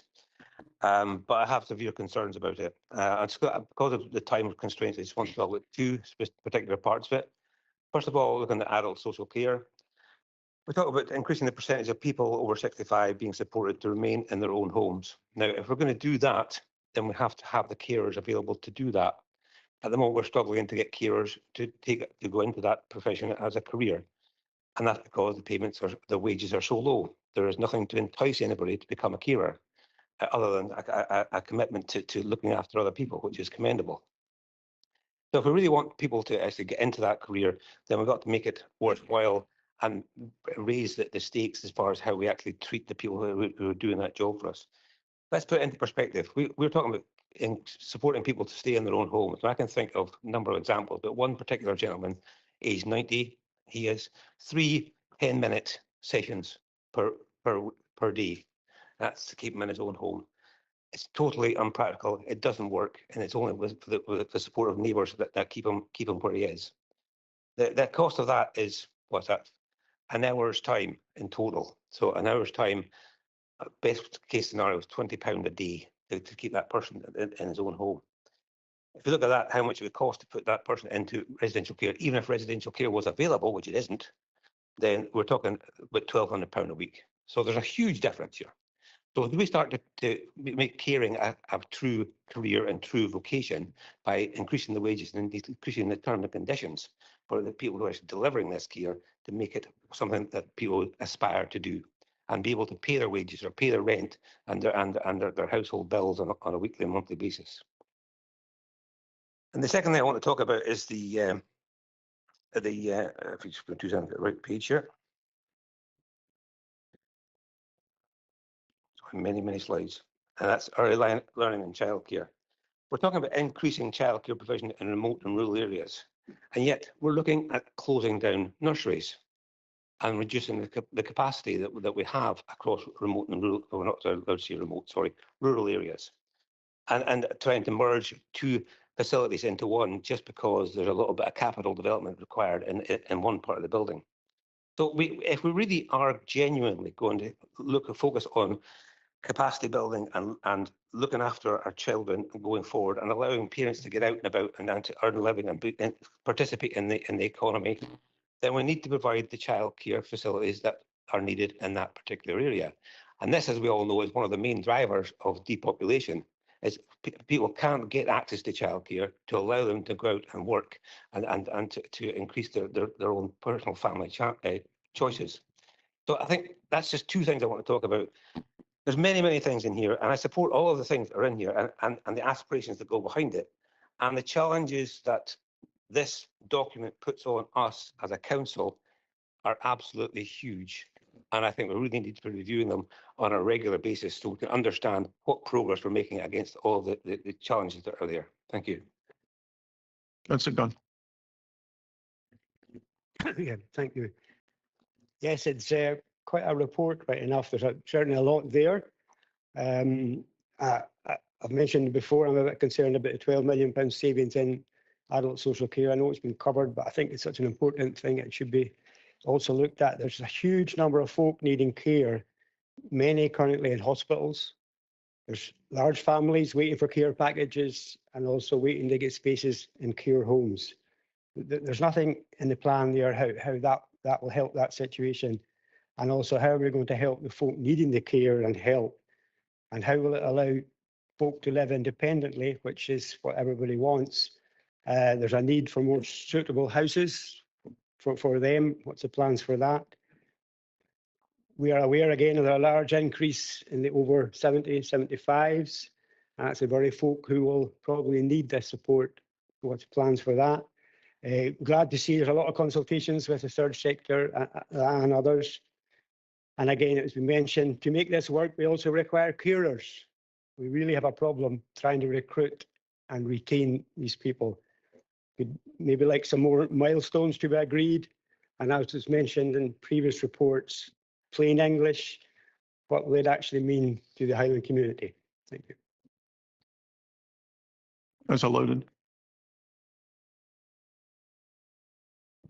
Thank you, convener. I want to focus on one of the 6 portfolios, and that's portfolio 6, which is dealing with net zero, energy investment and innovation. And the first thing I want to do is to thank the officers involved in bringing this part of the report forward. There has been a phenomenal amount of work done. It's been subject to challenge, a fair bit of it from me, not always perhaps being totally aware of all of the different elements that were involved in bringing this together. So I thank the officers for persevering. I thank them for what they're delivering, and I hope that the Deputy Chief Executive will pass that on to all of the other officers, apart from her, although I'm not naming her, for the work that's been done. So really, that element in number 6 is really the I think the difference between where we've been before and where we're heading in the future. The point that Councillor MacDonald brought up earlier, you know, we really are focused on this. We really do believe that this can make a real change to the future of the Highlands. And, you know, we will get after this with every power available to us. Just in that regard, you know, there's a lot of questions. Councillor Gunn quite rightly pointing out to you know, the need in different areas for additional spend. There has been additional taxation in Scotland. The energy profits levy and the electricity generator levy, they've raised a lot of money, but none of that money has returned to Scotland. So I think, you know, all of us should be united in trying to make sure that a share of that comes back here so that we're able to deliver the services that the people here have every right to expect with the taxation that's been levied here. Councillor Willis. Thank you, convener. Following carrying on with portfolio 6, the net zero. Thank you. It's fantastic to see that the net zero program has its own portfolio in this delivery plan. And I think it's important to highlight one of the first sentence in there. The net zero program drives transformative change in the council, and that it is so important that the net zero program is embedded in all operations and services and delivery activities across the council, with the ultimate measure of success being that our emissions are reduced. Because if this does not happen, the future looks pretty bleak. So in terms of the milestones, I see now that the costed action plan is being pushed back to later this year in August. This is almost a year after it was originally supposed to be fully, the action plan was supposed to be fully costed. So I'm hoping that as this delivery plan is developed, that it will be done. It will be coming to Climate Change Committee on a regular basis, and that there will be input from members of the committee and hopefully the wider member group. So, but thank you. It's very good to see that the net zero program has its own portfolio. Thank you. Councillor Finlayson. Thanks, convener. Members say the plans for our future Highland, in my opinion, are certainly exciting. And in light of the budget decisions we took last month, it's great to see before us so quickly a plan that supports our 3-year budget strategy. Such is the ambition in this document that we could spend many days discussing its contents. But again, as members have asked for, more detail will come to Council in May. In the short time I have, I'd like to mention some of the key areas I see as important. And the first of these is to ensure that we do, as is outlined in the programme, and align our actions with our partners. We need our partners on side to ensure we build a progressive and ambitious future for everyone living and working in the Highlands. Under capacity building, I'm pleased to see the plans for early learning and childcare and flexible place-based childcare solutions rooted in the needs of local communities in collaboration with partners. It is really important to support communities to bring forward childcare solutions like wraparound care, which have bespoke solutions to support their own area. It is all about solutions that support individual circumstances, and these will be evaluated, all will be evaluated to ensure sustainability. Under workforce for the future, I'm delighted to see reference to industry engagement and universal programmes and embedding the careers education standard and the work placement standard into the 3 to 18 curriculum and ensure skills and pathways are made explicit and are fit for the future workforce needs. In terms of the pathways and packages, it's good to see the plans for a solution-focused approach to improving and developing pathways during the senior phase to ensure positive destinations and sustained participation in employment, education or training. This, of course, builds on the very positive news we recently received around positive destinations in Highland. With reference to the plans for a single property service, I note the ambition to develop a new trades framework to provide a structured process for the procurement and delivery of both property and housing repairs across the council. In terms of this, I would, however, urge a bit of caution and the need to support local contractors and also grow more of our own tradespeople. In terms of schools, community hubs and office demonstrator projects, it is important for our learning estate buildings to become community hubs for co-located local service delivery. The new schools, which are part of the Scottish Government Learning Estate Investment Programme at Tain, Broadford and Nairn, will, I hope, be developed in such a way that they are seen as examples of good practice across the Highlands and also nationally. Of course, coming from Skye, I cannot fail to mention the Roads and Transport Improvement Programme. The public are telling us a key council priority is to improve the condition of the road network and improve the effectiveness of road maintenance. We need to make sure this happens. So members, let's all support this. Let's all work together. Let's all get the detail and let's make things happen effectively. Thank you. Councillor Gregg. Thank you, convener. Councillor Christie at the end of his remarks said he was running out of time to say anything positive about the report, so I'll take up some of that mantle. I'm quite pleased to see that there's some investment in my ward in the long run. I think that'll be very valuable for the traders around there. I'm in contrast to Councillor Balanced, I'm actually quite pleased to see how this is laid out. I think, at least for me, I find separating it into sections, the design of this is very, very helpful. And you're actually going to make my job a lot easier by telling me which bits are in the Education Committee's portfolio, so I know exactly which to scrutinise. I'm sure all members across the council will find that valuable. And I'm pleased to hear that there aren't going to be any cuts to the MCR programme. But I'm slightly worried that once again, we're at a council meeting with a major paper where we are hearing concerns from a third sector partner that they're not being communicated with as well as they would like. That we are getting the same thing repeatedly, and I think it's important that we try and consider why. I think it was clear to everyone that when Councillor Christie was referencing cuts, he wasn't worried about the loss of reablement packages, as we can probably all know that actually we know that people do lose their care packages when they get reabled, and that's just a normal part of care. What we're actually concerned about is their care packages disappearing completely in situations it's not appropriate.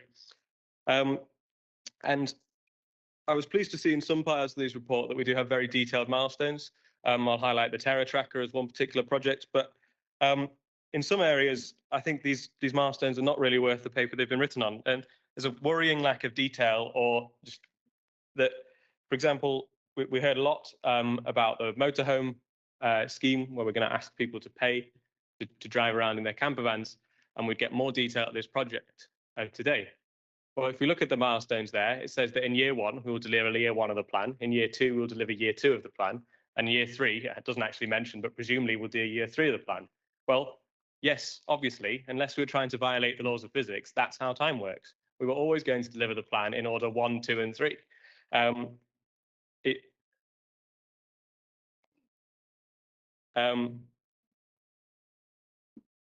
While I do appreciate that it is hard to plan ahead of time for things, we were told we would get more detail at this meeting. And while I do appreciate that there are some details we do have now that we didn't have last week, I do think there are things missing that I'd have very much appreciated to see today. Thank you. Councillor McIntosh. Thank you, convener, and thank you, Ms. Lucky, for the report and to your team that put it together. It's very difficult to get a programme like this because there's always things going to be missed out, and you're going to hear today from a great number of us their own pet programmes that they will never forgive you for missing out. From my point of view, I do welcome the measures of success. There is some way that you will be able to see where the next stage is because you have a record where you've been. Education is not just about preparing people for the workforce, giving them the skills. Unless you're going to take welding into preschool education, it's of no value to have that down in the 3 to 18 curriculum for that far. You know, it's 12 to 18. You're going to be looking at what people are going to be doing, not at preschool. And there's no mention of primary skills either. The literacy skills, the development skills, the personal development skills are core to primary education. And if you're going to focus in on work skills, you're going to miss out a huge amount of skills that are needed elsewhere. It says you want to have aligned curriculum to future market forces. Market forces where? In the Highlands? Let's force children, young people to stay here because they haven't got the skills to do anywhere else. It's not the way forward. Where, you know, there are aerospace skills, all sorts of spaces. Perhaps it's looking too narrow or coming across as being too narrow. And we need to have a mention of primary education, which is always missed out as being unimportant, whereas primary education is vital to our young people's development. Two specific questions. I may have missed 625 on this one. It says you'll set up an academy. Perhaps you can explain, unless I've missed it somewhere, what the academy is. And 627, you have a sector offer launched. What does that mean? Thank you again for this report. I'm trying not to be negative because it's a huge task. And thank you for doing it. And I've actually been nice to everyone today, which will come as a big surprise.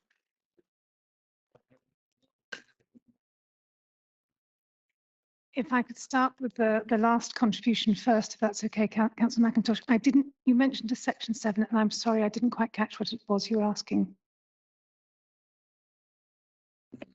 So the 627, it says sector offer launched.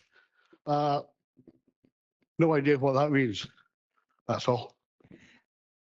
So I'll start with a couple of general points which might cover some of the questions which were quite similar.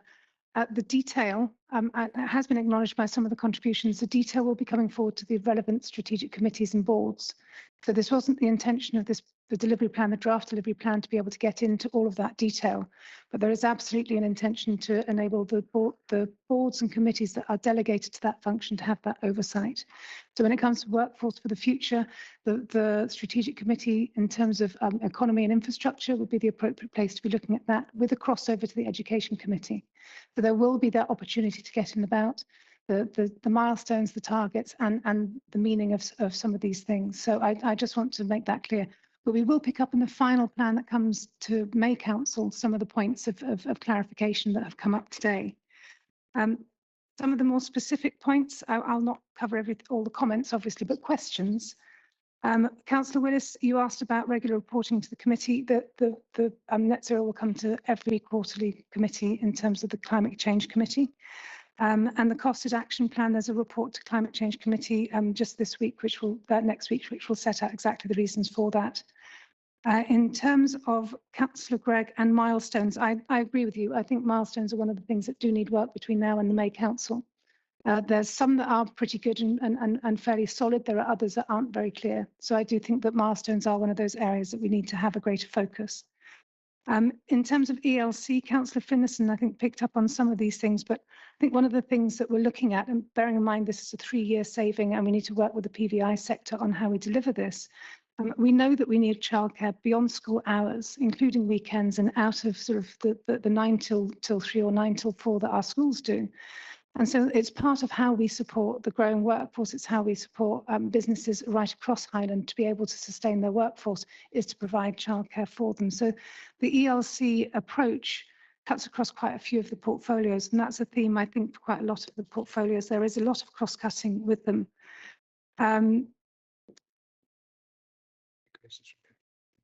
Okay. Councillor McIntosh, if it's okay, I'll maybe answer your questions if that's all right. Yep. Sorry to cut across my colleague here. So the two things you referred to are about the setting up of an academy and the launch of the sectors. So what we're conscious about is that the pathways need to be industry specific. What we're trying to do is to be demand led, so led by what industry requires from our young people, and to create that better alignment between industry need and what we feed through from the school system. And like you, obviously learning for its own sake is important, and education in the broadest sense is crucial, but training is a very important component of it. So the academy model is the model by which we will move the pathways through. And that'll be sector specific and it'll be launched by sector so that we get industry buy-in. And that's all that's trying to say. But we want to consult with industry before we bring this back for finalisation. Councillor Fraser. Thank you very much. On Family First, I'll refer to that under item 16 of the agenda. Adult social care. One thing to remember, of course, is that NHS Highland are the lead agency in terms of the actual delivery of adult social care. But I can assure you that work is going on developing the operational plans. There is an implementation group for the adult plan. The district groups already set up. And this, as Kate was saying, this will all be getting reported on a regular basis through the Health and Social Care Committee. But we do need to change the balance of care. You know, we've talked about that. That's what the strategy is about. And it's about making sure that we help people to get the support that they need and where they need it. So thank you for that. Councillor Grafton. Thank you, convener. A lot of what I wanted to say has already been said, so I'm not going to repeat it. Just portfolio 1, person-centred solutions. There's 4 work streams: family first and adult social care. I know you've already spoken on those 2 issues. I'm looking at the base of the pyramid. That family first is where it actually comes from, and the workforce depends on the family and the growth of the children, etc. Unfortunately, at the moment, we're failing families, and specifically, usually it's the women, the mothers, who take on the burden. The NHS has little or no strategic or funding capacity for adult social care. And thank you for mentioning that and that you're actually working on that. I wish I could report some of the specific cases, but unfortunately I can't. They're confidential, but I can assure you that they're heartbreaking. There are people out there who are not getting supported because of the position they're in. Mothers who are trying to support their autistic children through school, mothers who are dealing with child protection orders. They need support as well, and I really would like to see this giving some detail of how we're going to do this. I know Lochaber HOIP does some work in Lochaber with families and with mothers. Again, if we cut the local area funding, it will affect organisations like that. So I would like to see more detail. I accept this is a draft sort of delivery plan, and I would like to see more detail in terms of that in the May presentation. Thank you. That's a log. My point's been made. Thank you. Councillor Hutchins. Thank you, and thank you for all the work that's gone into this. It's amazing. I'd like to be positive about a project that hasn't been missed. I'm talking about the work stream on capacity building and regarding the early learning and childcare projects. There's already a considerable amount of collaborative work being done by Highland Council officers, CALA, HIE, Scottish Childminding Agent Association, and many community groups and families on the ground in the North West, supported by North West 2045. What has been achieved so far is positive evidence of the commitment to capacity building through delivery of new innovative ELC models. And in this instance, we are on the way to reaching the first milestone mentioned. Thank you. Last member has indicated he wants to speak. Councillor Rees. Thank you again, convener. My basic question is at the very end of the report, Appendix 2, the summary of resource requirements. This totals 2.8 million. I would like to understand, is this summarise basically the salaries for the people who are going to implement all the things that are listed at Appendix 2? And the reason I ask it is, £2.8 million is a fair amount of money. It just happens to be the exact amount of money that NHS Highland have spent on the 2 hubs in Wick and Thurso that have been delayed. It would pay for Wick Airport to run for a couple of years. It was also almost pretty much exactly the roads budget for Caithness. So it's a significant sum of money. And somebody mentioned earlier about public perception and the need for plain English, and try as I might, it's not easy perhaps for ordinary people who are not schooled in council speak to understand some of this, but I think if you ask them, they would like to ask for certainty. So things like the Ranger service that Councillor Balance kindly referred to, it's not a huge sum of money to keep it going, but my goodness, they deliver on the ground, particularly, but not exclusively, and I use the word deliberately, in the remote areas. They really are held in very high regard. They might want to know about what's happening on Academy Street, or as Councillor Finlayson correctly said, they might want to ask, well, what's happening about the roads?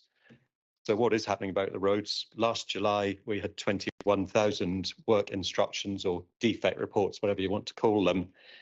I've just checked for January this year, we had 28,000. So it's gone up by 33%-ish in the space of about 8 months. So Councillor Finlayson is correct. That's something that the public are concerned about. And I'm aware that, people could say, and they'd be correct, that talking about different agencies and it's a different budget, it comes under a different budget line. That's absolutely true, but ultimately it's all the taxpayers' money. So it's important that we spend the money as wisely as we can. There's a lot of good stuff buried in this report. I think I quite like the layout as well. I think I do. But I would like to know, in very plain English and simple terms, this is the additional resource which it qualifies the appendix with. What is the primary thing that money's going to be spent on? Thank you. So it's a combination of things. So it's not just staffing resource.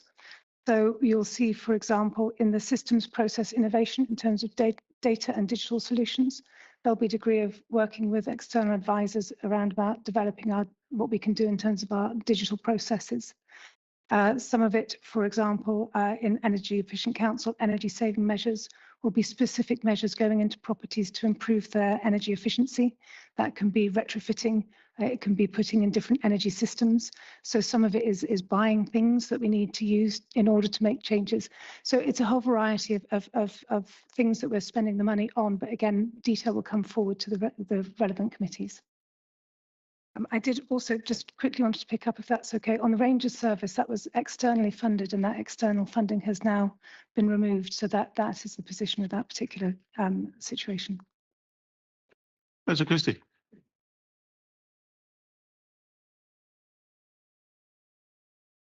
Okay, thank you. My amendment is quite simple. If this delivery plan is so critical to obtaining the results that you want in your budget, of closing that budget and balancing that budget, I'm actually saying that we look at the delivery plan quarterly. The proposal from the administration at the moment is you look at it annually. How bizarre is that? Talk about not having your finger on the pulse of the authority. Talk about a member-led authority. By looking at it quarterly, we can take the corrective action. Sure, you'll get reports going to various committees on Family First, on the motorhomes, and camper vans, but you won't get that holistic, overarching view of how the delivery plan is doing as a total document, except once a year. This is not political. This is about sensible business management, of looking at something quarterly, taking a view, diverting resources, seeing what's achieving target, seeing what's behind, then moving resources to make sure that everything is achieved. It's not meant to be confrontational, because what will happen if you don't do it that way is you'll find that there'll be more notices of amendment to bring things forward so we can discuss them, to try to get that holistic view.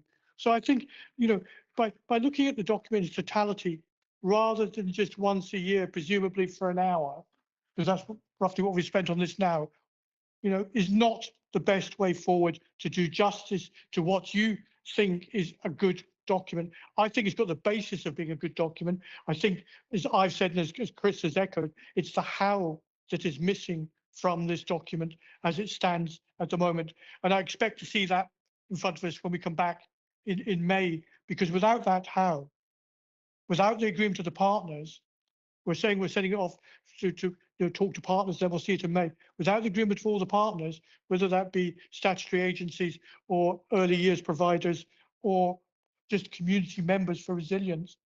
The budget is blown. The budget is blown. So I'm trying to be helpful by saying, let's look at it quarterly. Let's not put it away and bring it out, presumably this meeting every year, or probably be the June meeting when we've done the actual end of year accounts. The sensible thing is to look at it as you go. It's a sensible amendment to try to facilitate and make things easier to monitor. Council Leader.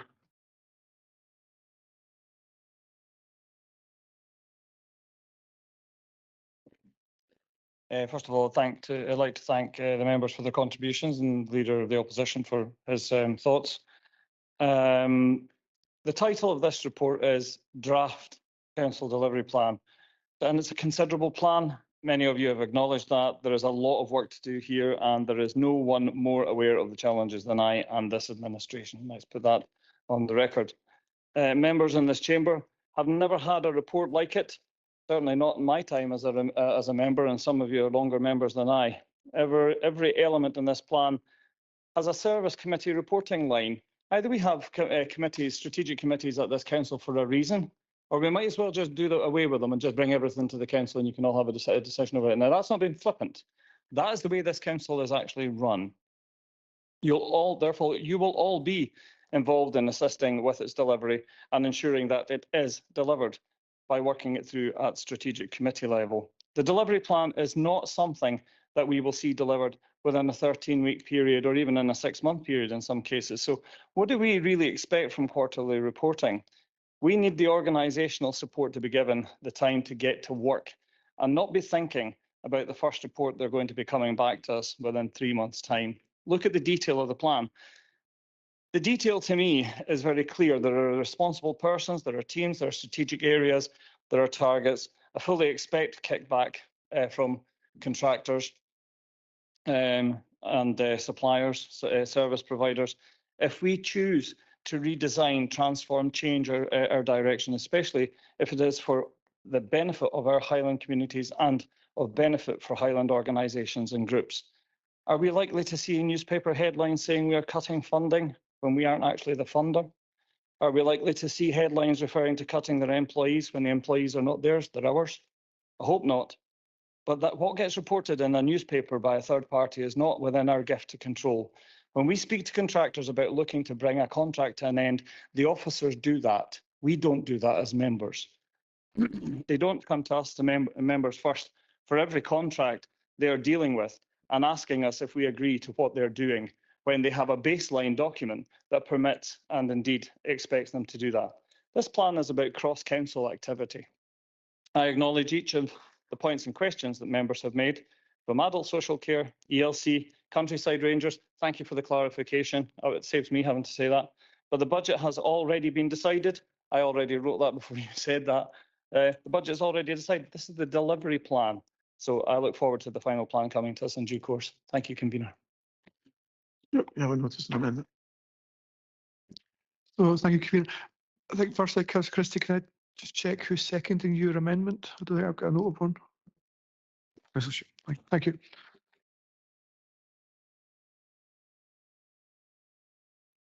So members, we have a motion from the council leader, seconded by the convener, and that's to move the recommendations of the report in terms of the agenda. We have an amendment from Councillor Christie, seconded by Councillor Stewart, and that's in respect of recommendation 2.2 to delete the word annual and replace it with the word quarterly. Members, when we come to the vote, if you wish to vote for the motion from the council leader, it will be the green button. If you wish to vote for the amendment from Councillor Christie, it will be the red button. If you wish to abstain, it will be the white button. And we'll start the voting in the chamber now. Thank you.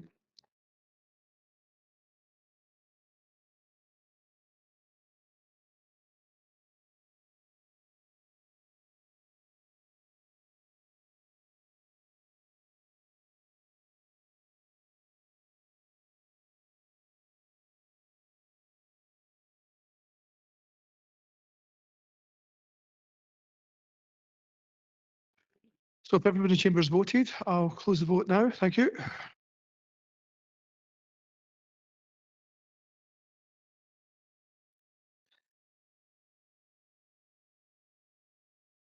And then going round those members and teams, if you tell me which to vote for the motion from the council leader, the amendment from Councillor Christie, or to abstain, and I'll start with Councillor Baldry. Amendment. Councillor Cameron. Motion. Councillor Collier. Motion, please. Councillor Finlayson. Motion. Councillor Mrs Jarvie. Amendment, please. Councillor Kraft. Motion. Councillor Willie Mackay.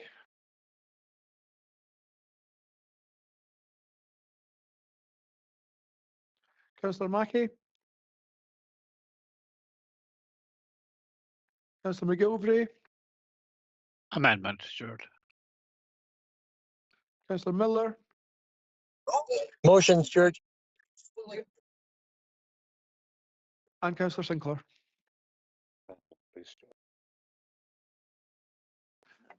Thank you, members.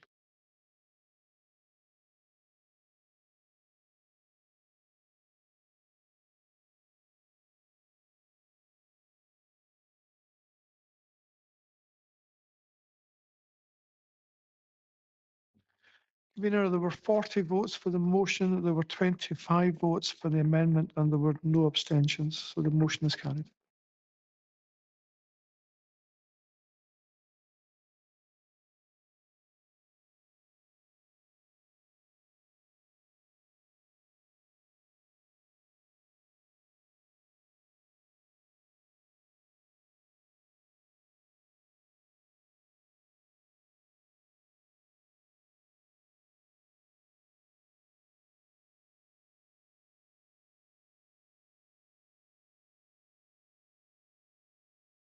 Members, we now move to item 13 on your agenda, place-based approaches to strategic capital and asset management. And I'll hand you over to Mark.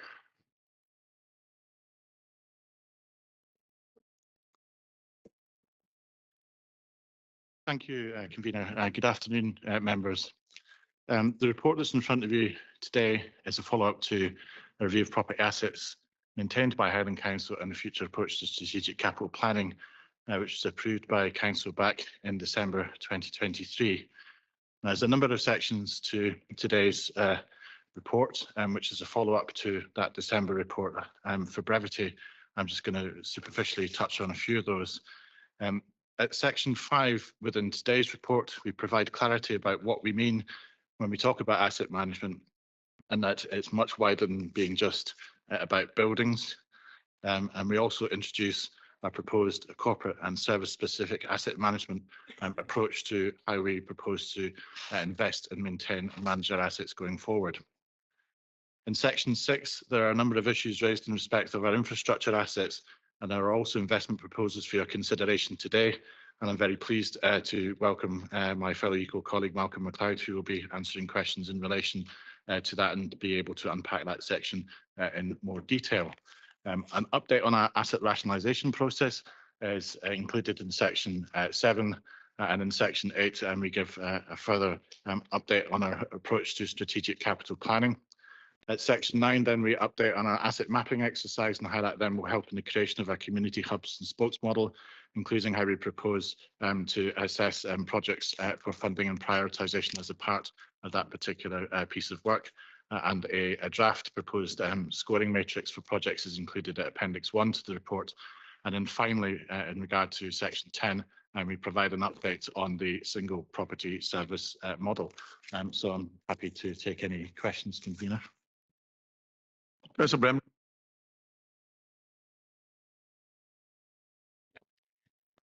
Thank you, Mark, for your introduction, and thank you, convener members. You'll be all very well aware of the frustrations that we have had in this chamber over the past number of years, wondering just where we are going to find the funding to provide many of the infrastructure projects that we have found it so challenging. An underinvestment by previous administrations, and I say that plurally, for whatever reason, without blame as well, has left us with a legacy of poor and failing road infrastructure. Whilst we have thankfully been able to secure funding assistance from the Scottish Government for the building of schools in previous phases of LEAP, the condition of our school estate continues to deteriorate. We would need many more phases of LEAP, and we would need to be far more successful in securing funding in every phase to even dream of building a few more, never mind many more schools, given the challenge that we face. We made the very difficult decision of having to reduce the current commitment to our capital programme last September. We were understandably many were understandably hugely disappointed in having to do that, but we simply had no financial ability at that time to commit to doing anything more. Many of our council depots are in a poor and failing state of maintenance. We haven't been able to look at many other infrastructure, maintenance, repair and renovation programmes across this council because we simply haven't been able to afford them, and we are not the only local authority in that position. Year on year, we have been limping along with successive administrations trying to find where on an annual basis we can find that bit more money to continue just one more year of additional funding for roads, or wondering, where are we going to get the money for our schools? It has been quite clear that we are going to have to look at innovative ways to realise funding that will provide for a long-term investment plan that will, over a period of time, progressively remedy our road infrastructure, our school estate, and provide for the improvement of infrastructure across the council's asset base. This administration, starting today, will be setting out putting that investment in place. We will have to look at ways of creating sustainable income streams, music to the Chair of Corporate Resources ears, over a long-term basis so that all of us and our Highland communities can have some faith and confidence in knowing that we will be able to return our roads infrastructure back to the condition that we need to be able to sustain their upkeep, to build, repair and maintain schools, depots and other infrastructure, and to see further in front of us than a single year or even 2 or 3 years. I'm quite sure that's what our Highland communities want us to do. That's what they tell us. And I should reflect on the assistance of both the UK Government and the Scottish Government to be able to secure, reallocate and repurpose funds that will be of real help to us and our Highland communities, and these are outlined for you in your papers. I, along with the Highland Council team, have travelled to a length to make representation on behalf of our council and being able to get landside infrastructure investment that will now take place in Lochaber, to have a more flexible ferry provision there, and the ability to now know we can procure, build and provide a new replacement ferry for the MV Corran.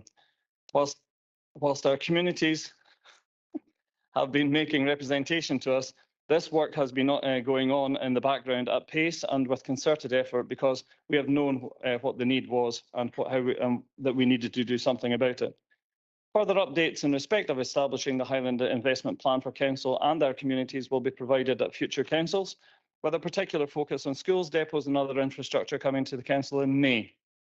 I'd like to thank members who have, by supporting the budget 2 weeks ago, now started to pave the way for this to happen, but we need to give the officers time to do this, and that's why I would like to move the commendations, which I believe that you are happy to second, convener, and that we add an additional recommendation, recommendation 9, in that no earlier than the council meeting on the 9th of May, a report will be brought forward for member consideration on a Highland investment plan to provide a strategic approach to delivering major capital investment in council assets across the Highlands, including a strong focus on the school estate. Thank you very much. Councillor Christie. Yes, thank convener, and thank you, Raymond, for that and for the additional recommendation, which you read pretty rapidly, but I think got my head around most of it, which I think basically says that on the May Council, you'll bring forward details of how we're going to do some significant investment. So I see people nodding, so that's good, I've got it right. We all want the best for Highlands, presumably. That's why we're here. We want to make sure our roads are up to scratch. We want to make sure that our education establishments and the educational attainment is excellent. We want to make sure it's the best, don't we? We want to make sure it's the best care packages for our elderly and most vulnerable members of society. We want to make sure there's jobs for people. We want to stop depopulation. That's why we're here. That's why we want to make that difference. We want to ensure that we put into our communities, into the Highland, the best possible services and facilities. I've got an amendment which can be put into the chat, and this is your chance to actually help the vulnerable children that go to a special school in St Clements. At the February budget meeting, I had a way and showed you how we could build St Clements. And I'm going to show you a different way today, how that can be built, committed to. As part of the UK spring budget, 62 million was given to Scotland through Barnet Consequentials. That's now been confirmed. Our share of that will be 2.8 million on a recurring basis. The loan charges for St Clements at its peak is 1.18 million. That means we can actually today build St Clements with no impact on the budget that was passed on the 29th of February. Wouldn't that be a good thing to do for us all if we really do support the most vulnerable children in our Highland area? I've been around St Clements. It was a long time ago. I went around with Graham, I went around with Angela and Margaret.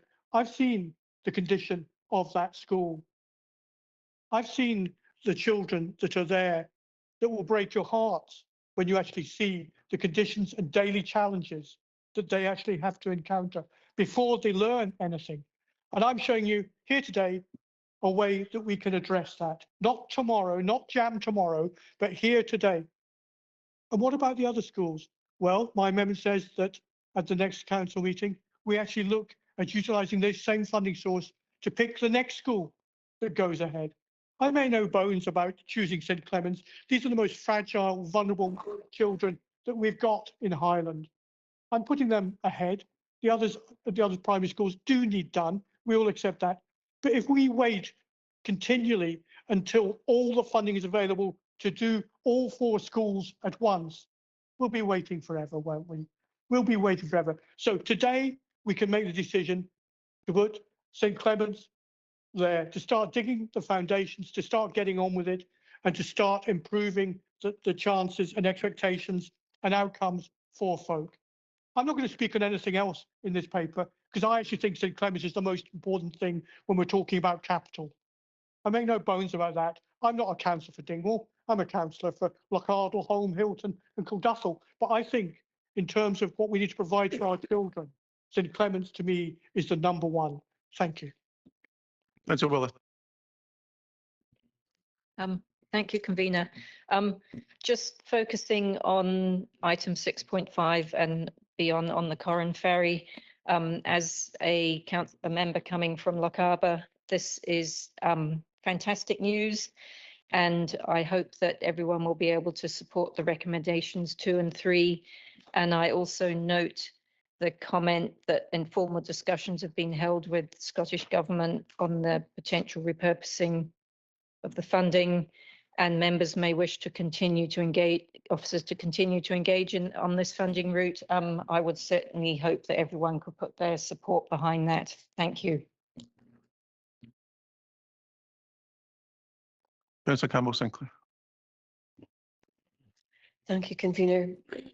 Members, today's paper builds on the foundation of the paper from my service taken to council in December 2023 and approved at that time. That paper set out the challenges that we faced, in particular with regards to our buildings, how we propose to address them, both strategically and operationally, and it also set out the way in which we propose to prioritise our capital spend going forward. Today's paper expands upon those foundations. In doing so, it makes the important point that when we talk about assets, we do not just mean buildings, such as schools and depots, but a whole range of other assets as set out at section 5 of today's paper, from roads, bridges and other vital infrastructure to our IT equipment, renewable energy technology and our fleet. Our intention is that the Council take a more structured and strategic approach to how we invest in capital going forward.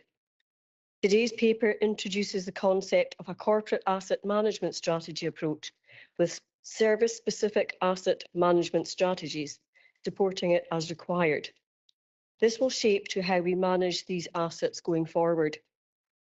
Further detail will come to future councils, but what we're looking to achieve is strategic, longer-term thinking and programming that will make more efficient use of our officer time and our financial resources. This is consistent with the approach this administration took when setting its revenue budget very recently. Today, we have looked in detail at some of the challenges set out with our infrastructure assets and how we propose to address them, particularly with regards to roads and also the Corran Ferry. We have also set out our outline approach to area asset mapping of our assets and how that will link into our programme of building asset management and building asset rationalisation. The paper also sets out our approach to the creation of our community hub and spoke model of service delivery. That approach is intended to result in better services and outcomes in all of our communities and to promote and support joint working with our communities and other stakeholders to shape that vision of the future. You will have heard the leader, Councillor Bremner, speak earlier about the opportunities that we will be bringing forward in due course in respect of a Highland investment programme. Through the foundations established in the December 2023 report and built upon in today's approach, both reports have set the context and outlined how we will approach addressing these issues. We have brought forward proposals today in relation to the first stage of that investment approach. Today, addressing critical infrastructure investment needs, which I hope will have widespread and cross-chamber support. When we move on to the next stage of our investment approach, we will be bringing forward proposals to address, amongst other matters, the critical condition of our roads and depots. We will also be bringing forward how we propose to invest in our core school estate in a structured and strategic way. This is to address the challenge of over a third of our school estate currently being in a category C in terms of condition and suitability. Challenges that have existed for many years, but which we are now finally starting to address. I look forward to discussing those proposals when they come forward in the not too distant future. But for now, I commend today's paper to the Chamber and trust it will be supported by all members. Thank you. Councillor Balance.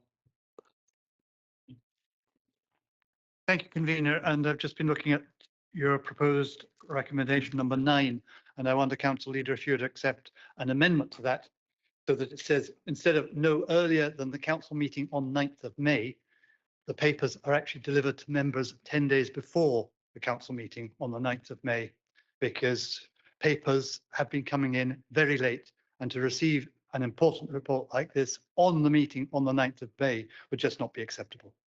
Is that, can we amend that to? I don't think that's actually a thing for the council leader to answer. I think the simple fact of life is that we were under extreme pressure to produce these papers 2 weeks after the full council budget meeting.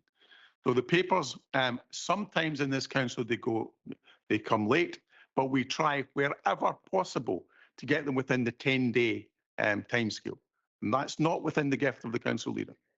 I am asking, though, that this recommendation says they will appear at no earlier than the 9th of May. I'm asking that they should appear to us before the 9th of May, so we have time to digest them.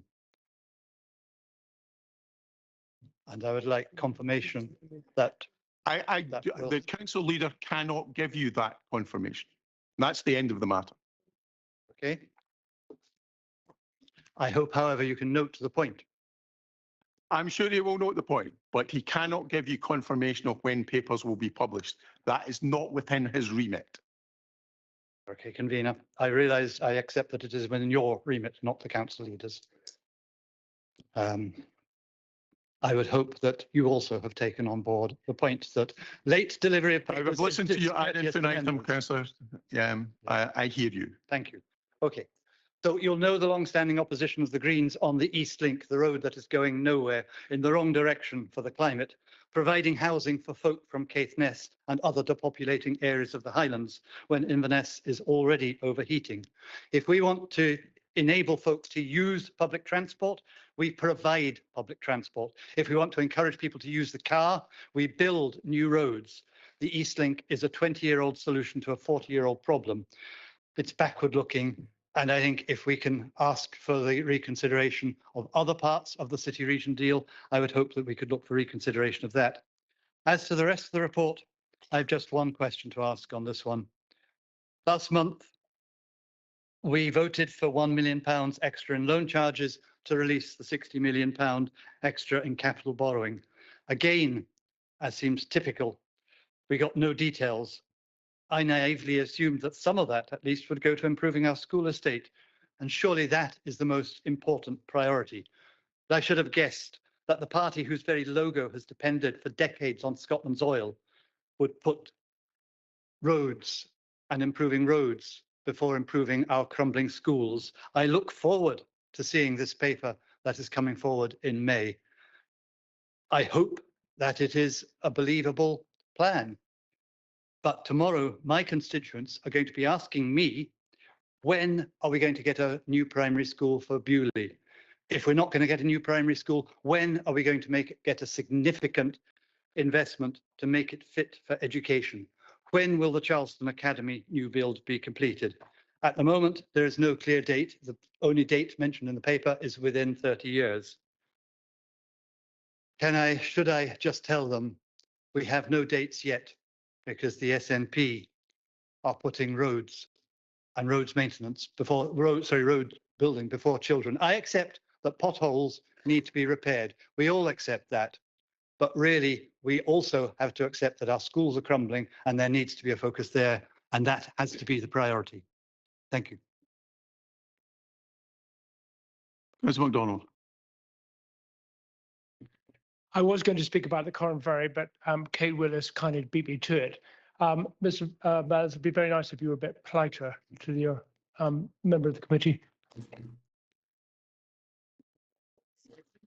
Councillor Gowans. Councillor Gowans. Councillor Gowans, this is not a debate between members. You know, if you want to speak, put your hand up, stick your microphone on, and you speak. So you're next on the list, Councillor Gowans. Thank you, Convener. This is a very, very good paper. I'm very pleased to see it before us. I'm especially pleased to see roads on here because we're spending £40 million in roads in the next 3 years, more than we probably ever spent before. And this is much needed. I think everybody in Highland understands the importance of roads, not just for our own connectivity, but for our many visitors, thousands of visitors every year. And I think it's amazing that we're able to do that. As for the comments that we've just heard from the Greens, the East Link is an absolutely important part of our future roads infrastructure. Not only will it provide connectivity, it will open up that area for development to provide much needed houses in Highland. And remember that we have a free port, which is a number of free ports actually. And in these free ports, we're going to need far more houses than we have. We're going to need far greater infrastructure. And if anything, if we're going to look at depopulation of the Highland, this is one of the key things that we can do. So that road, the East Link, is absolutely crucial. And I appreciate that that the Greens would probably want to perhaps not build it and perhaps keep it as potato fields or something of that sort. But I'm afraid that we need roads. The point about schools, and at the risk of sounding flippant here, if we don't invest in the roads, you won't be able to get to the schools. So that's a key point. The Corran Ferry, I am absolutely delighted to see that in the paper. I think everyone in this chamber knows the challenge that this council has inherited from previous councils. And in order to get the funding for this, I want to pay tribute to Malcolm MacLeod and his team for the work that they've put in and the negotiations that they've had with external agencies, HIE, Scottish Government, Westminster Government, etc., to bring all this together. So we're now in a position where we can now spend £10 million of the council's money to open up another £20 million of money. That will give us £30 million on top of the £1.6 million that's already been done. And now we have a realistic project in front of us. And I'm sure everyone in the Ardnamurchan Peninsula, and I'm sure the councillors from that area especially will be so pleased to have that in front of them. So I'm delighted about that and delighted to welcome it. And I'd like to thank Kate Willis for her comments and Councillor Angus MacDonald too. And I'll leave that there. Councillor Finlayson. Thanks, convener. I think, like everyone else, I'm happy to see the ambition and the good news contained in this paper, which I'm sure will be of interest to all the people of the Highlands. Having an update with regard to strategic capital prioritisation is after all what we've been asking for. And it's great to see investment of 50 million over 3 years, which is clearly good news for everyone in the chamber, but particularly for people living in the area served by the current ferry. For our roads and those areas like Skye that have some really bad routes that can hopefully now be sorted properly. For schools that urgently need repaired or built, like Dunvegan, like St Clements, like Bewley and like Park, which are all now more likely to become a reality in the future, but which also, and I think it's important for members to realise, will also see important works happening to them this summer to improve them. Also, it's some great news for everyone, I suppose, as developing a single property service that will provide a more coherent, strategic and cost-effective way of maintaining, investing in and rationalising all our properties has to be the right direction of travel. And I look forward to seeing the outcomes and benefits of this approach very soon. Members, I think it's important we all get behind this plan and start making really positive differences in all our communities, which, despite the real financial challenges facing all local authorities, shows Highland Council to be forward-thinking and ambitious in terms of all kinds of capital planning and investment. Let's all support this and let's get on with it. Councillor Gregg. Thank you, convener. Councillor Balance asks regarding when he's going to be able to tell his constituents when he can have a plan for his schools and for funding them. The answer may surprise him that we offered an amendment at the last council meeting, which offered a suggestion for a plan for Bewley Primary at this meeting and funding for St Clements, which you did not vote for. I hope that this time you can correct it and vote for the amendment we're going to bring, which asks for the same thing. My main reason for standing up is to ask a question regarding the weighting matrix seen in Figure A. Is that fixed? Because currently it says that effectively we're giving 3 times as many points to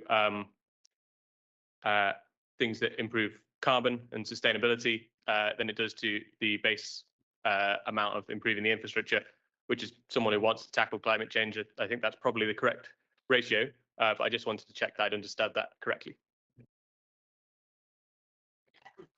Thank you. As I said, I think in my introductory comments, it's certainly indicative and in draft at this point in time. So I would welcome any particular comments or feedback from any member, and we'll take that into consideration and feedback to those that make suggestions. Thanks. Councillor Finney. Thank you very much for this report, and I would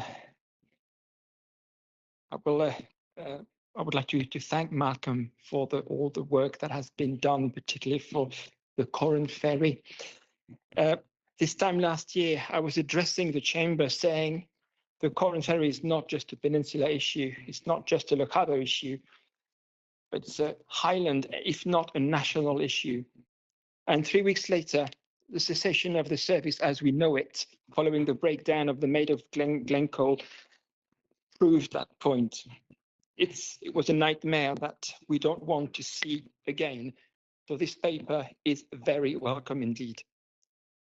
25 years ago, the issue looked more simple when we purchased MV Corran with money from the EU and the Scottish executive at the time when the economy of the UK was booming.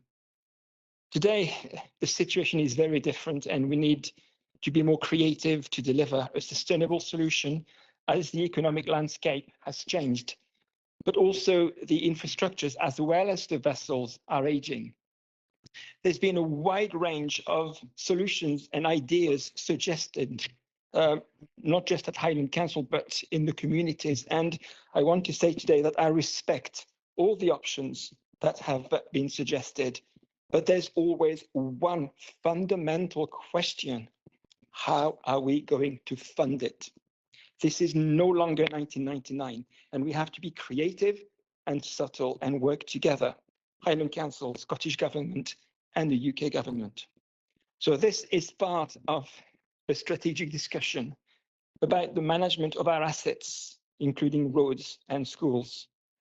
There's a lot of anxiety in the communities on the peninsulas. Please, let's continue to engage with them and ensure that we are working together towards that solution. And please, please, please, yes, indeed, Malcolm, continue to engage with the Scottish Government. Thank you very much. The people of the peninsula need hope. They are waiting, but today we are a step closer to that sustainable solution. Thank you. Councillor Gale. Thank you, convener, and thank you for the support. I think the investment in roads is to be applauded. I think we all recognise the need for that. Well, most of us do anyway. And there are so many areas that are crying out for that extra investment. So I think it's really welcome. I've just two points I want to make here, and they're not specifically detailed in here, but I think they are underlying. And one is, and I just discovered this today, that there's been an increase of 7.4% in letting fees for our school premises, which is added on to the increase we had last year, and is further compounding the problems that voluntary organisations and charities are having to using our buildings. We should not be using our buildings to make money. We should be encouraging people to actually use them because they are community facilities, and we are in real danger of pricing organisations out of business by increasing the way we are. So I really would ask for a review of that and see what we can do to support charities, scouts, guides, brownies, all the ones that use our buildings, and so that we can get access to them. The other thing I want to ask about is talk about the review of assets and the place-based approach. There's no detail in here about certain assets, and I'm going to speak quite blatantly about Sutherland and the building of Drumui. There are many jobs depending on that building.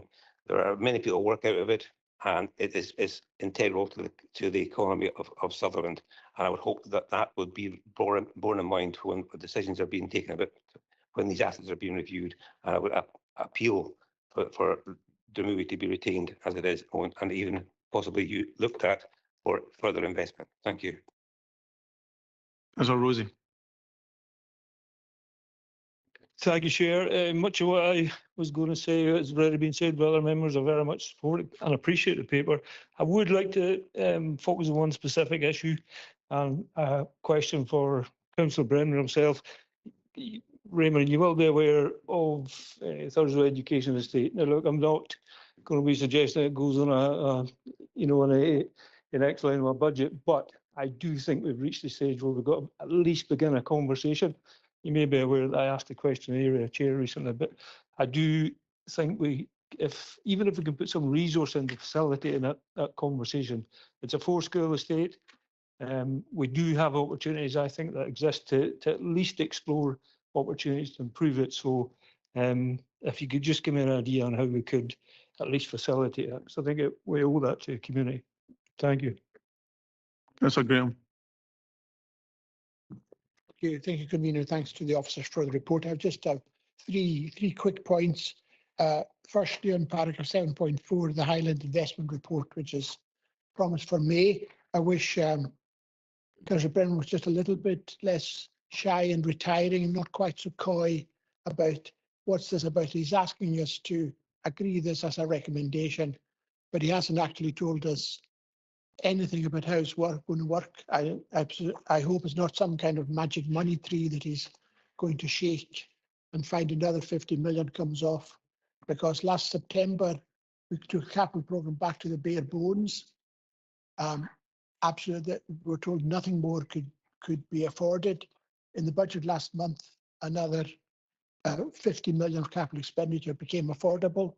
I don't see how more capital expenditure can be affordable, Councillor Brennan, unless you have some fantastic new money management arrangement that you're quietly working up and going to bring forward next month, or sorry, in May. So maybe a bit more detail before I could vote for your proposal. Second point is 8.5. I think this is actually, I don't feel this is addressed in the strategy. The maintenance of our current building asset bases, that's a significant challenge. The significant challenge remains a condition of the council current building asset base with a likely multi-year program for up to 30 years. We've actually got a huge backlog of maintenance in our buildings, in our schools in particular, and our other buildings. So in a way, I'm just not convinced that this addresses the whole issue of maintenance of buildings. The Highland Council, I think, has a poor record of maintenance. That goes across big councillor Renfrey's across multiple administrations. So I don't think that's really addressed. And finally, the single property service. I'm not sure what it's doing. But it says it's going to centralise control. It's going to be more coherent, strategic, and cost effective. Yet it's essentially the same people and budgets as that exist under current arrangements. So I know it's not shifting the deck chairs on the Titanic, but it's maybe moving the people around the different offices. But I'm not sure what comes out of all that. If it's the same people with the same budgets do the same work. So these are my three queries, Chair. Thank you. Councillor McLean. Yeah, thank you, convener. I think I'll probably start with the last point that Alec made, the single property services. I mean, as a councillor, I get really frustrated trying to find out which service a property belongs to. And then when you find out that the service is no longer using it, they've handed it back to estates. Whose estates? So I think this will be a good move forward. And my understanding was that when we started the corporate landlord model, which was in 2020, we were moving towards that. So perhaps Mark could give us a wee update on how this is all progressing and how he sees this as it goes forward. Because going back, if it's a single property service, then investment in those properties will come from this portfolio, I take it, or service. How will that work? My other is on the roads. When we've had investment in the roads before and millions of pounds investment, we don't have the workforce in order to do that. And usually they start in the central in Inverness, and rather than going out to some of the more rural areas. And I wondered how that was going to be progressed. How was that going to be done, and where was it going to be done? Because the devil really is in the detail. Recently, Councillor Sarah Aitken and I were at St Clement's Parent Council meeting, and I'm sure Sarah will probably say a few words on that too.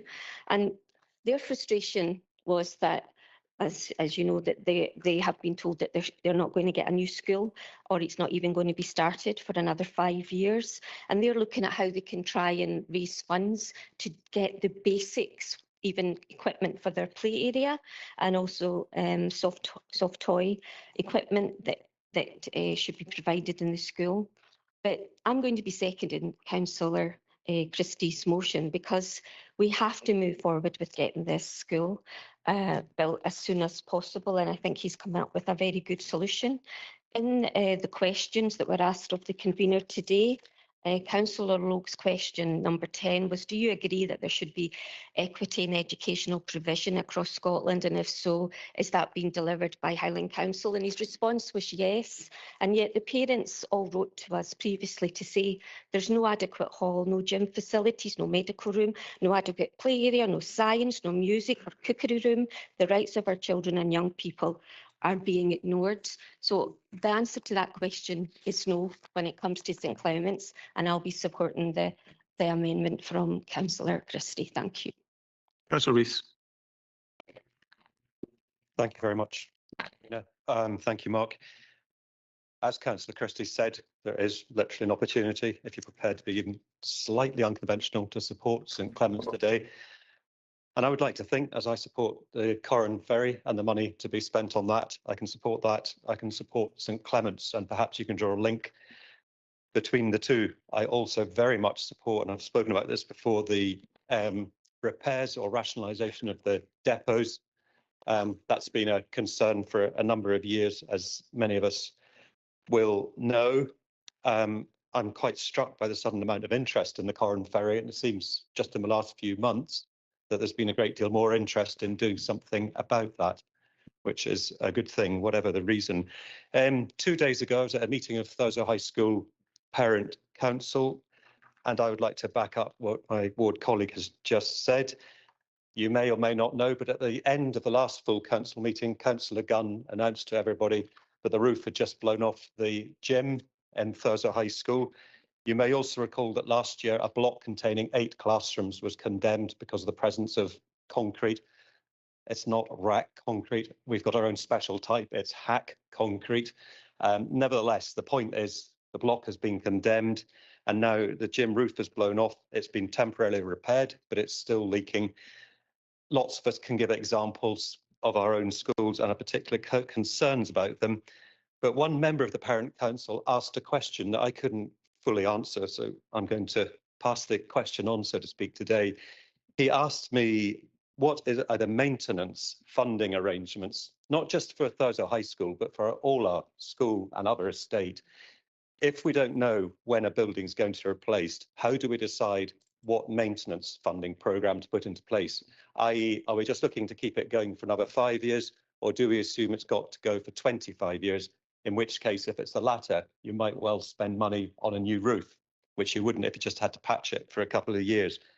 And I'm also struck at the same time at a similar meeting in Thurso, I think Councillor Gunn and myself were at it, about the NHS. They had exactly the same issue. How long do we prepare to maintain existing buildings for? And forgive the pun, but it's a really structural issue because we need to know how much money to divert to funding. Councillor Balance, I didn't quite pick up your drift about inviting people from Caithness to live in East Inverness. I actually really like living in Caithness, but thank you for the invitation. I also, being serious, I don't like seeing roads or buildings built on good agricultural land, but I do think it's the case that overall, the more prosperous a country is, the more money can be freed up to spend on good biodiversity schemes as well. So it's a bit of a quid pro quo. The money, the 10 million from Highland Council, you know, it strikes me Dingwall Business Park could do with that money as well. It's a long way from Caithness, but I'm mentioning it anyway to open up the opportunities in Dingwall, or it could be spent on the roads in Skye or in Caithness. And somebody mentioned just a couple of minutes ago, with which I will finish, that I think, and Councillor Bremner's explained this point before, and I agree with him, actually we could hardly spend any more money in our area because with the amount we've got, the number of roads crew we've got, they literally couldn't spend any more, even if they got it, without increasing the establishment. And just to caveat that, my understanding is looking at these figures that give or take £1 or £2 million, the proposed roads expenditure for this coming financial year, broad brush, is similar to what it has been the last 3 years, each year of which the sums have been boosted. First of all, the previous administration by raising the council tax by an additional 1.84%, and then the arrangements for this coming financial year that's just come to an end, which you're familiar with. But I really go back. St Clement's School and Corran Ferry, whether you live in Dingwall or Lochaber or even Caithness, it's a bit of a no-brainer. Thank you. Councillor McClellan. Thank you, convener. I'll be brief. It's basically Corran Ferry. It's a situation we've inherited, the 47-year-old ferry and a 23-year-old ferry. But at least we try to do something about it. And when you look at the economic background we're operating in, the budgetary background, it's good to see this administration making progress. This inheritance, we've got it everywhere, roads, schools, basically everywhere you look. But I'm quite content that this is a coherent plan to take forward, and I'm happy to back the recommendation.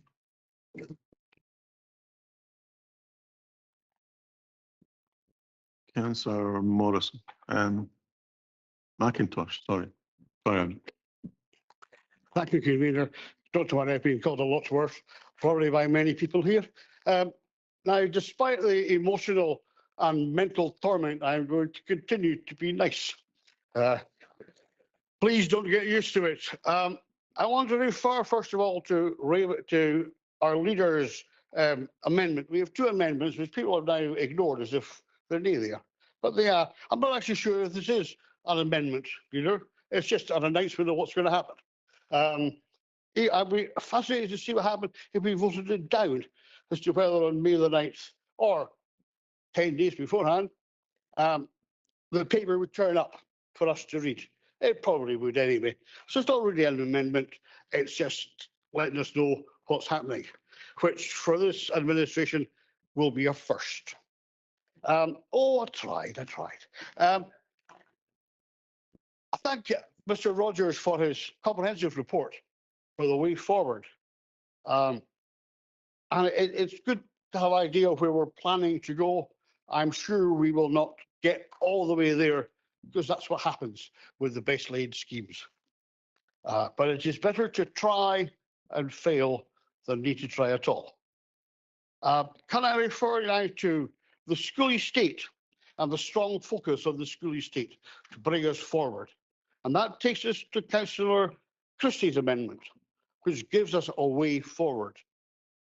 The quality of society can be determined by how it treats the most needy of their people. So this gives us a way to treat some of the most needy people in the Highland communities by giving them a school that is worth going to, giving them a building that is fit for humans and no for the odd passing dog. I recommend this will help. This will bring St. Clement's School into the 21st century. It's a chance to go forward. I'm not saying I understand the figures. I don't understand my house budget, let alone anything involving millions. So I plead with you, please, to vote for Councillor Christie's amendment and get us forward with this much needed education provisions. That was hard work. Thank you. Just a quick point of clarification. The council leader brought forward an additional recommendation, not an amendment. So, Councillor Atkin. I've got a question on 9.5. References stages developing community hub network. Stage 1, they are using the SIMD. Well, we all know, we were talking about rurality earlier, and we all know that that's a flawed concept regarding our communities and poverty and where need it really might be. Though are there other things that can kind of caveat that?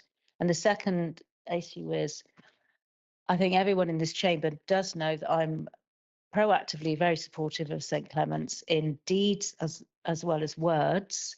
But I am quite content to wait until May and see what is brought forward to the next council meeting.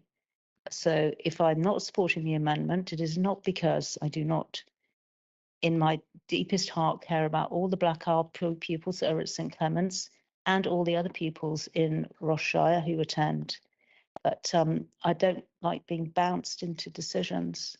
I like to take a considered view. So I'm content to wait. Thank you. Councillor Stewart. Thank you, convener, and thank you for having this report present. I think there is some, as Councillor Finlayson said, good news in here, but I also think there's a lot of work that needs to be done, and it's no secret that there is no magic money tree for local government. We've seen that in the Holyrood budget, which took money away from local authorities who need it most and know how to spend it for the best of people in our communities. Just picking up on 2 points, the Corn Ferry and the St. Clement's School.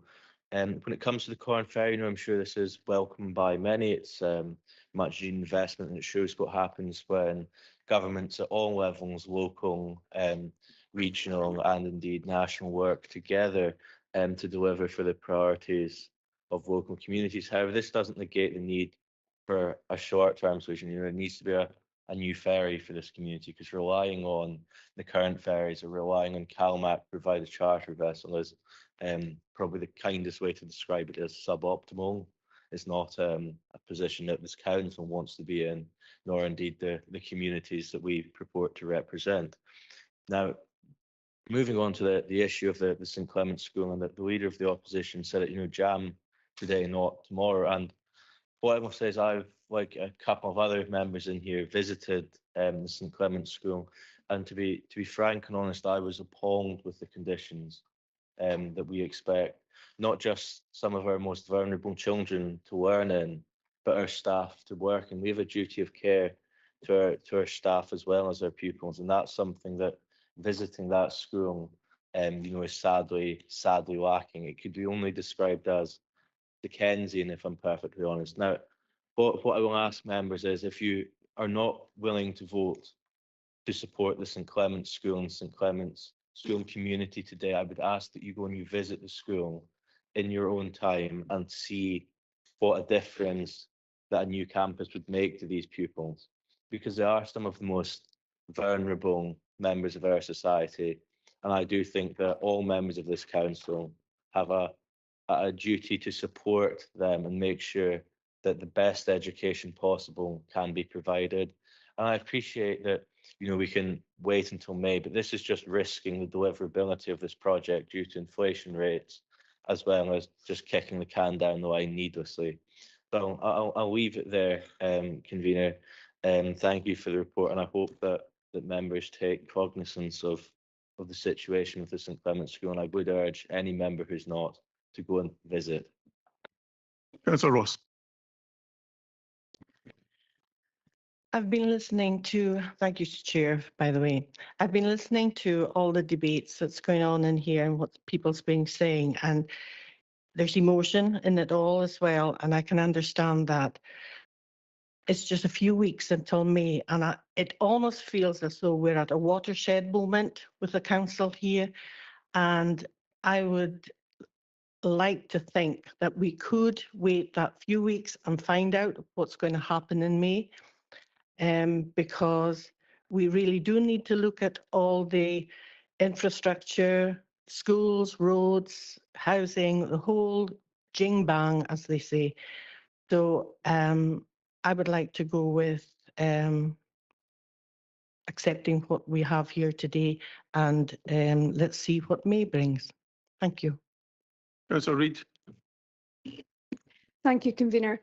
I think we need to recognise that school is not just bricks and mortar. I work with quite a number of families that use St Clement's, and when I speak to them about how they feel about their school, they love it. They have an amazing group of people that work there, the teachers, the children, they're really happy in their environment.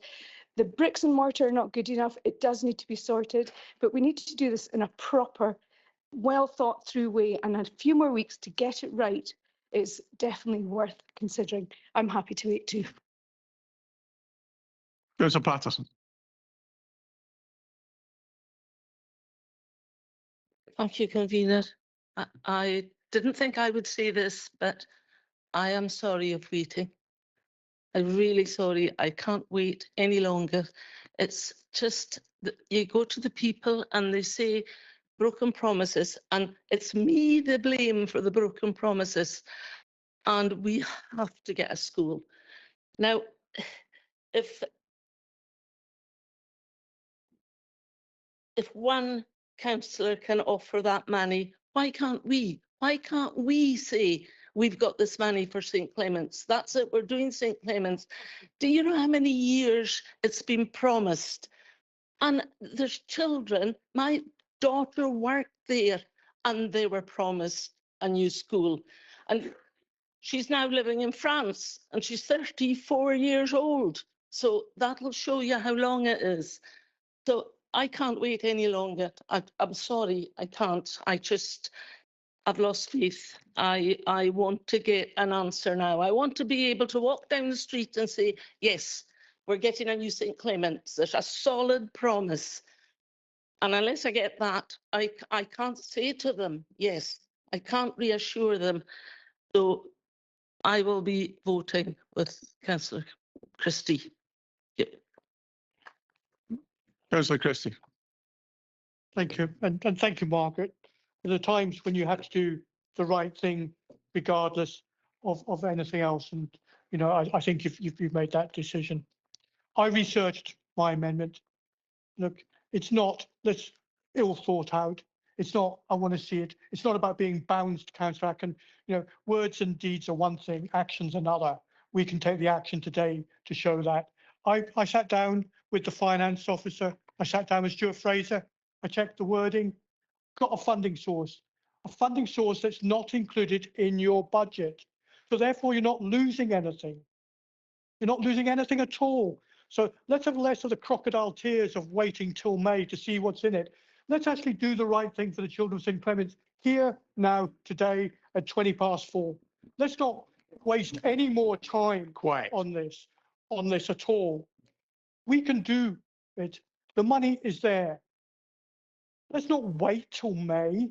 We know that St Clements is in a dreadful state. And Councillor Reid, they don't love the fabric of the building. They might love the PSAs. They might love the teachers. They might love the support from volunteers that go in there. But I suspect they all actually hate the fabric of the building. Have you been there? I've been around there. There's no place for the children to play. There's no safe areas. There's damp areas. There's buckets.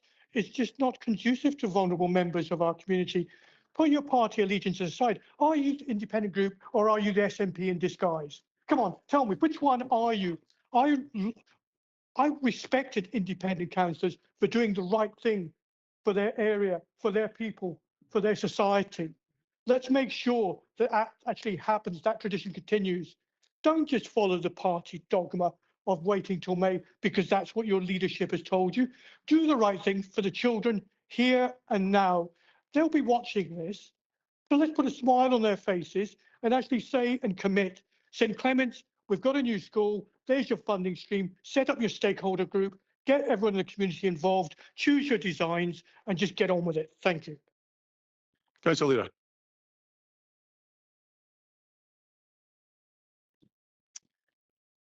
Here's your funding. There's your designs. Get on with it. I was going to be a little bit more graceful and amicable in what I was going to say here just now. You had the opportunity to do that over many, many years and you did not do it. Members, be quiet, please. I mentioned about administrations plural. We're all at fault for this. Those of you who weren't part of the council, you weren't part of that decision-making process. If this council is going to take ownership of what it needs to do, it needs to take ownership for it all. Not one school, them all. We don't need an amendment to build one school. I'm sorry, Margaret. A very important school with reference to one or two other schools. We need a plan to deliver new build schools. Repair and maintenance that will provide solutions to St Clements, but will also provide solutions to Bewley, to Charleston Academy, to Thurso, Dunvegan, and many others that were addressed in the September capital plan last year and more. And I can't stand here as the leader of a whole council and ignore all of that. I'm here to try and find a solution to all of them. If you remember, in any of these wards that I've just mentioned, you have been waiting a plan that seeks to address all the schools in all your areas. We are way beyond the point of finding a financial solution for one or two schools. All our children can be vulnerable if we don't provide them with the proper school estate they need, not just the children in one particular school. This isn't our intention to make it look as though roads are more important than schools or public transport. Thank you, Councillor Ballance. I'm making sure that you know that. Or about which infrastructure project comes first, whether it's roads, whether it's ferries, whether it's schools, whether it's depots, whether it's transport investment. To many different communities, each of them are important in their own way. And I would plead with you all to support an investment plan that will deliver all of our needs over a period of time, not one or two in a shorter period of time. I'm sure that you will welcome the detail of the investment plan. It will be equitable across the asset and infrastructure base in terms of consideration and acknowledgement. Councillor Ballance, I wholeheartedly agree with Councillor Atkin, and I don't believe it was right that anybody should belittle the contribution Councillor Atkins said. She said she has all of the people at her heart. What a statement. We should have all of the people in all of our Highland communities, in all of our hearts. The Highland Investment Plan will show that we will have all of the people in all of our hearts. That's why I'm going for the investment plan, and I am waiting until May, and I'm looking forward to seeing what we can do. Thank you, convener. Alison, be quiet, please. You've had your opportunity. You've spoken. It's not a discourse between individual members. So you have a motion and amendment, Stuart.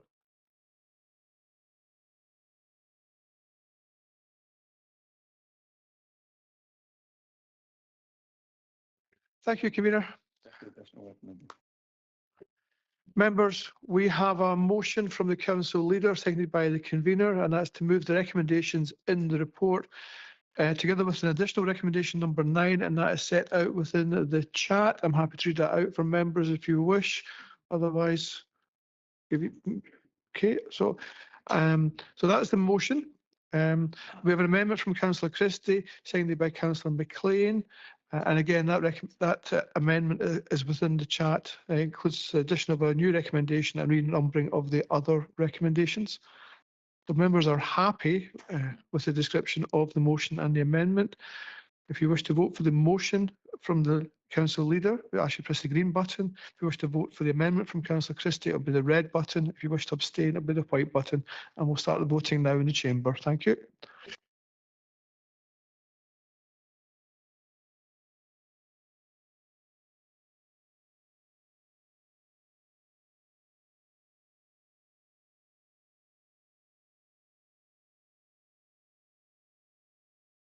So if everybody in the chamber has voted, we will close the vote. Thank you.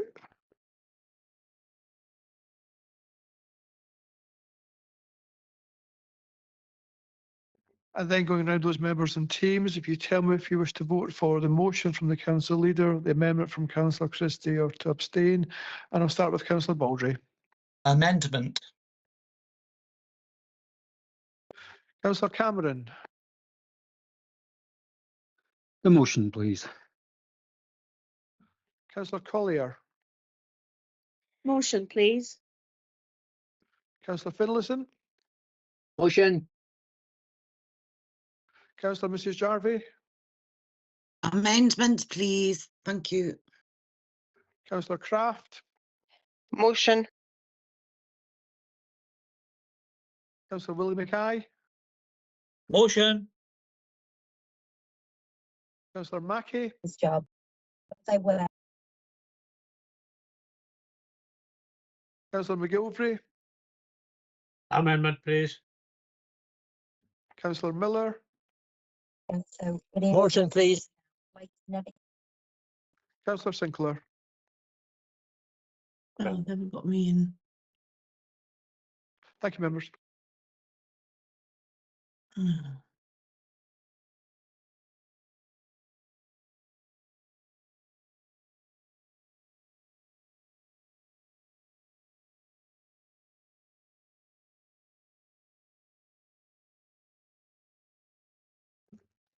Convener, the motion received 40 votes, the amendment received 25 votes, and there was 1 abstention. So the motion is carried.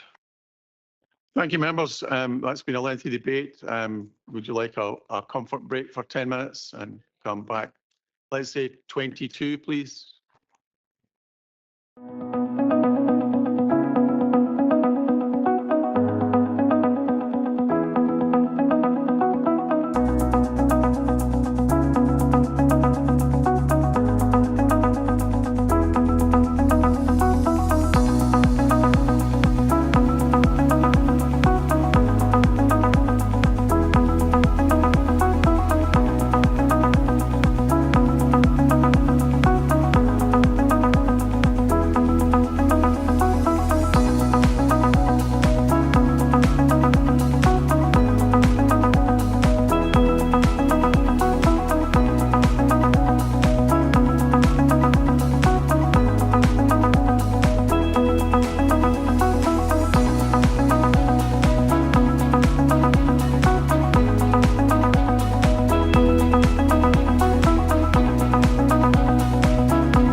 your seats, please.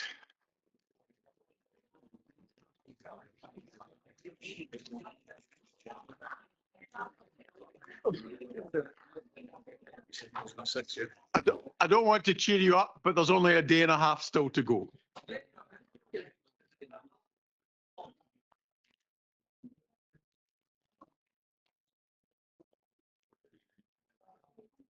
Members, we now move to item 14 in the agenda, developing a community wealth building strategy.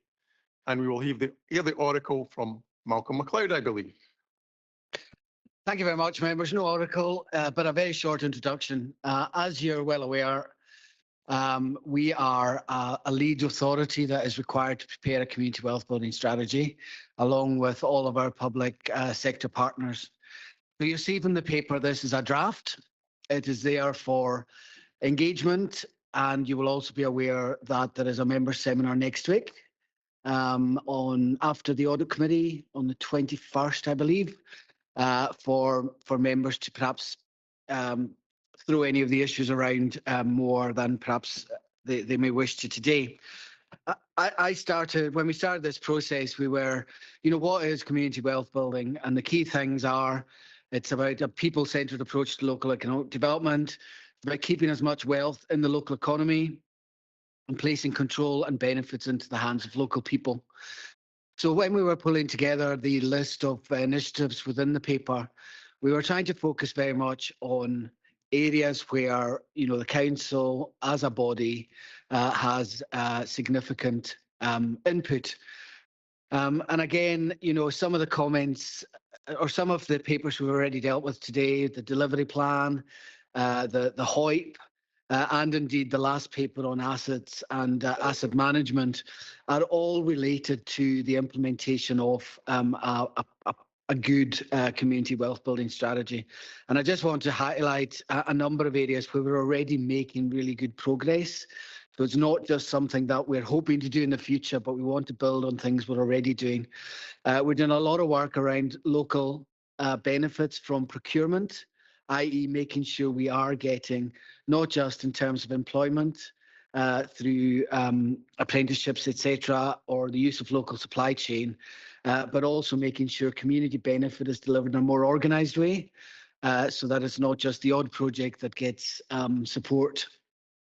Renewables was mentioned earlier around community benefit, and I'm pleased to see there's a significant area of work on that.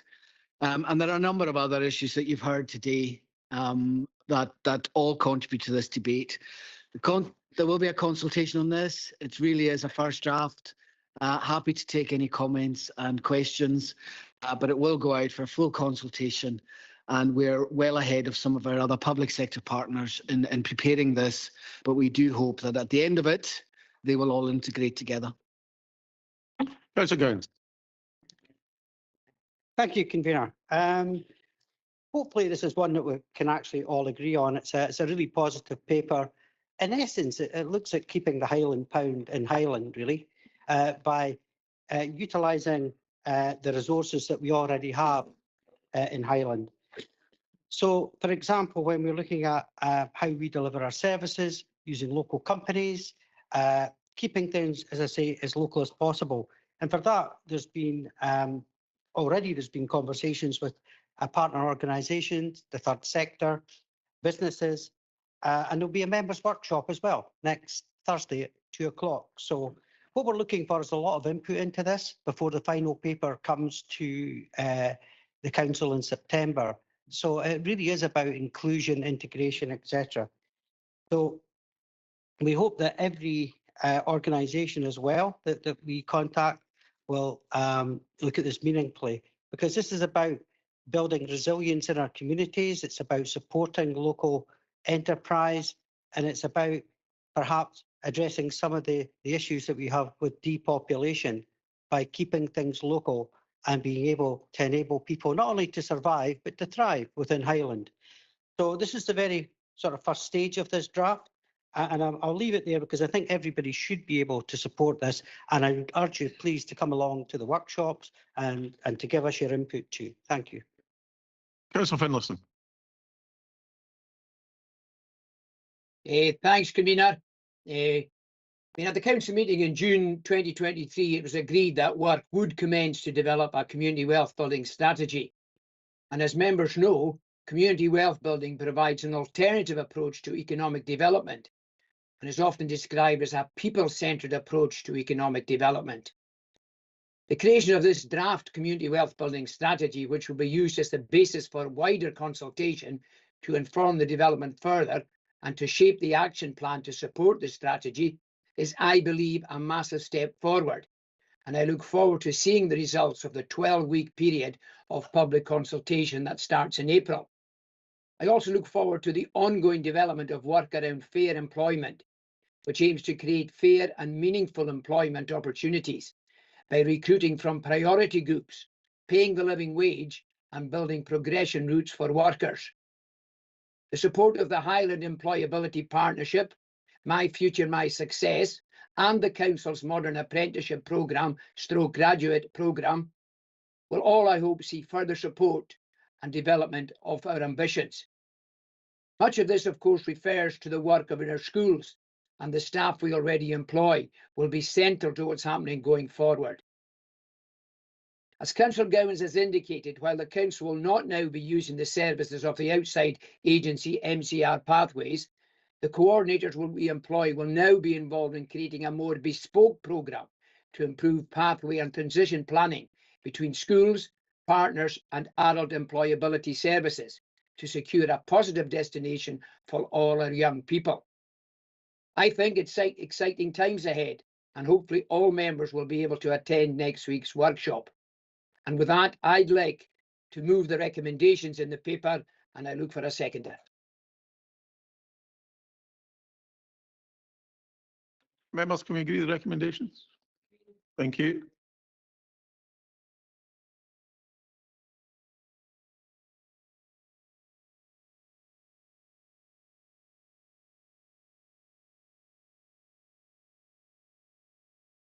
Members, item 16 on your agenda is the annual report of statutory performance indicators. 15, sorry, got 50. It's wishful thinking.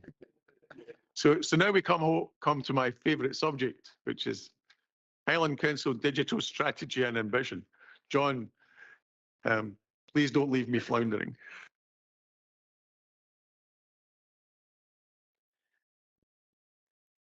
Thanks, convener. Good afternoon, members. So in September 2022, 3 strategies were approved at the Corporate Resources Committee. That was a revised ICT strategy covering our technology, a new digital strategy, and an information and data strategy. This report provides an update on the progress made so far on delivering the digital strategy. It also introduces a new digital ambition for the Council, which is covered in section 6.6 of the report. And this shows how that integrates with the strategy with a vision for business intelligence and outlines the next steps for implementation. The report isn't focusing on technology, but on the underlying people, processes, and data that are needed to support a digital council. That's about supporting staff, building skills, and changing the way the council operates. Obviously, we've already had an item covering the council's delivery plan. This digital ambition will be partly delivered by 2 of the core projects within that delivery plan. That's the digital foundations and the data foundations projects. There are other projects within the delivery plan that help us achieve our digital ambition, and making effective use of technology and data is a core theme that runs through that plan. So in developing this approach, we have been working very closely with the digital office, with the improvement service, and learning from other councils. So this is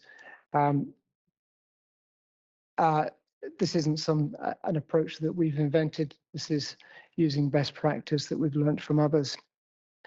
And one aspect of that learning is that we've had a good look at the resources required to develop digital and data in the council. It's clear that in some areas we've been quite lean in our resourcing. So the report outlines how we are going to use some of the existing ICT investment earmark balances to bolster resources for the next couple of years and hopefully kickstart this work. As part of that, we'll be looking at what the future sustainable model is for resourcing into the future. So thank you, members. I'm happy to answer any questions. Councillor Loudon. Thank you, convener, and thanks, John, for the report. I think I got to this one quite late one evening, and found my head spinning ever so slightly at some of the ideas in here. There's the Gartner Digital Maturity Model, and our ambition as a council is to get to level 5 by 2027. What if we get behind the theoretical aspect of this? What it's really about is the availability of real-time data. What we need to make good decisions is accurate and up-to-date information.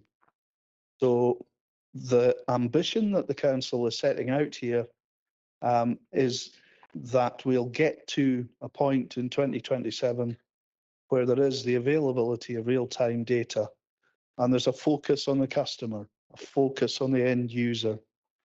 Some of the other concepts that appear in the paper, page 190 is TOGAF, which is the open group architecture framework, and there's quite a busy diagram in there with the various elements in it.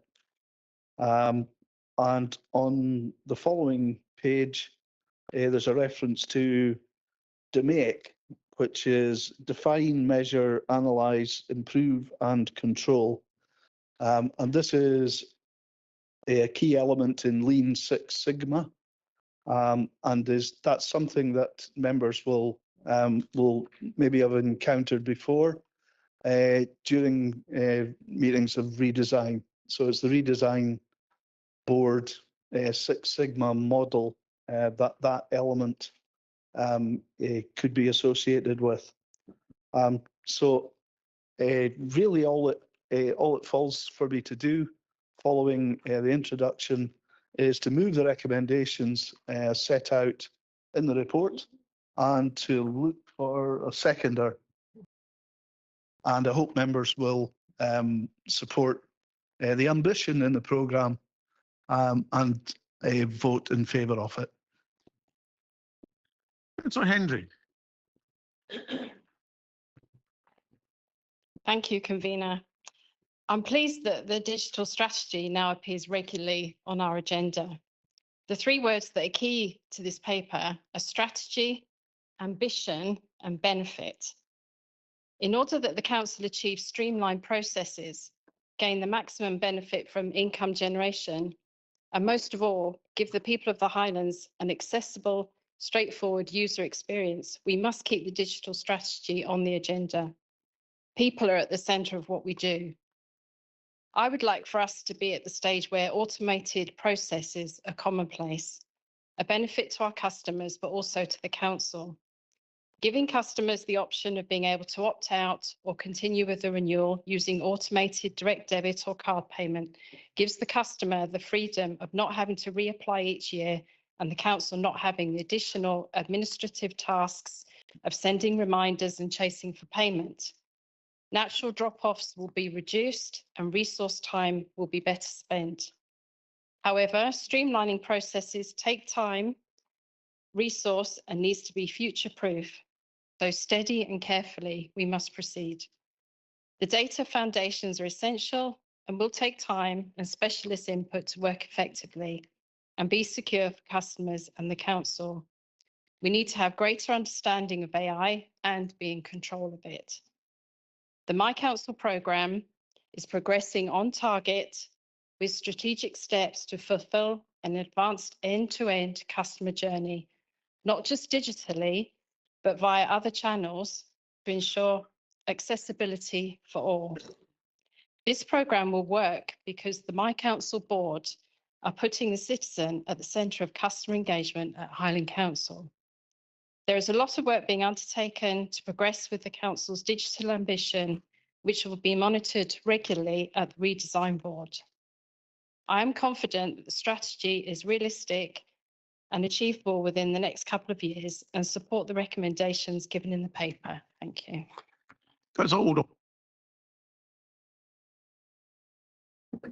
Yes, thank you, Convener. I'd like to thank John for this report, which I'm being later learn I'm very excited about, to be honest. And also to thank him for addressing my concerns about some of the technical risks before this meeting. I think sometimes it's useful to have examples of how this strategy will benefit the council, and Councillor Henry's already addressed some of those. I'd just like to mention another one. After this, we're going on to the next item, which is statutory performance indicators, benchmarking best value. There we'll be looking at the last meeting of the council for this year. We'll finally be looking at statutory performance indicators for last year. Now, if this strategy works, then both officers and members should be able to look at these indicators in real time. So rather than commenting on them at the best part of a year later, we can address issues as soon as they start to arise, which should help this council perform better. Thank you. Councillor Christie. Thank you, Convener. I think we can all probably agree that this is a good report. It's an excellent report. However, there's always a however, isn't there? We can do better. You know, we have services like NDAS, the Neurodevelopmental Assessment Service, and CAMS, which are done in partnership. Yet we have NHS and Highland Council using different systems. Where's the digital ambition around getting them on the same case reporting system or the same system where they can actually see each other's notes and actually improve the service? And I see Kate nodding. She obviously knows what I'm on about, where we can actually provide a far better service. Where's the digital ambition around that? That's targeted the most vulnerable members of our communities, of our society, children with severe challenges and needs, parents that are under stress with dealing with those needs and wanting resolution.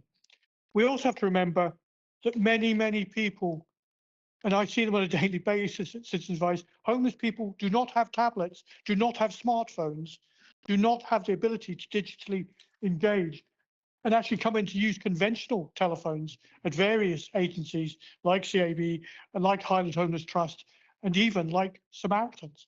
You know, they've got to remember there's people that are digitally excluded. So this is very much your stereotypical area for people that have property, that have a bit of wealth, that have some money to pay their direct debits or have card payments. The people that don't have bank accounts, and there are people that don't have bank accounts, that get vouchers when they apply for benefits or from the crisis fund or get their food parcel. So my question to John is, what are we doing to make sure that we don't further exclude people from society? There are ways and means we can do that. We could actually have terminals made available at service points. Oh no, we've reduced the hours of some service points. We could actually open up our schools to let people come using terminals. Oh no, we're trying to save money and charge people from lettings fees and increase that. We could actually get people coming into the council building. Let's face it, you know, half the time I walk around here, the place is half empty when you walk around it. So we could put terminals in here for people that are digitally excluded to come in and use. And I'd like to know, why can't we do that? When are we going to do that? Why isn't it that somebody cannot just come in and access a terminal and actually get some, perhaps even some mentoring or support in how to use that to develop it? I'm not particularly interested in people that have the wherewithal, they've got their Apple Macs at home, that have got their computers, that have got their printers. I'm interested in people that are struggling, the people that don't have access to all that, Because if we're moving more in this direction, and I don't dispute it is, but I'd like to see another really major strategy to this report as to targeting the disadvantaged people that don't have access to either the money or the resources to actually afford them, or perhaps are even too embarrassed. Perhaps there's a stigma to come and say, look, can I use a computer? I don't have one at home. I want to do something. We should be actually encouraging and embracing that and taking down the walls of that. So maybe we could have some thought about thinking totally differently on that sort of lines. Thank you, convener. Councillor Cameron.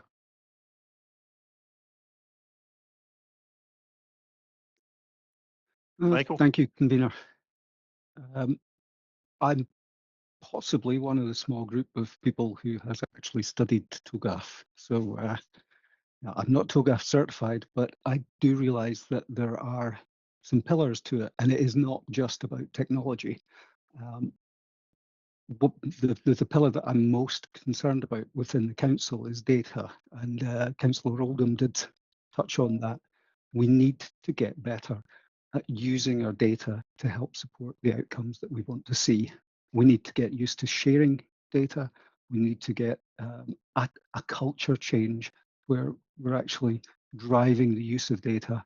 That it is the oil of the 21st century, and we need to use it properly. Councillor Christie focuses on end users, and rightly so. There is a with any digital strategy that there are going to be people who are necessarily going to find it difficult to take part in that. But it's about inside the council as well, more than just focusing on the people that we're trying to help. We're using the data so that we can actually help them better with the outcomes that we want to see. I think this report, I should have thanked John for it. I think this report is really, really important when it comes to the performance indicators. We have been trying to drive blind. I mean, we at the very best, we're looking in the rear view mirror, and we need these numbers to actually improve things.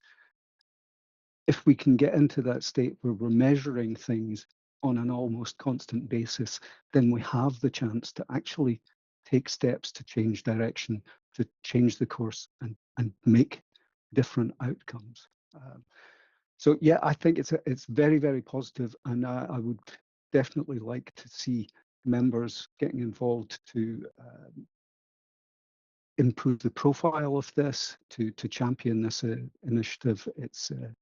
It's absolutely critical to the survival of us in the 21st century. So thank you, and thanks again. John, you've already had a couple of questions. Councillor Christie had some, so you take them now and we'll split the rest. Thanks, convener. Councillor Christie, you've touched upon a subject that's actually I'm passionately interested in myself, and actively involved in. There is a network in the Highlands looking at digital exclusion. So I am part of that network, and I think there's a number of things that we could do in conjunction with the NHS in particular, but not just the NHS. I think there's a number of third sector partners on that network as well that I think we could do a lot better in working together and providing access. But it's not just access to equipment, as you said, it's very much about helping people as well. Part of the thinking is if we get one set of processes in the council of how we deliver service, that can work for people who can self-serve online themselves, but it can also then, we can help people through that process either over the phone, face-to-face, or provide equipment in a library in whatever location is appropriate, and help them through the process themselves. It's about streamlining so that we have one set of processes, and we're not doing it differently for people in through different channels. So I absolutely, I think it's not about excluding people. It's about trying to find a way that we include everyone and make that as effective as possible. Councillor Cameron on data, and it absolutely is not just about technology. We see 4 pillars. It's about people, process, data, and technology. And we need focus on all 4 of those pillars to get the benefits. Councillor Christie, maybe CEB can help as well. Councillor Johnson. Thank you, convener, and thank you very much, John, for the report. I have 2 very quick questions. The first one is regarding the service delivery aspect of the report. One of the things I think is the biggest way that digital technology impacts on service delivery is our website for the council. And I'm wondering, is there plans to make our website any more easy to search? I know that a lot of people who get in touch with me say that Google finds things on our website easier than our own search engine does. The second question I have is, I noted the section about elected members' support and digital skills. I think that's really, really important. And one of the things I was wondering has ever been considered is the provision of case management software for councillors to keep track of their case studies. This could be particularly important in that it could help the gathering of information when we get subject access requests. Thank you. Councillor McLean, Angela. Yeah, thank you, John. And I can't, well, I will admit I don't understand all of it, but I know that you do, John, and I'm comfortable with that, to be honest. And by the time I got to this report, I was getting a bit like, well, but a couple of questions that I had was that was on the making contact, community councils and parent councils making contact with the right people in the council as well. And I know that before we've talked about, and Lindsay mentioned about My Council programme and how that's supposed to help make it easier for the public and for groups to contact the right person. And I wondered, hopefully that will improve. And we talked about, and it's a couple of things that Councillor Christie mentioned was about, I know that I've had clients and I've taken them to the CAB in the past because while they have a pay-as-you-go phone, they can't afford the credit for the phone, and so therefore they can't access services, and sometimes that's also with the DWP as well and others, so that has to be taken into consideration, but Councillor Christie covered that. And also about training and the intergenerational work that's happened elsewhere. And Wanda from High Life Highland, she was brilliant with working with young people and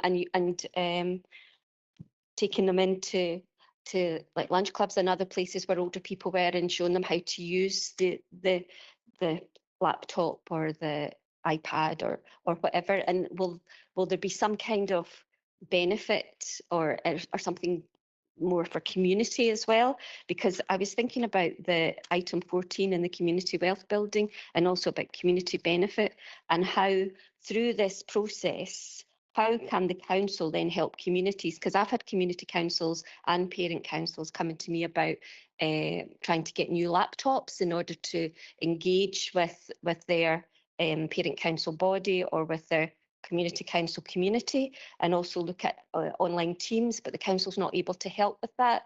And maybe out of this, there can be a way of increasing that digital connectivity that we see that we want by supporting our communities, especially given that both have got such small grants, and that's not a dig, but they have, and they can't really afford to get this digital equipment that will help empower them to get in contact with more of their parents and body, and also with the children. And I suppose my last bit was on which is our citizens and our people are at the heart of the service design and development. How many of our citizens have been involved in kind of health checking it to make sure it works? Because sometimes if you're too immersed in it, that you don't see what the issues could be. So like make it idiot proof so that even I could work it. So thank you. Well, once you learn how to work it, will you teach me? Councillor Greg. Thank you, convener. Firstly, I'd like to say I think I join the chorus of support for what is it seems a very well written, very technical paper that offers to look at large solutions. I'm very glad to see that the administration is explicitly taking a lead from a sensible Liberal Party, not us, but the Canadians. But I think we can still count that as cross-party working. So how does the administration assess the risks of delivering this strategy, which I think we all agree is good, when 14% of our households still can't access super fast broadband, and a decent amount still don't have decent phone signal. Certainly 5G is limited, 4G is still limited in several places. And I think looking at the beginning of the report where it assesses the legal implications, it's stated as none, but to my mind, the more we digitize things, the more we're at risk of things like cyber attack. There's been some prominent attacks on the British Library and the NHS over the last couple of years. The more we digitize things, to me at least, that increases our legal risk there. And I was just wondering what assessments have been made of that. But overall, I think this is an excellent piece of work.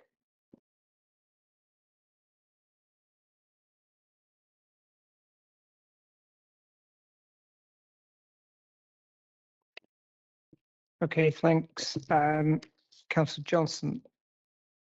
Website is absolutely in scope of the My Council programme, which Councillor Hendry mentioned earlier. We've very recently kicked off that work and are bringing the project team together now to do a complete redesign of the website. The search facility will be a key aspect of that redesign. Councillor McLean.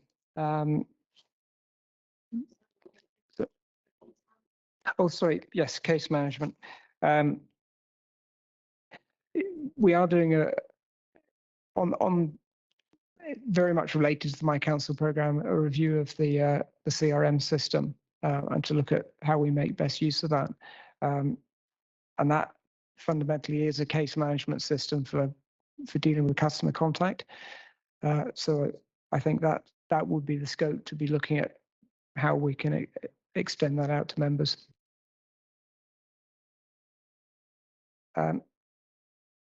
Councillor McLean, a lot of great points there about community and citizen involvement.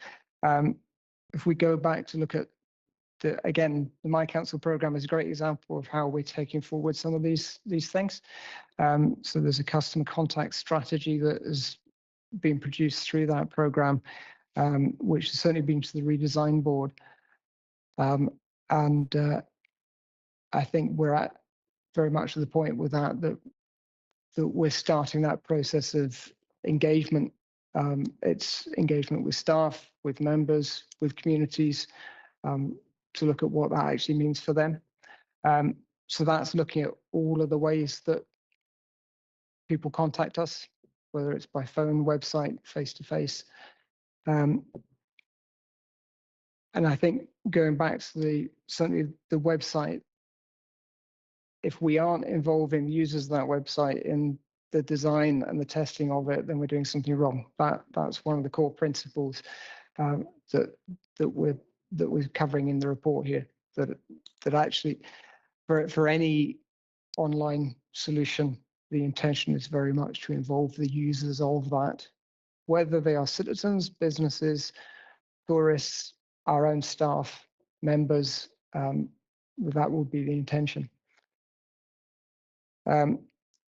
I have also worked with Wanda, and I know the fantastic work that she has done with older people, and I'd like to see more of that, and we'd be very supportive. Was that all your points? I think. Yeah.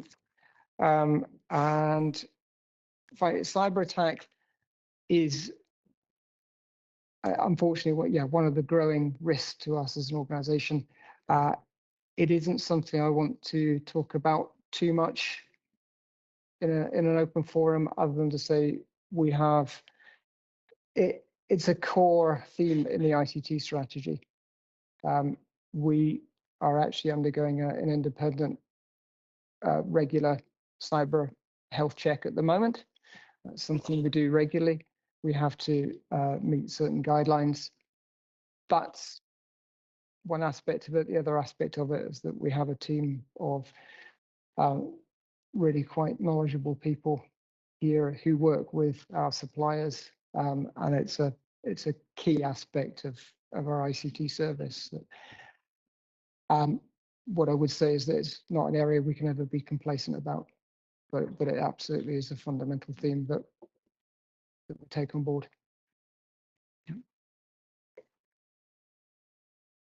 Councillor McPherson. Thank you, convener, and thank you to John Shepherd and his colleagues for an excellent report. The items on this are, when organisations are looking to capture information, they look to capture it once and use it for greater efficiency, and we should be doing that. I mean, even down to over the last 5 years, I phoned my Chinese takeaway and they answer me by name. They say, "Hello, McPherson, what you want to order today?" So I think, well, that's pretty efficient. And if you go shopping online and you don't complete it, you get distracted, you go back to it the following day, start where you left off. So we could do the same with form filling, because obviously it's out there and it happens. And I know that shops and organisations that have gone to an electronic point of sale system where everything's barcode and counted, it saves the staff duplication and going around and counting how many tins of beans or tins of soup they've sold. They're able to check it through the barcode. So that's great. I agree with members when they've said that our website, I think we can best describe it as clunky for us who are members, but more challenging for our constituents. And you're absolutely right. Google, if you search for the Highland Council's annual accounts, you type that into the Highland Council website, it takes you to parking. No, not parking, but you go to Google and Google thankfully finds the information, takes you straight to the annual account. So that's clearly a flaw that we need to cover. We need to be also aware that digital carbon is a real cost in this climate emergency. And as a council, we've declared a climate emergency. So when councillors work from home digitally, yes, we're saving on the cost of the lighting and in here, but you're all running your computers, you're all heating your homes, you're all working from home using digital technology and often using mobile phones. Well, it's been established that 1 hour working at home is equivalent of 1,000 grams of carbon. And that's equivalent to half a gallon of petrol, as if you've driven around in your car. So 2.25 litres of petrol, same carbon is used by each of us working from home. So we have to be aware of that. So all we're doing is displacing it. If we move people, let's get all the councillors out all working from home. Oh, it's great, we're not burning carbon here, but there's carbon being burnt in Highland and it's all affecting by us. And also the use of a landline phone, and I know there being many new houses don't even have a point to install a new family member moved into a new house. Where's your phone point? No phone point. They do not expect you to have a landline phone. But yet the use of carbon in a mobile phone call is, as opposed to a landline. A landline is only 1/3 of the carbon. So these are considerations that we need to be making. And whilst there's pluses on this side, we need to be adding it to the climate emergency and certainly to the climate committee as well. So these are considerations. One other question obviously involves a bit of recruitment here. In the past, when we've been recruiting to our team digitally, when we moved from Fujitsu to the Indian company and then to Wipro and then back to ourselves, we had recruitment issues because we found that partner agencies in other public sector were picking off some of our well-trained, good staff. What issues do you foresee with this? And do you think we've got a robust process that we're not going to lose our staff after training them up? Thank you. Councillor Graham.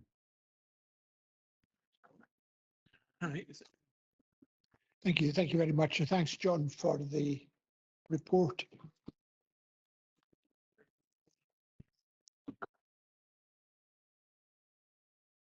Councillor Grafton. Thank you, convener. Sorry. Oh, sorry, Councillor Graham. Oh. No. Councillor Graham, sorry. No problem. Thank you, convener. Thanks, John, for the report. I'm not going to ask for any information. I'm just going to make a plea that the council adheres to the very first line in the Digital Ambition Design Council services with customers at the centre. And that's customers, all customers. I think that should be not just digital customers. And particularly, it's really important the council answers the phone. That doesn't always happen. Keep the service points available. I would ask administration colleagues to shelve any thoughts of gradually nibbling away at the service point provision as you look to make economies. Because I think there are people who really need to go to see the council about things. I see them on Castle Street regularly when I drive up and down there. Answer letters, that doesn't always happen. Answer emails, that definitely doesn't always happen. And I think of these, I think Councillor Henry said, talked about other channels. I suppose these are other channels, and these have got to be catered for, because probably a quarter or a third of our population are not going to digitally carry out all the transactions with the council. Some transactions can't be done by digital. I think housing repairs, for example, have to be phoned in. And so it's, these other channels have got to be kept open. But I'm not asking for information, just saying, please remember the folk who don't use digital contact methods. Thank you, Chair. John. Thank you, Convener. Sorry. Thank you very much for the report. I think most of what I need to say has been said. Just a couple of points in terms of integration. NHS, the GP system and the hospital system were running separately for several years. And I believe now they are integrated. I don't know how completely. Maybe there's things that our partner NHS Highland actually did in that process that we can actually learn from, because we do work in partnership with them in terms of adult social care, etc. So just that one point. And one second point, been mentioned quite a lot in terms of accessibility. There are people out there, you say to them, oh, don't worry, we'll have a Teams meeting. The fear and panic on their face, as Councillor Christie said, sorry, they need a mentor or a support worker just to get them into a service point if there is a machine there. So looking at that side of it as well. Thank you. Councillor McCain. Thank you, Convener. Yes, I was going to say that it's a very busy, dense report. Thank you. And coming in at this time of the day, it's trying to keep going. Talking about the digital efficiency, yes, I think that's something that's been on my mind for the last few years. And I would be asking, are we trying to do something that's similar to what other local authorities are doing? Because why reinvent the wheel? If the blueprint is already out there, and it would also save you time. And yes, it's great if you can access online. I've often wondered, I keep getting emails over the years from companies that are specifically looking at working with local authorities and I suppose integrate with the AI technology. And it's like when we go on all these websites, when we're looking at ordering stuff, and then this little window pops up and it says, oh, hello, how can I help you? Well, they don't say it, but you read it, but you can almost imagine them. I mean, it would be actually quite human friendly if they could just say, oh, hello, how are you? And can I help you, rather than just reading it. But yes, so that pops up. So I've often wondered if the council website could be like that. So I presume that's what you're thinking of, becoming into the 21st century technology. Yes, going on, we talk about people, you say, being at the heart of this service.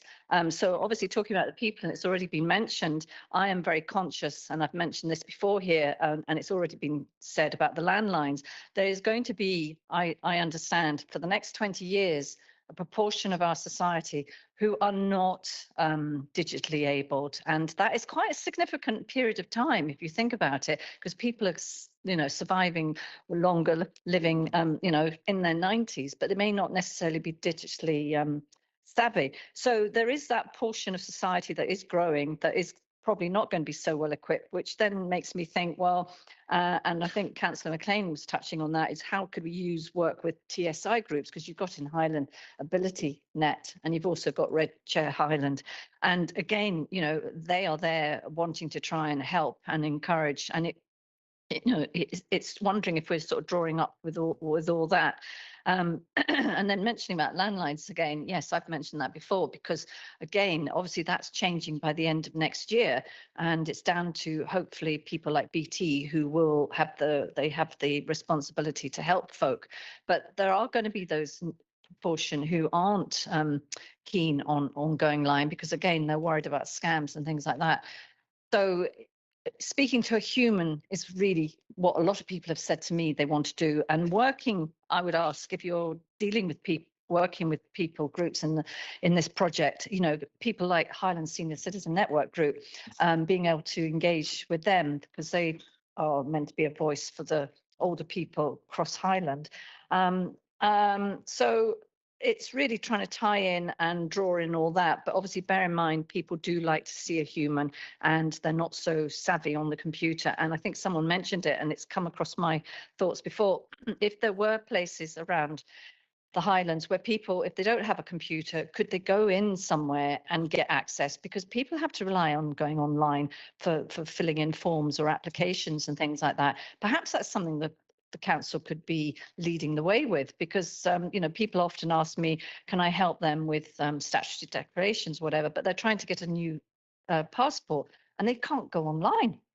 So it's trying to tie in all those things that are happening in our community, but more importantly, not forgetting that proportion of the growing older population. So working with third sector groups and I think trying to pick up all the great ideas that's been said here already. So I hope that's given my 2 pence worth. Thank you very much.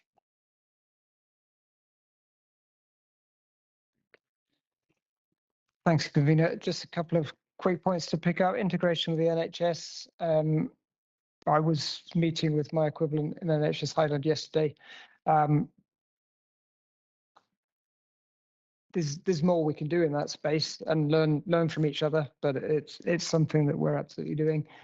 Certainly at that meeting yesterday, we found we had a lot more in common than that was different.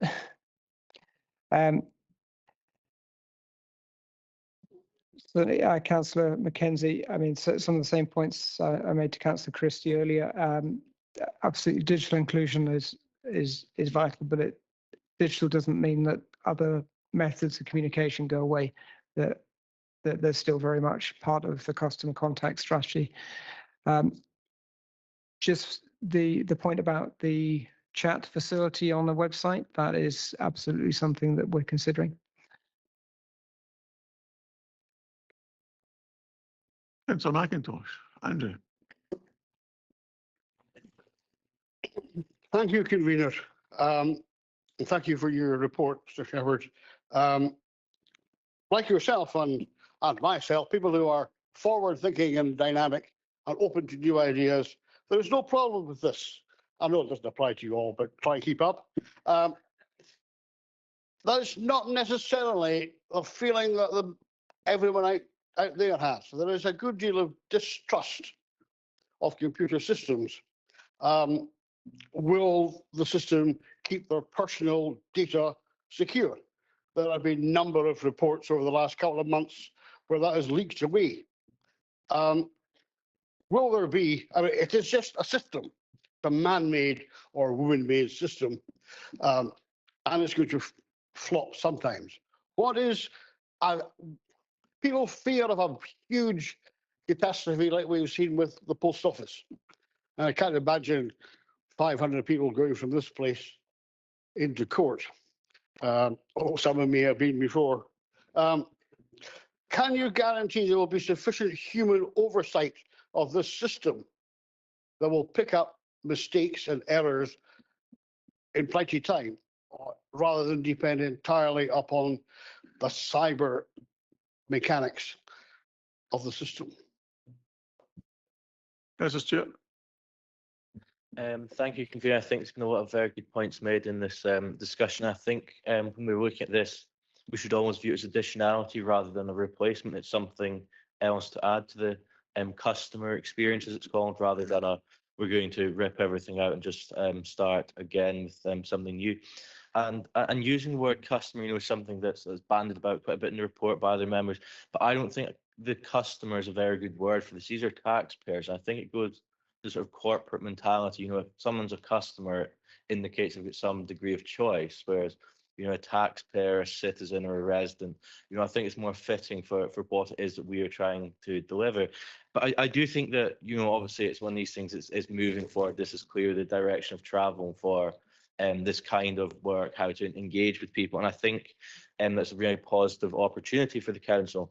But what I will say is we've talked about people being excluded for financial disadvantage, digital illiteracy, or older people who perhaps don't have the skill set to access these. But what I will say is there's constituents of mine in the Sky who've raised concerns with me about the current council website and the fact that some of the forms, they actually time out before they can input the information. So they're left having to keep resetting it and whatever else. And I think as, you know, digital things advance and websites get more advanced, you know, there's almost a encouragement to add these interactive media things like videos, photos.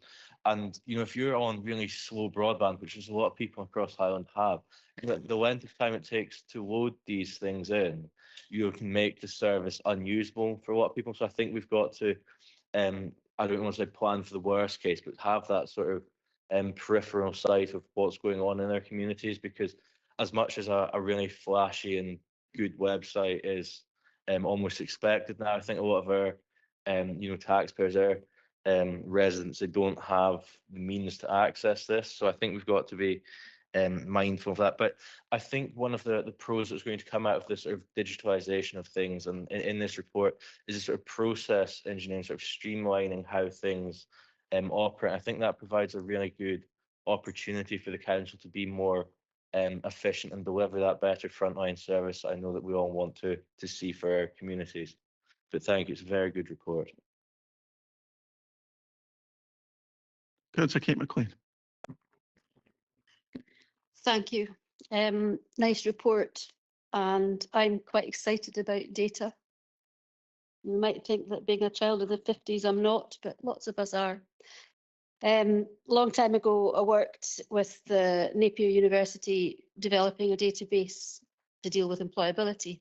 And part of that was attending a presentation here by the emergency services, which overlaid all their databases to establish where extra need was as far as the fire brigade, the NHS, the DWP. So that was my sort of first introduction to how data could be used to inform and help services. Cut to the present, I was really excited a couple of weeks ago when I heard that the procurement services of, I think it was 3 different local authorities, had been overlaid and all the data was crunched and huge economies of scale were found, which is part of the savings that we're all working with. So I'm looking forward to more. One comment about older people not using digital tech, which is kind of where I worked for the last 10 years before I retired.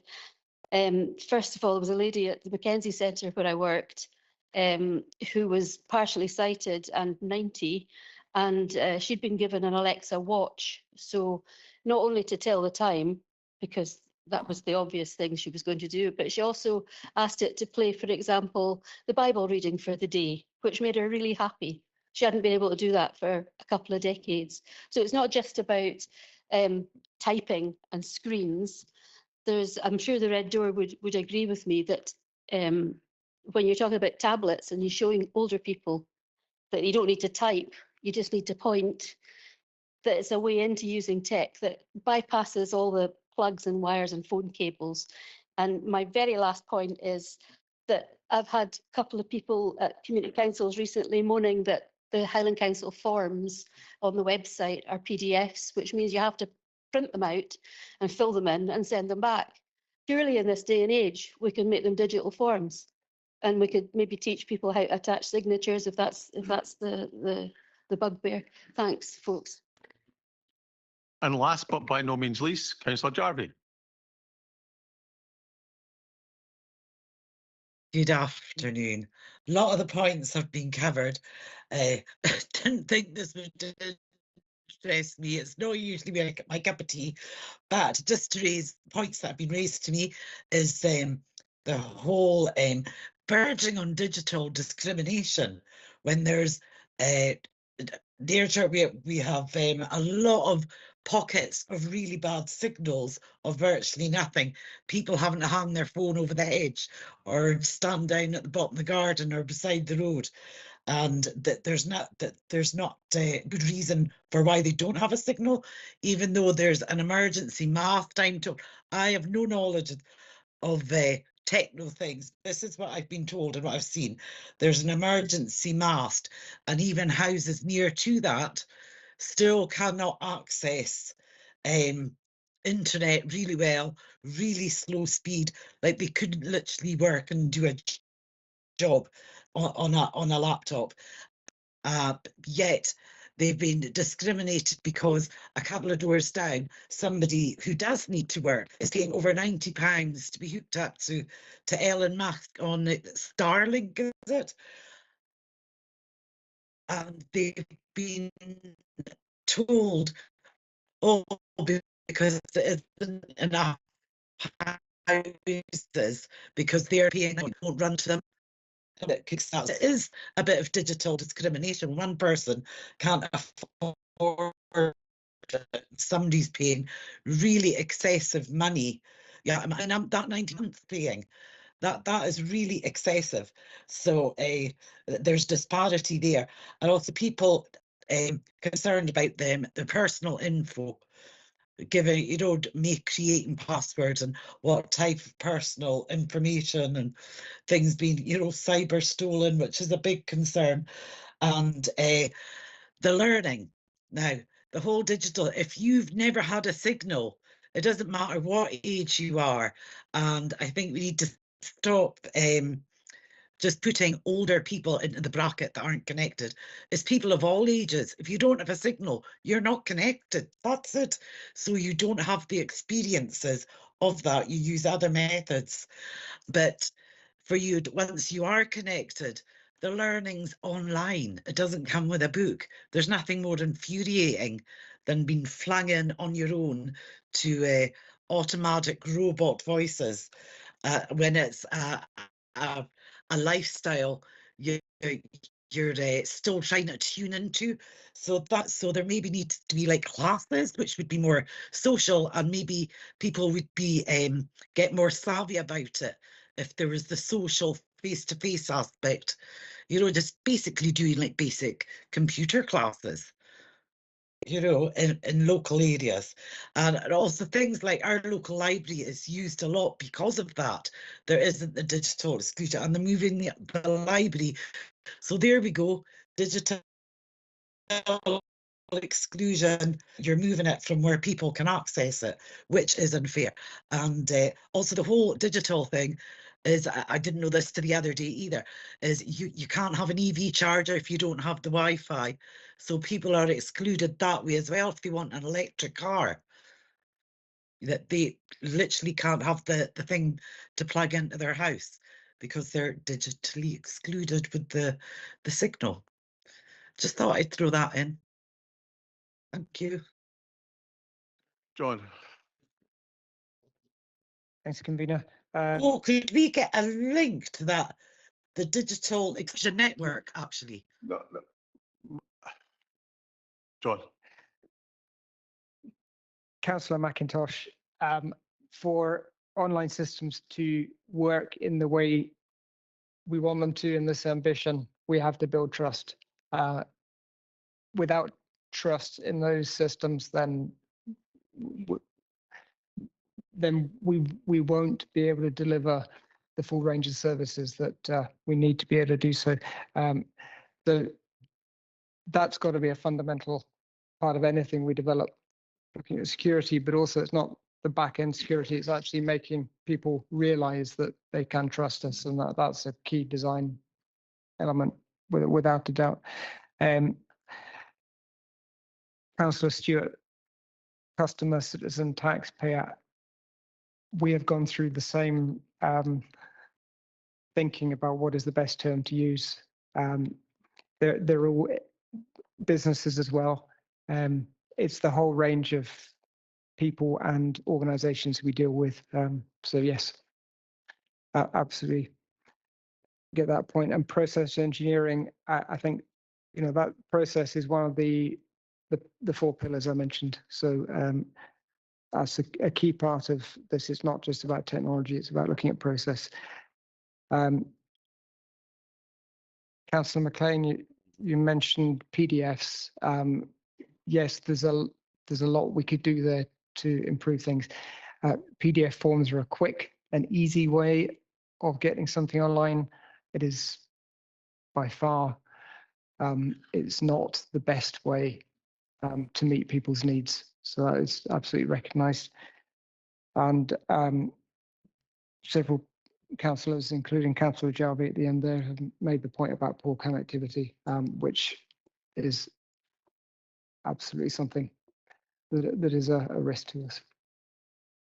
Members, can we give the recommendations? And with your approval, I hope you won't mind it if I tinker with the agenda a little bit. And can we move swiftly to item 19? And can we note that? Note item 19. Thank you. Item 20 is deeds executed. They're also for noting. Thank you. And the meeting is now suspended and will reconvene at 10:30 tomorrow morning.